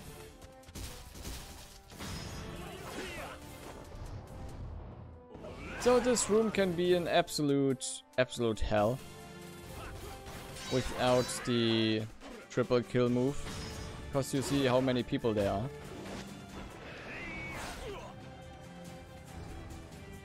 And they sometimes like to attack you at the same time. Oh, I don't have any heat left. for the special moves. I think I haven't explained yet how that one works, right? So if you played any Yakuza game, you know that by attacking, you gain heat, and you use this heat for specific moves which are called heat moves. Basically, they are special moves and they do an extra amount of damage. And same goes, of course, with this Yakuza game. The heat bar is basically the circle on the upper left, right next to our orange health bar. And below our health bar you see some Japanese symbols, stuff like that. Those are basically symbols for if we ate anything. We can eat stuff which boosts our experience we can gain during fighting and stuff like that. And yeah.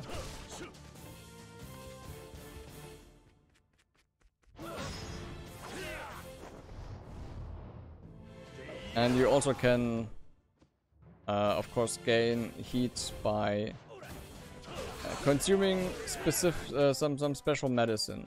Some medicine is only there to heal you, and some medicine is only there to fill up your heat. And then there's also a different kind of medicine which fills up both health and heat.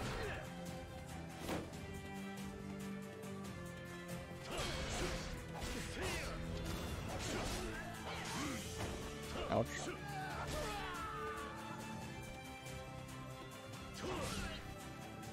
Didn't get him right there.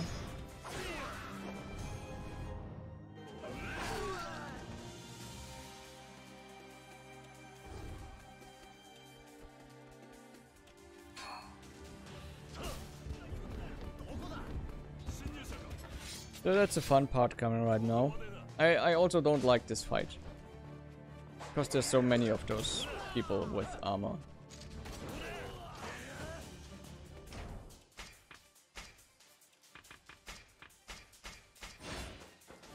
Oh, that will be... So, there's something with this game today, that the acid bullets sometimes don't seem like to work. I think I have one more bullet left. And I, of course, hit the wrong one. So we have to deal otherwise with those guys. So this will be a fun fight. Not. I took this medicine.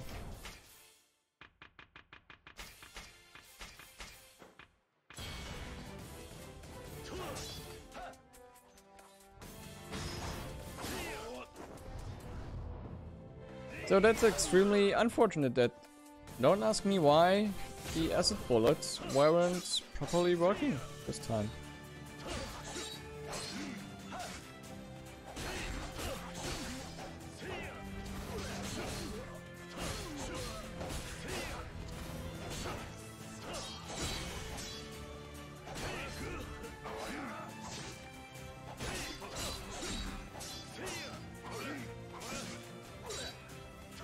Could you please slow down a bit?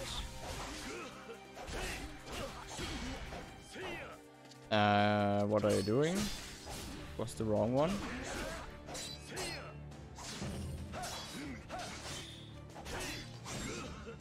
This will be a painful fight. I already see it.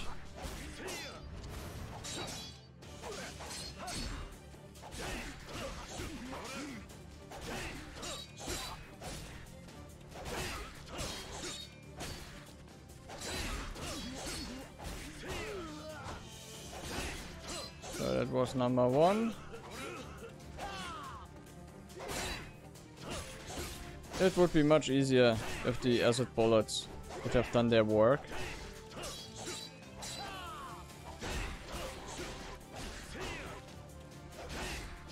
Is that something that happens often with the acid bullets, that they don't work properly? No, that's the first time. That's also never happened before. Killing ourselves. Important. Or we would lose a lot of time. Ouch.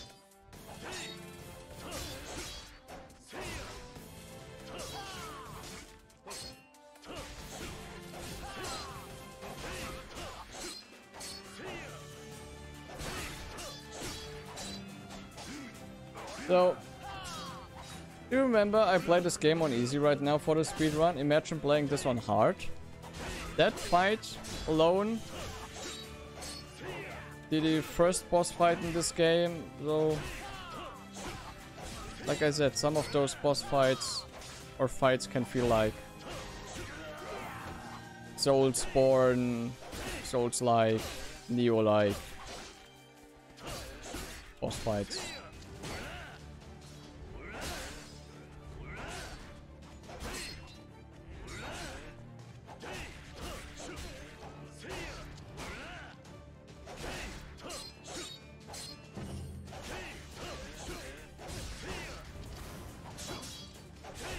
Come on, stop blocking. And accept your fate. Please.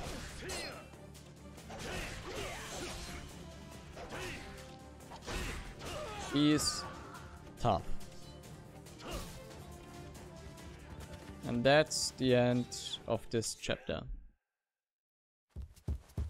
Oof. Good stuff, well done. So, final chapter. This actually can be a close one with the estimate.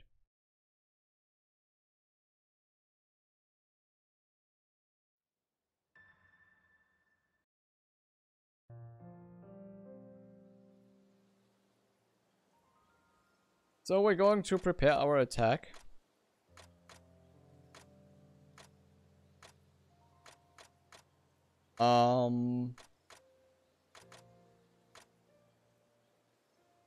I think we are raiding the castle in Tosa, if I remember it correctly. But I also could be wrong in here. But first, we go back to the inn. And we have to spend some time with that young girl.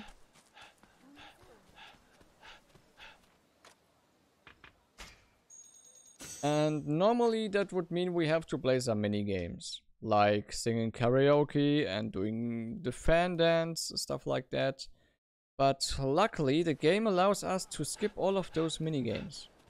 For a speedrun it's very good because it saves a lot of time. But casually it might be a little bit sad. But to compensate all of this, don't forget we got to sing with Majima later.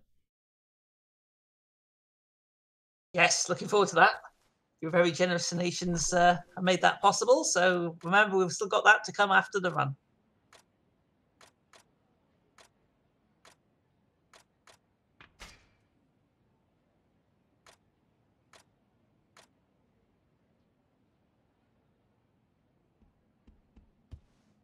There she is. Have to spend some time with her to make some nice memories. Since we are also leaving Kyoto.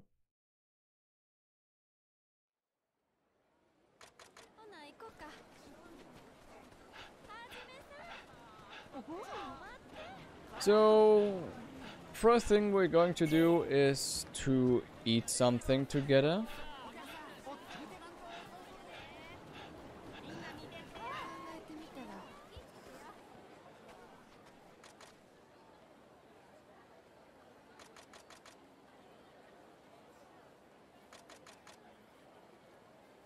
And even though we have to have the chance to visit every other store in which we can eat, restaurant and stuff like that, of course we go to those which are closest and nearest to each other. So we can save some time here. The next stop is the, how did I call it? Singing bar? Let's stick with it as karaoke bar because it's the same mini game.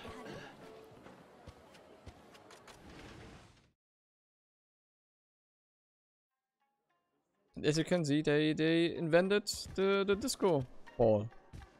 Something like that.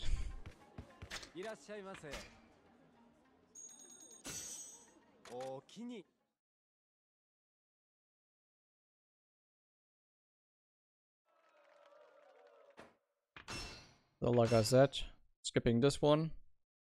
We don't do any mini games. Taking too long.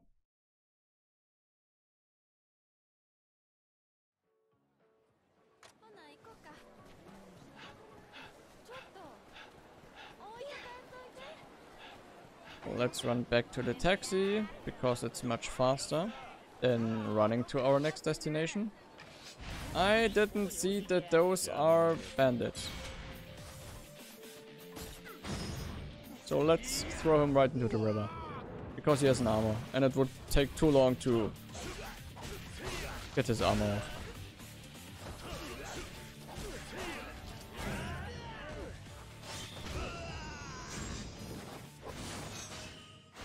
We're in a hurry right here. There's too many time we already lost.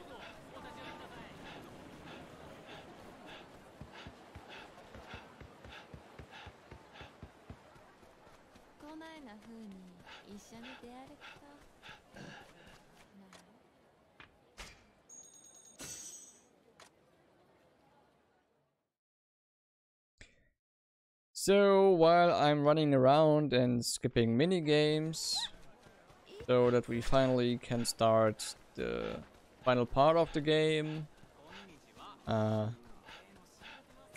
is there anything left to say about the marathon or what it is for? Yeah, of course. There's always something to say. There's always something to say. So thank you very much, folks. We'd like to remind you that we are the Benelux Speedrunner Gathering. We organise bi-monthly gatherings in the Benelux for speedrunners. Due to the situation surrounding COVID-19, we're currently doing our events online for the time being. And this event features streamers from both the Benelux and the rest of the world, bringing you entertainment during the lockdown. We're raising money for Mind, which is a nationwide organisation committed to preventing mental health issues and to support everyone who is dealing with mental issues themselves or within their family. All of the donations will go towards Mind. Bearing in mind also that we do have some bid wars and incentives coming up. We've got the beam colour choice for A Story About My Uncle. We've still only got €2 on purple, and none of the other colours have anything on them. So you can get your beam colour chosen there. And we still need that elusive €21 to get the goat mode for A Story About My Uncle. So come on, BSG always needs more goat. So let's please see if we can get that met. Thank you very much indeed. You have time for more. Okay, fantastic. Always happy to do more. We would like to thank ESA for supporting the event and for allowing us to stream on their channel. For information about their upcoming events and any changes to the COVID-19 outbreak, be sure to check out esamarathon.com. Now, if you like our events and would like to participate in one of them yourself, an upcoming event of ours you may be interested in is our yearly marathon BSG Annual, normally held in Vonray, the Netherlands. This year's edition, however, will be either online or on-site, depending on the COVID situation at or nearer the time. Because of this, exact dates are not confirmed yet, but it will run around the third week of August 2021. But no worries, you can still submit to the event and you can select whether your submissions would apply for on-site, online or both. And submissions for BSG Annual close on the 2nd of April. So if you'd like to be part of the event, whether it takes place online or on-site, then please get your submissions in. We really do look forward to seeing them. Thank you very much.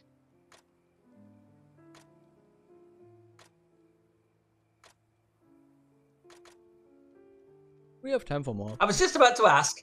Yep, no problem at all. Remember, you can consider using your free monthly Prime Gaming subscription right here on the ESA channel. You will get access to all of the ESA emotes, as well as several BSG emotes, and you get to support both the events. We'd also like to remind you that aside from BSG events and their own marathons, ESA hosts many other events across Europe, including the British UKSG, Hackathon, and more. So be sure to drop a follow to see whenever something is live. And did you know that BSG also supports small community events as well? You can see events like the Harvest Moon Marathon and the Colin McRae-a-thon happening live on our own Twitch channel, which is twitch.tv/BSG_marathon. I still think it's amazing that there's something like a Harvest Moon Marathon. Well, I must just do a little bit of a personal plug here. The Colin McRae-a-thon is a, as you may suggest by the name, a driving game-based marathon that will be running on the BSG channel in April, I believe. And I'll be involved a little bit with that too. And I can't wait. It's a good friend of mine that's putting that on. And if you're interested in anything driving related, then please stay tuned to BSG, because that will be a fantastic little event.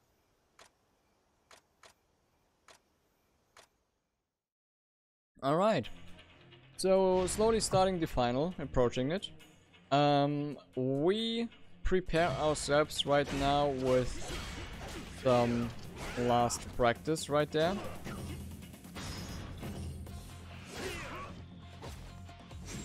So we're going to fight against Tiger, we're going to fight against... my phone is just escalating right now, what's going on? We're going to fight against Majima and against that other Shinsengumi guy, which his name I totally forgot.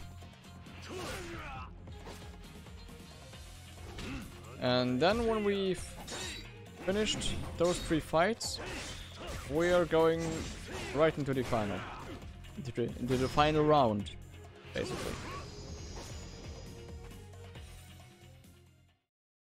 Just closed my notes a bit too early, because depending on what I'm going to select later on, I have to do all those fights again, and we don't want to do this because it costs a lot of time.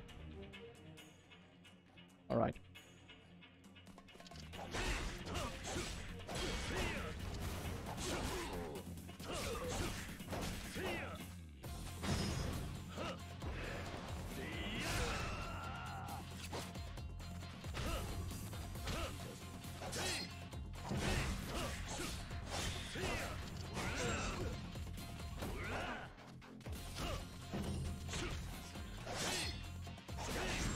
Luckily those fights are very easy. Don't take that much time.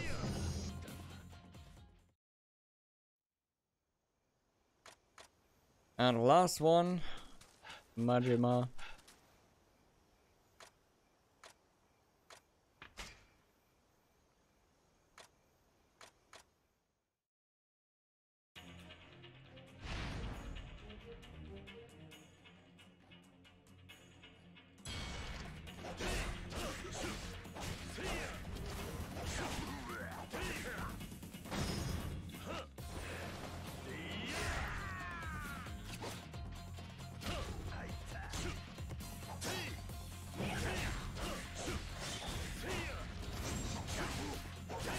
Let's try to end it as fast as possible.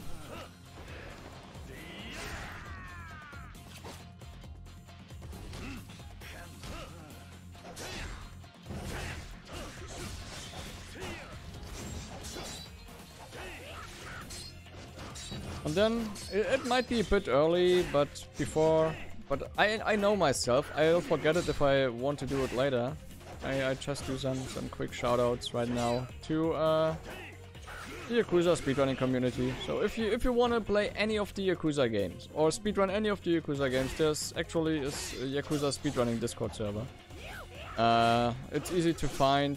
Just check any of the leaderboards, any of the Yakuza leaderboards on speedrun.com, and each one of those also includes the Discord server, so it's very easy to join, to talk about Yakuza itself, even if you play it casually, about speedruns and stuff like that.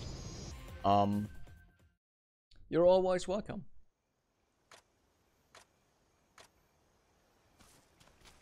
So let's remember that I have to pick the top option, or we have a problem. Perfect. I did everything correctly. So we're on the final right now.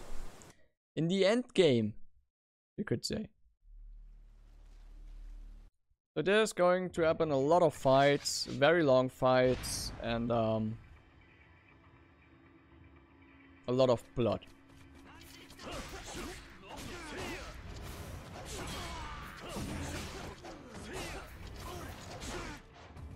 Also, I normally would use some medicine right now to fill up my heat bar.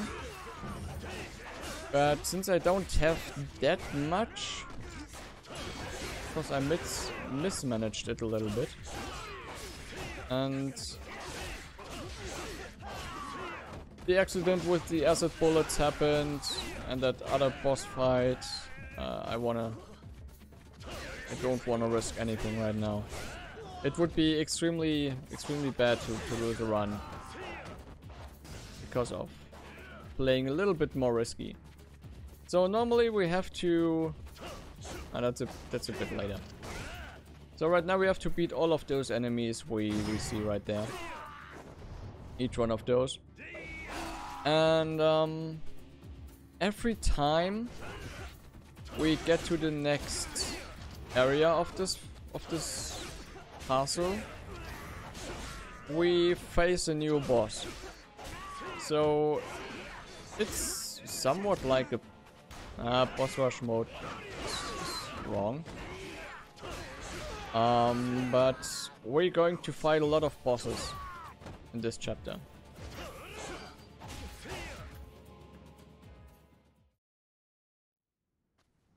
First one coming right now.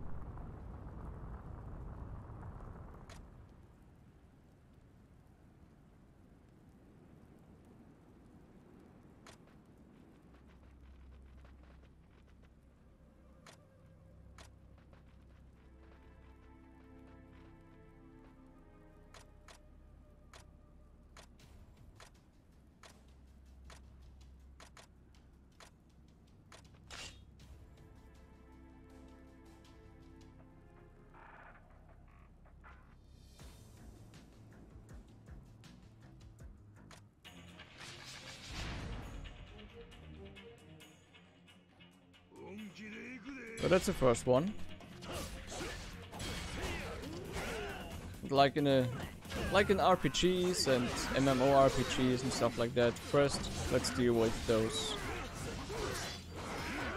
Oh my god, he deals so much damage.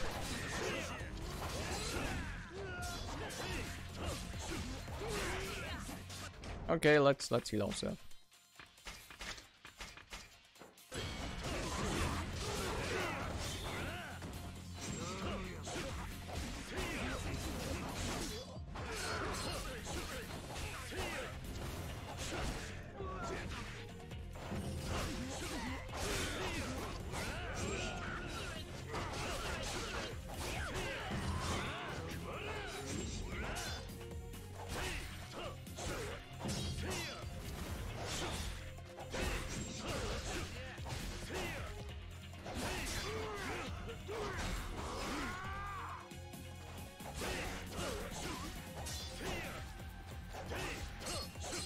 So those boss fights also can be really tough. We will, before we reach the final boss of all those bosses, we're going to have one very specific boss fight in which each and every one of you, if you want to do it, can already start to pray for a good Majima. Because we will need a very good and helpful Majima for this fight to end it even before it started. Or it also can be a very painful fight.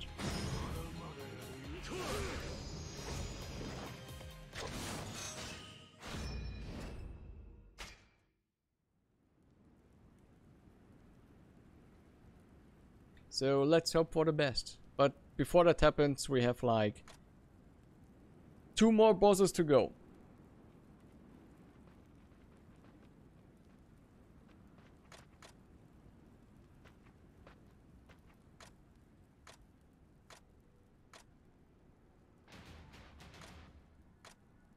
So Tiger standing back, or well, he's holding those guys back, giving us some time. And normally we would have to deal with each and every enemy. But luckily, this part right now we can skip all of those, just running past them.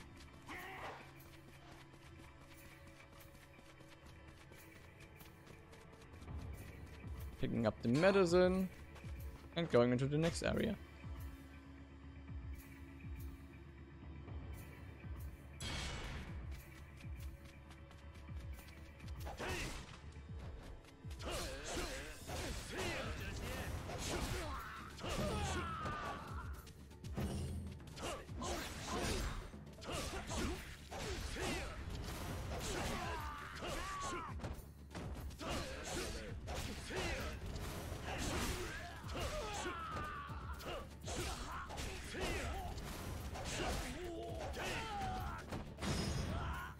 Well, that was wasted.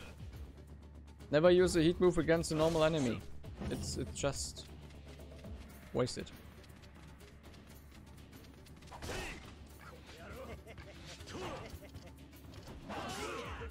Ouch. Ouch.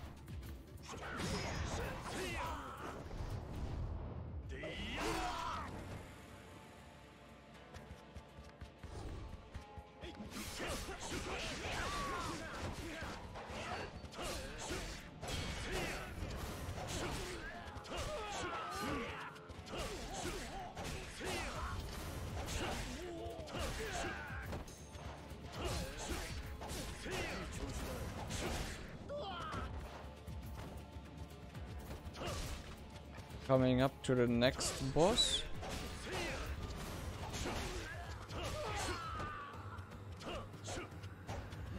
Could you please deal with this guy? Instead of just standing there.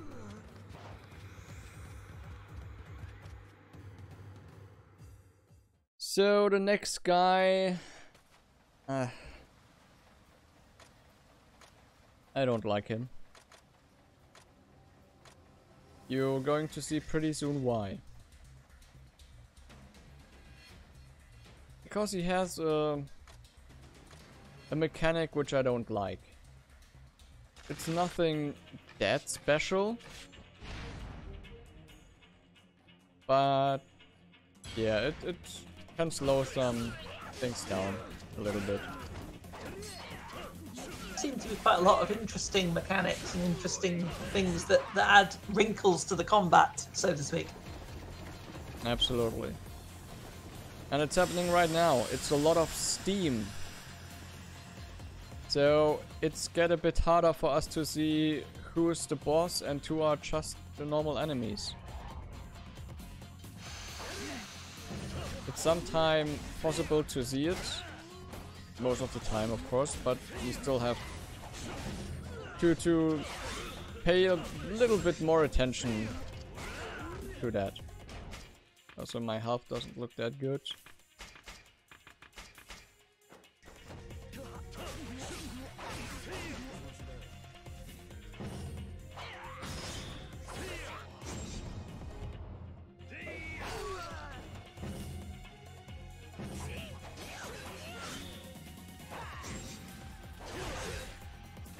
That was a bit too early.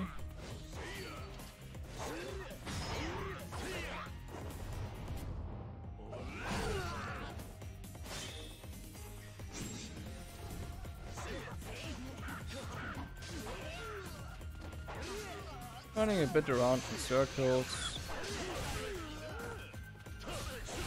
Oh, that didn't work.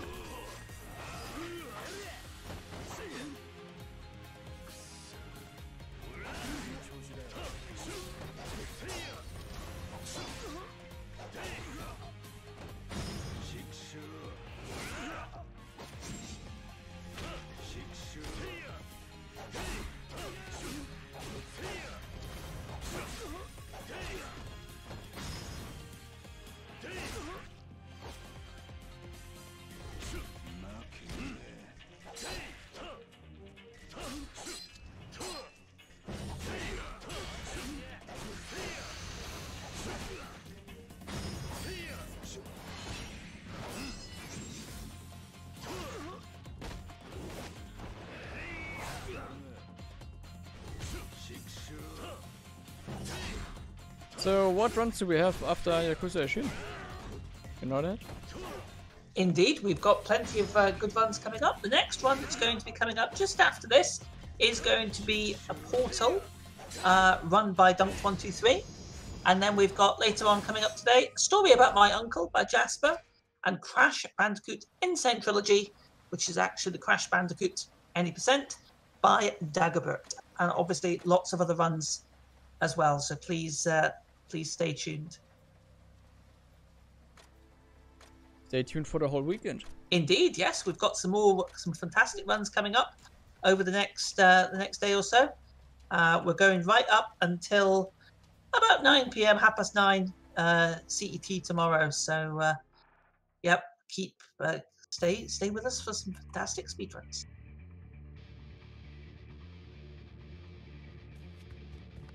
So, next one coming up. And it's only us and Majima. And it's the annoying part of this. Fights right here.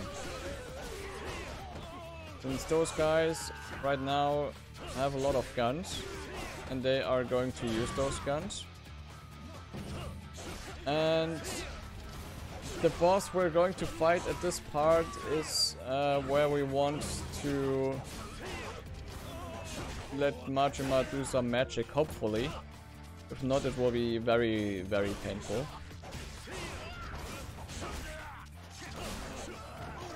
So if we are lucky enough, the boss fight we got here, or we will get here, will be a boss fight that can be finished in under 20 seconds. If not, it will be a longer boss fight.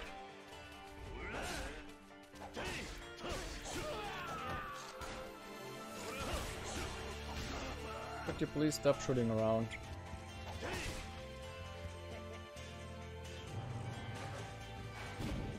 And look at that! American ships. With cannons also shooting at us.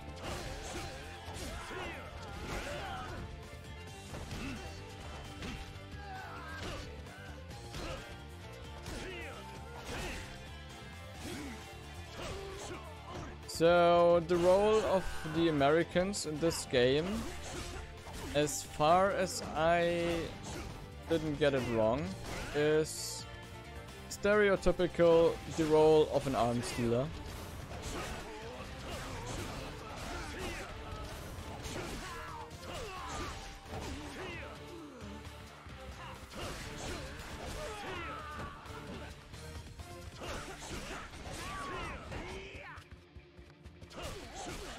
And they are going to arm the Toza plan, on which we previously at the early beginning of this run were made the head member of, and which our brother leads. But as we already know, he is a traitor.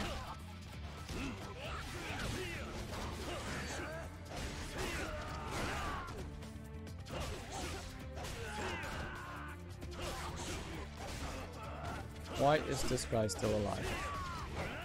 Please, please don't be alive. It's slowing us down. Ouch, ouch. Alright, things getting serious now. Do we have a good Majima or do we have a bad Majima? Let's fingers crossed for the good Majima.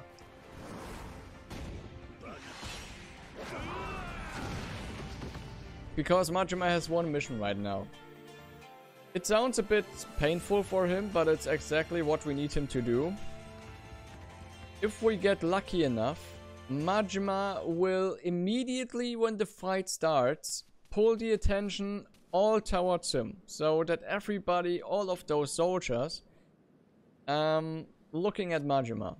As well as the boss is focusing Majima. So if they all focus Majima, or most of them at least, including the boss, we have the chance to conquer one of the two miniguns, which will arrive behind us right now.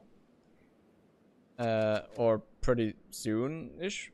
And with those miniguns, it's very easy to finish the boss and all the other enemies very fast. If it's not working, yeah, then it's going to be not fun at all.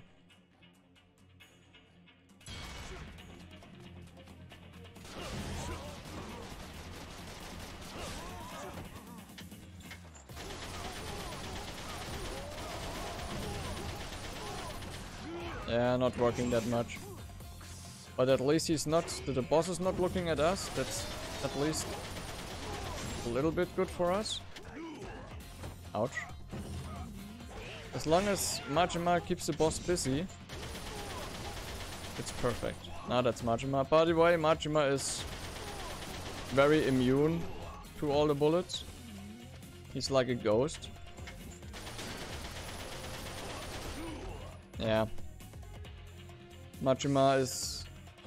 What are you doing behind there? The fight's happening in front of here.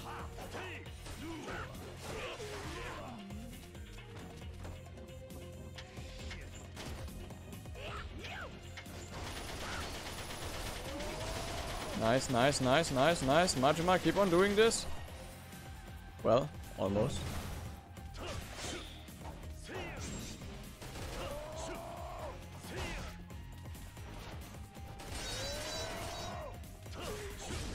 I just love using their own weapons against them. It always works. Well, not always. When Majima is a good boy. Which he was. Towards the boss. For us. So, this actually will be extremely close to estimate. If not, we will be like 1 or 2 minutes above estimate.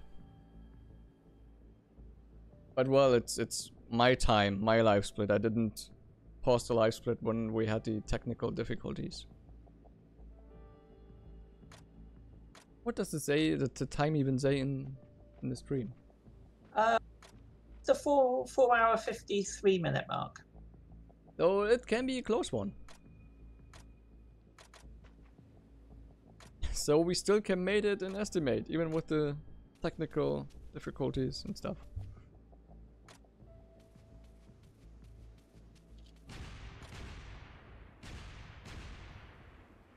So let's visit our brother.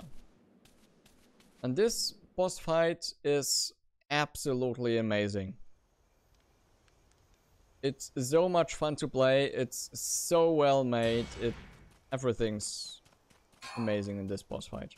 So taking all the medicine, healing ourselves.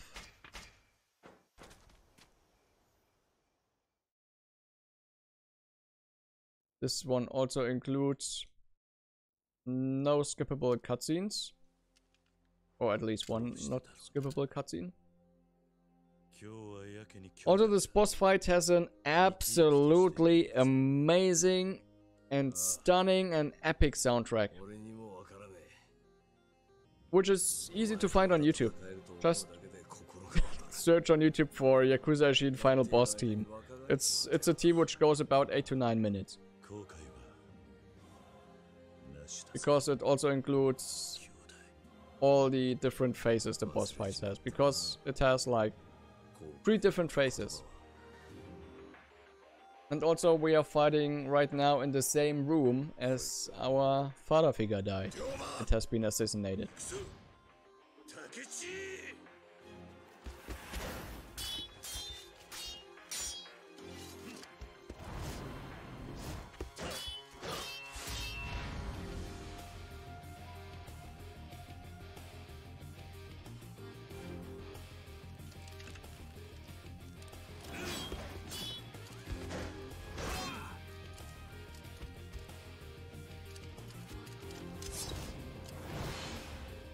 I missed the quick time event. That was painful. Well, I didn't miss it, but I missed the right button for it. Pressed the wrong one. So if everything goes according to plan, he will stuck in this corner till he goes to the next phase. Which would make this fight much more easier. At least the first phase of him.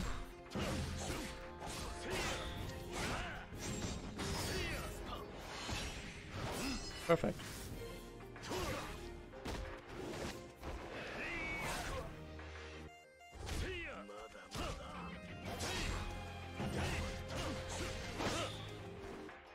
Starting the second phase now.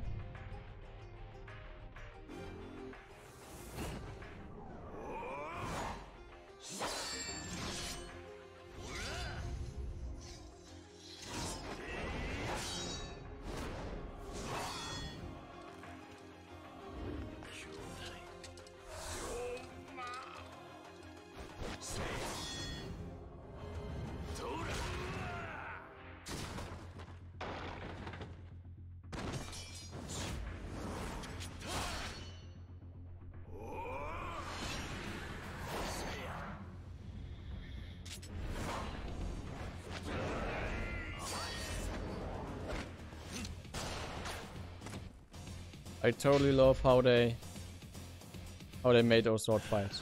Yeah, that was very cool.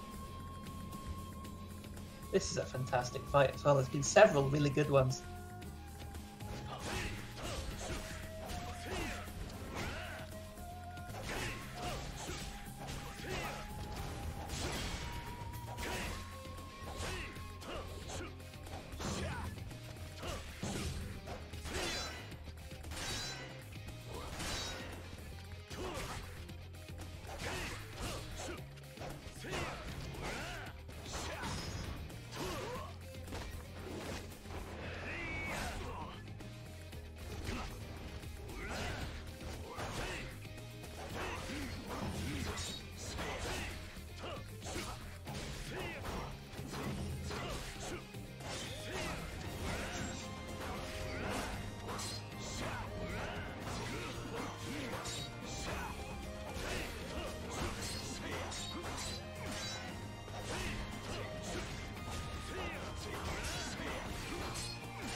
And the final phase of the boss.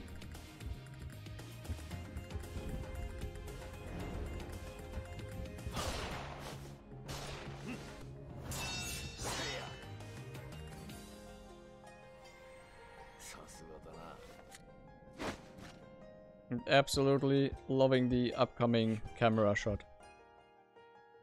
With the moon between them. Like it suddenly turned into a Tekken-like game or something like that. Like a beat 'em up.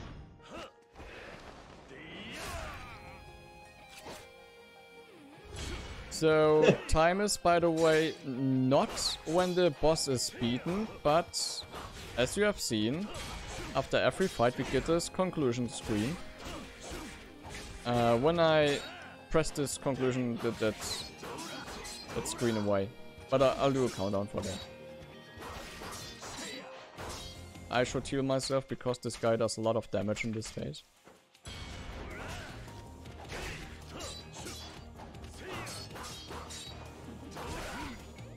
Ouch.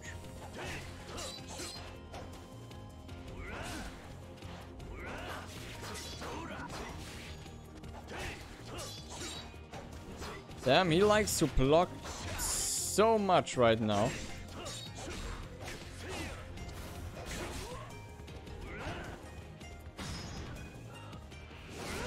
And time coming is... Time coming in 3, 2, 1... Time. G? Thanks. So, yeah, that's Yakuza Ishin. One of the, if not the greatest Yakuza game. I should totally end the game right now because the music would totally lead to a DMCA strike, which we don't want to have here. Yeah, one of the greatest, if not the greatest Yakuza games ever made. Hopefully we someday will also welcome this, will be able to welcome this game for the Western audience. It really is a blast playing this. The gameplay alone is so much fun to play with and discover all of those different fighting styles you have with the sword only, the pistol only, or even the sword and the pistol. So much fun to play with all of those different fighting styles. Let's see if I can. Oh, remember, stay tuned, folks. We're now going to have the incentive, the singing with Majima. Exactly. Well, that's not it. That was the wrong menu I selected. That's the problem if everything is Japanese. You don't know what's actually going on. There's so much talking, it's way faster when I end the game again and restart it again.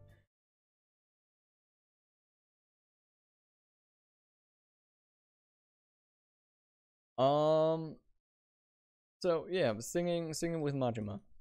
By the way, what was the time?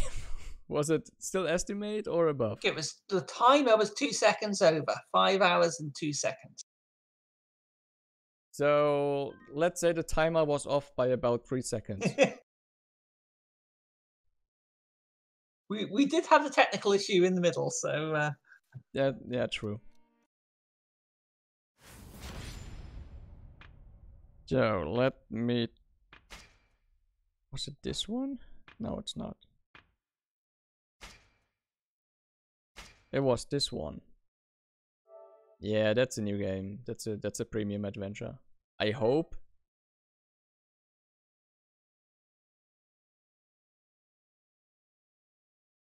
We will see if. Yeah, that's the thing that we want to start.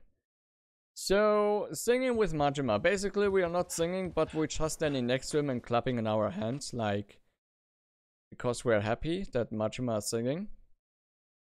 And enjoy his angel-like, or angelic? It's called angelic, right? Angelic voice, or angel-like voice? I don't know. And also enjoying a fun music video, something like that.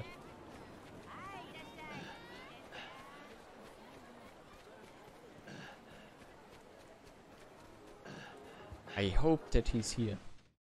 He should be, because it's premium adventure.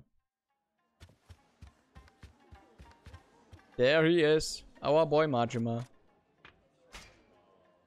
And of course I tune up the volume for that a little bit for you. So please enjoy.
刀持ったてりゃぶっときよね沖田総理様の踊るやで逮捕や鉄砲にゃ弱いけどなまあ確かになしかし剣伝とでかい花火ぶち上げたぜああ踊れつらんなきゃ男をそれやそれあいよつらんなきゃおなごめ侍やでそれ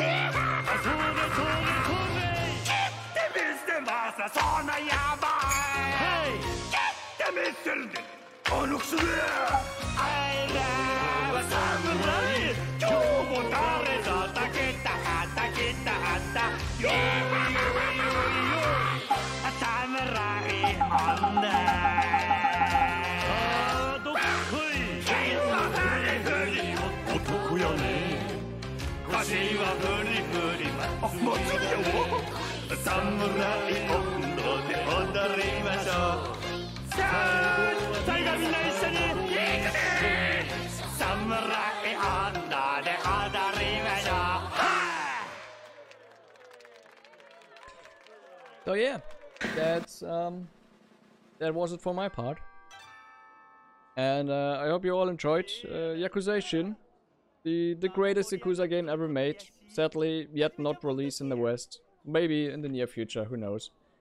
But yeah, it was fun doing this run. Had a lot of fun with my, let's just say, co-commentator. Well, first of all, I want to say a big thank you. Anything else you want to say, Velare, before we finish? No, not really, but same goes with we have a Yakuza speedrunning Discord, so like just check out any of the Yakuza leaderboards on speedrun.com. There should be a link available to the speedrunning Discord. And yeah, if you ever think about picking up this game and maybe speedrunning it, there's also on the Yakuza Ishin leaderboard 2 different guides, one in English, one in German for Yakuza Ishin, as well as I did one guide in German only so far for Yakuza Kiwami New Game Plus. But yeah, that's basically a shout out to the Yakuza speedrunning community. And yeah. Well, I must say that was an absolutely fantastic run. I mean, I don't know where the time's gone. It was just absolutely amazing. And here's to hopefully seeing this game localized at some point in the future. I'm sure I'm not the only one that would definitely be queuing up to get this one. It was absolutely brilliant. Velare, amazing run. Thank you so much indeed. Thank you so much everyone for watching as well. You're watching BSG Online 4. We've raised €358 towards Mind. So please stick with us. I will be handing over to Cruel now for the next run, which is going to be Portal by Dunk23. So please stay with us. We're going to go to a quick break and we'll be back later on. Look forward to seeing you later. Take care.